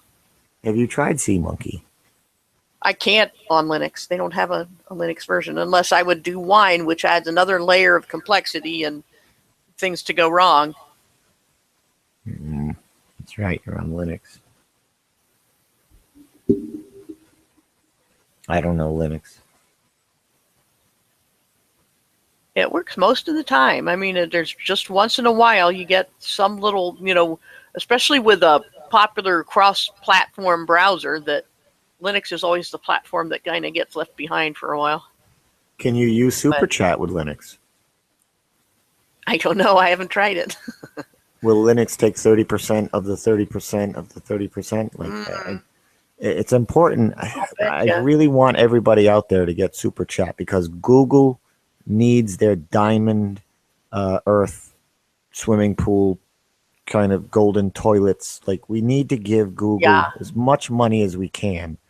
And Super Chats really is a very effective way to do it. Because this way, you donate $100, it's not going to waste because you get to give 70 to your favorite channel and 30 of it goes to Google. So, I mean... that's highway robbery. No. Think of it as liberating your money. Right. There's a good word for it, liberating it. Yeah. Think of it as you're liberating the Iraqi people. Yeah. With machine guns. Yeah. I don't know. I was just going to step out of the whole Hangouts arena and everything because this dark side of dollar signs, the way it's been hitting, it's going to change people's attitudes. It's going to create more competition and division. The jealousy factor is going to overwhelm people. I mean, you cannot have, I'm sorry, but there's all these channels, like they have a long running channel, a lot of good content. And then you're going to go watch somebody else and they're going to be $100, $50, $100, $50, $20, $20. And that's going to create a little bit of jealousy. You're going to want that on your channel too. And then your whole channel is going to be about, so the flat earth. Oh, thank you, brother. Thank you for that donation. Right. So flat. Oh, thank you for that donation. Thank you. Thanks for that. Shout out to you for that donation. Thanks for that donation. Yep. Thanks, Pillboy, for that donation. Yeah. Oh, thank you for that donation. That was very nice. But so when are you talking about the flat Earth now, or any truth? You're just thanking people for donations constantly, and then it's just call yourself the 700 Club or something. I don't know. At that point, it's just all about praise, brother. Thank you, brother. Thank you, sister. Thank you, everybody, for your donations. Thank you for your donations. Thank you. Donations. Oh my God. Like, well, there you go. You just pulled them away and distracted them from content. Now they're going to become reliant on that money eventually. Because if it's coming in 1, 2, 3 weeks in a row, that's it. You're already building an expectation. Now, if that gets cut off, it's going to create animosity. You're going to get a little upset. And try to get these channels to cut that off. Try to get them to say, you know what? Don't take any money anymore. They'll be like, well, why not? Now they're going to justify why it's okay to take the money and it's okay to donate. And there'll be a justification. Fine. Justify anything however you want. I'm just saying, from my personal perspective, and I said this on Dell's Beyond Imaginary Curve, if I take any money, I know it's going to change me. I know me. You know, I know my weaknesses, and I have the same weaknesses as many other people. We're all human. I'm dirt poor, but it keeps me humble. And no, it's not, you know, I'm not, people will say, like, you don't have to stay poor, though. Oh, no, I don't have to. I can make as much money as I want to make. I choose not to. It's something about being poor that keeps you humble, keeps you honest, keeps your humility there. And for me, it works best. Is I corrupt myself when I start making too much money. And then I start using that money to do things I shouldn't do. And I know me. I know my weaknesses. And I'm going to stay away from the money. I just know. I can support myself. I just supported myself before Flat Earth. I'll support myself after Flat Earth. I don't need Flat Earth money. It's going to screw me off the path of finding the truth. I don't, you know, I do need money for that, but I'll fund it myself. I don't care. I don't want anybody's money. I don't want money to get involved in this, but it's going to, and it already has, and it's here. It's here to stay. So it's tough to pull something out once it's kind of embedded itself in there like a tick. It's tough to get rid of it. And I think that it's T- time for the truth here. Flat Earth Truth on YouTube. It's just T-. It's just a matter of time now before it's completely corrupted and just distorted, and then it gets ugly. It's going to get uglier. Yeah. A lot of, I was telling somebody today, I said, you know, when it comes to reading the signs of the times and all that, I said, I'll just be surprised if nothing major happens this year, one way or another. Some kind of unexpected or mega event, some kind of thing. You said you would be surprised, or you wouldn't be surprised? Wouldn't be. I would be surprised if nothing happens. Yeah, me too. I think things are even kind of speeding up. It's almost if Satan has realized his time is short. You know what I'm saying? Like, I don't know. It just seems like things are really moving in fast pace. I agree. Compared to, you know, 3 years ago or so. Yeah, when these things it's start been picking up the pace and the money gets involved, and next thing you know, it's changed. It's mutated into something else, something that will turn into like an Alex Jones, I think, where it's tangy tangerine. My sponsors, iodine, tangy tangerine.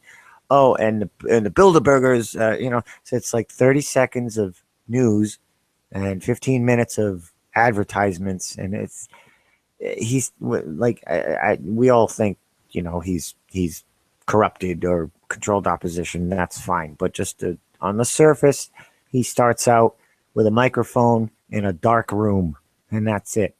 Next thing you know, the money starts coming in. He's got to expand. He's got to keep expanding. He's got to keep now he's got to cater to his advertisers, and more expanding and cater to the advertisers. Now you start getting advertisers and things like that. You have a kind of a narrow walkway to stay within to not piss off your advertisers. And then right there, as soon as you start getting advertisers, you have to say things that they will approve of, or they cut you off. Now, if you become reliant on that money, you know what I'm saying? Like, you have to walk now a certain path, and that's no longer 100% free speech, free for all. And I say I like raw anarchy, free for all, say whatever you want, and you can't once money starts coming in. I'm sorry, you just Right. can't. It's going to corrupt. It always does. Is anybody else hearing No. a lot of robotic voice going on with our audio, or is it just me? I think it's just you. Okay. I think my computer's like going, it's almost midnight. Well, what are you doing? I was just gonna ask you, Paula, um, more about like the whole end time scenario, and I know that you was gonna say something a while ago, so I was gonna see if you still had that fresh on your mind. Yeah, I do believe, the all things considered, from, it's always easier in hindsight to look back and go, well, yeah, there's a lot more lined up this time than there was in the past. But and I've been surprised before that things seem to get another reprieve, but there's, every time a tumbler clicks in a lock, you think maybe that's the end of it, and then you think, well, there's one more tumbler that has to click, and then the door will open. We got to be close to the end of the tumblers, I think that Yeah. there can't be too many more resets. I can't see how, unless it was some like huge natural disaster that wiped out most of our technology, but I can't see how with the technology that we have. I just cannot see it lasting much longer without us either destroying ourselves first or God returning. I just don't. Right. And not only that, I mean, they're messing around with genetics, which is a big deal to me when I see that happening. I mean, because you're talking about changing humanity forever, which is actually perverting God's creation when you're talking about trying to enhance senses to animal senses and transhumanism, things like that. Yeah. Yeah, and Yeah, how that level of arrogant of man technology. is it to think they can improve upon God's creation of such complexity? Right. Well, that's pride for you. And it's work. Well, yeah. And Satan wants to be God, and that's what the whole data mining, knowing everything about you all the time, getting you to answer, take those innocent sounding quizzes on Facebook so they know more and more about your deep inner psyche. And Satan Oh, is trying to yes. be God by, using technology to do what God does naturally. He does, through these other means. Artificially. Well, what do you think, Paula, about the possibility of Aleister Crowley having unleashed something in the early 1920s? Because I don't know, it just seems like to me that things have just been on the rush from then. I'm certain something happened about then, whether it was him specifically or just he was part of something. Who can say? But I don't know. I can't rule it out. I mean, I know that there's, of course there's, pagan practitioners and people before him. Matter of fact, I think even, was Helen Blavatsky before him? She was, right? What's that? Helen Blavatsky was before him. She was in the 1800s, wasn't she?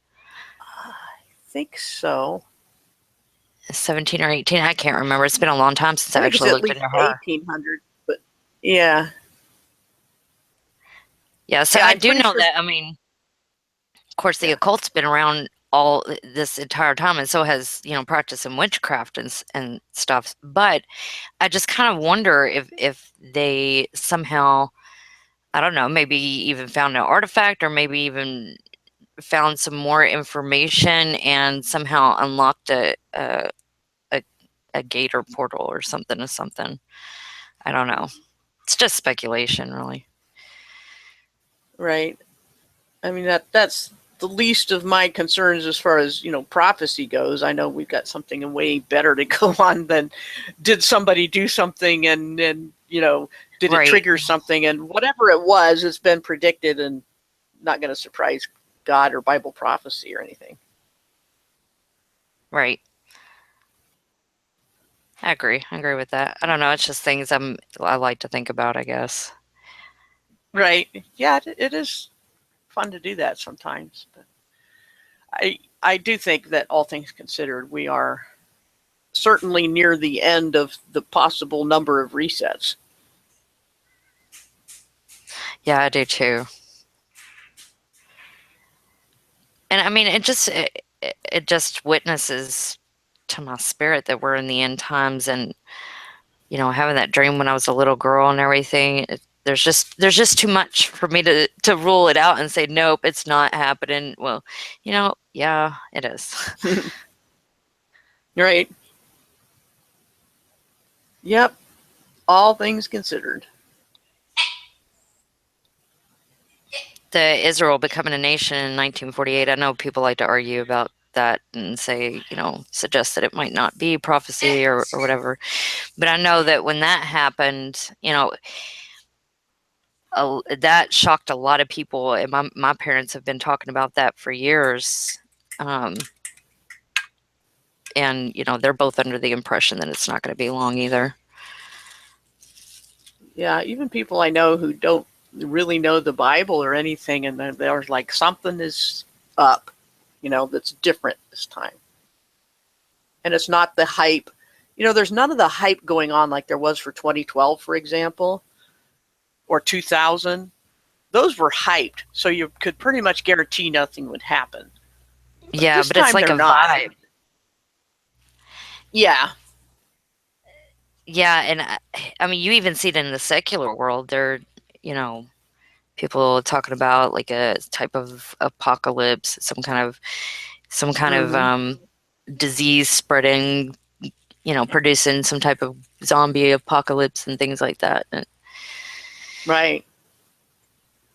And it's probably because everybody recognizes, hey, the technology is getting to a point where it's really dangerous. This is right. It certainly is. I mean, the seeds, the GMO seeds messing with our possibility of continuing to grow food, and the transhumanism, everything. It's unprecedented. Well, they do say that the seeds, they have to redo them every year because they get reset by nature. Like the GMOs, nature resets them back to the original recipe. Let's just say. That's not something that they like to talk about much. But that's why the farmers have to keep getting a new batch of seeds every season. Where'd you get that picture of me? Oh my goodness. Paula, you will turn into a pumpkin in 2 minutes. Isn't that more like half pumpkin, half lemon? It's a hybrid, like we were talking about. It's a GMO pumpkin person. Yeah, that's what I look like about now. I'm probably having bandwidth issues anyway, and I don't know, maybe I should shut it down. What do you think? Yeah, I'm gonna have to go in a little bit too. I mean, at least for a while, but I don't know. I mean, you're gonna be gone by the time I get back to the computer, so. Probably, and Pillbox had to go do something. I forget if he said when he could come back or not, but I just know my computer's super laggy right now. Yeah. It's probably just a matter of time. It's God. God's saying, hey, Paula, you need to get your butt to bed. Come on, get off here. I'm teasing. Yep. That's probably a sign.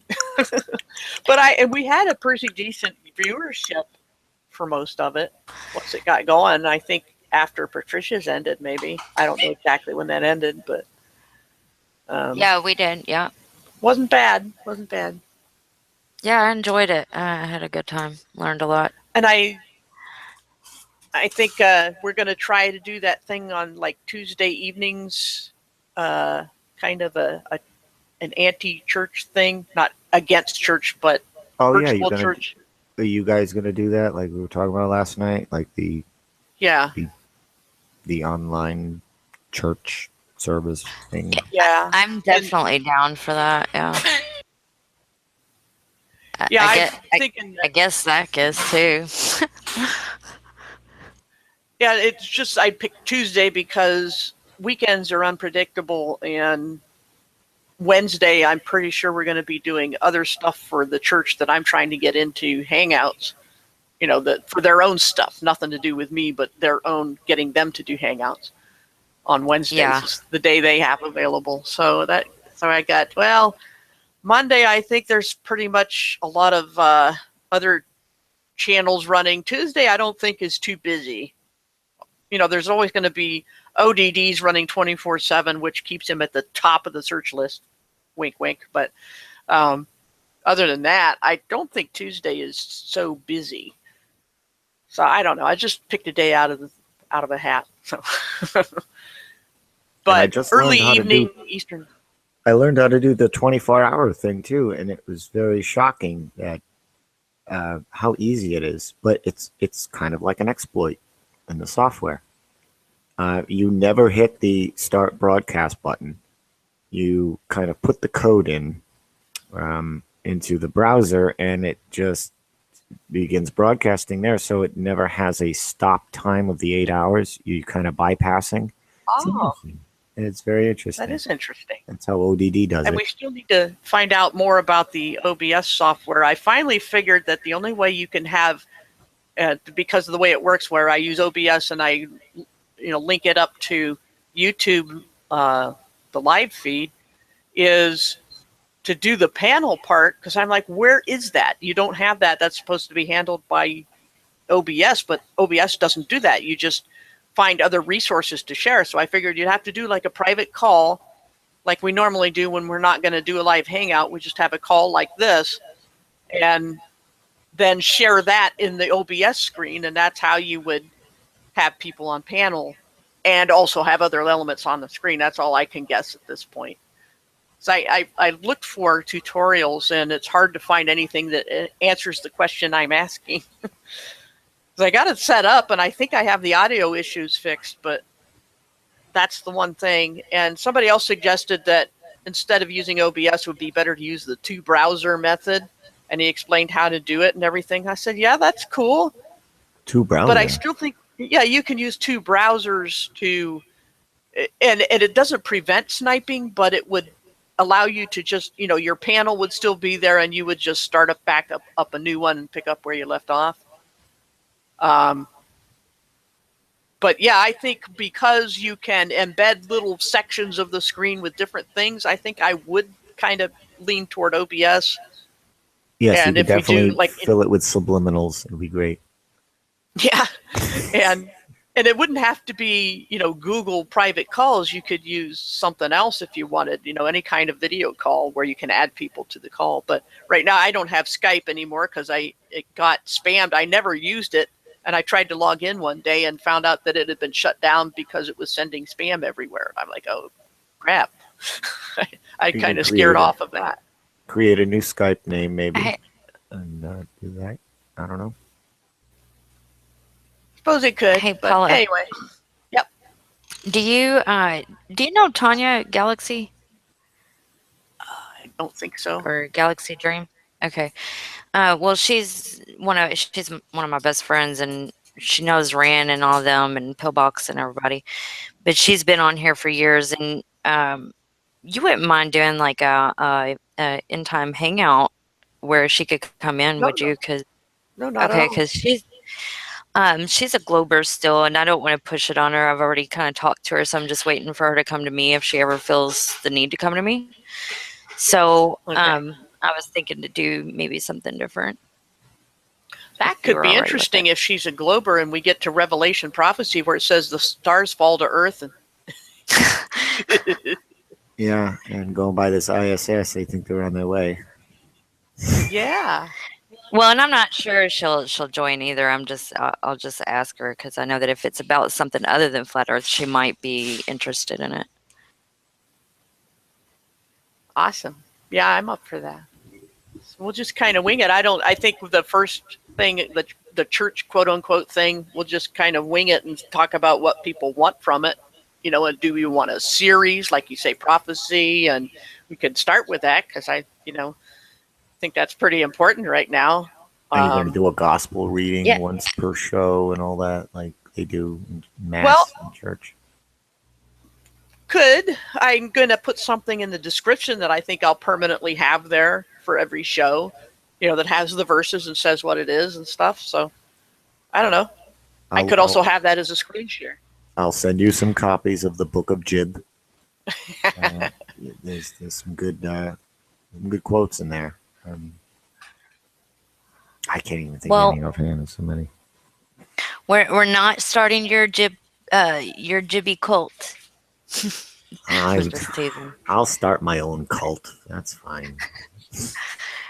No, but I really think that she's trying to find some believers to surround herself with, and I am too. I'm trying to surround myself with believers as well. Coming out of atheism for 4 years, she was an atheist as well, and so I think a lot of people are, and this is going to be good for them. This whole idea that we're talking about, because people are looking for that type of atmosphere. Right. We'll see how it goes. But right now, I'm going sleepy. Getting all I got to get off here too. All right. See you guys later. All right. Thanks for coming. We've been on for 4 hours, so it says there. So that's awesome. Wow. All right. Yeah. Bye-bye. See you guys. Thanks, everybody in the chat. Night.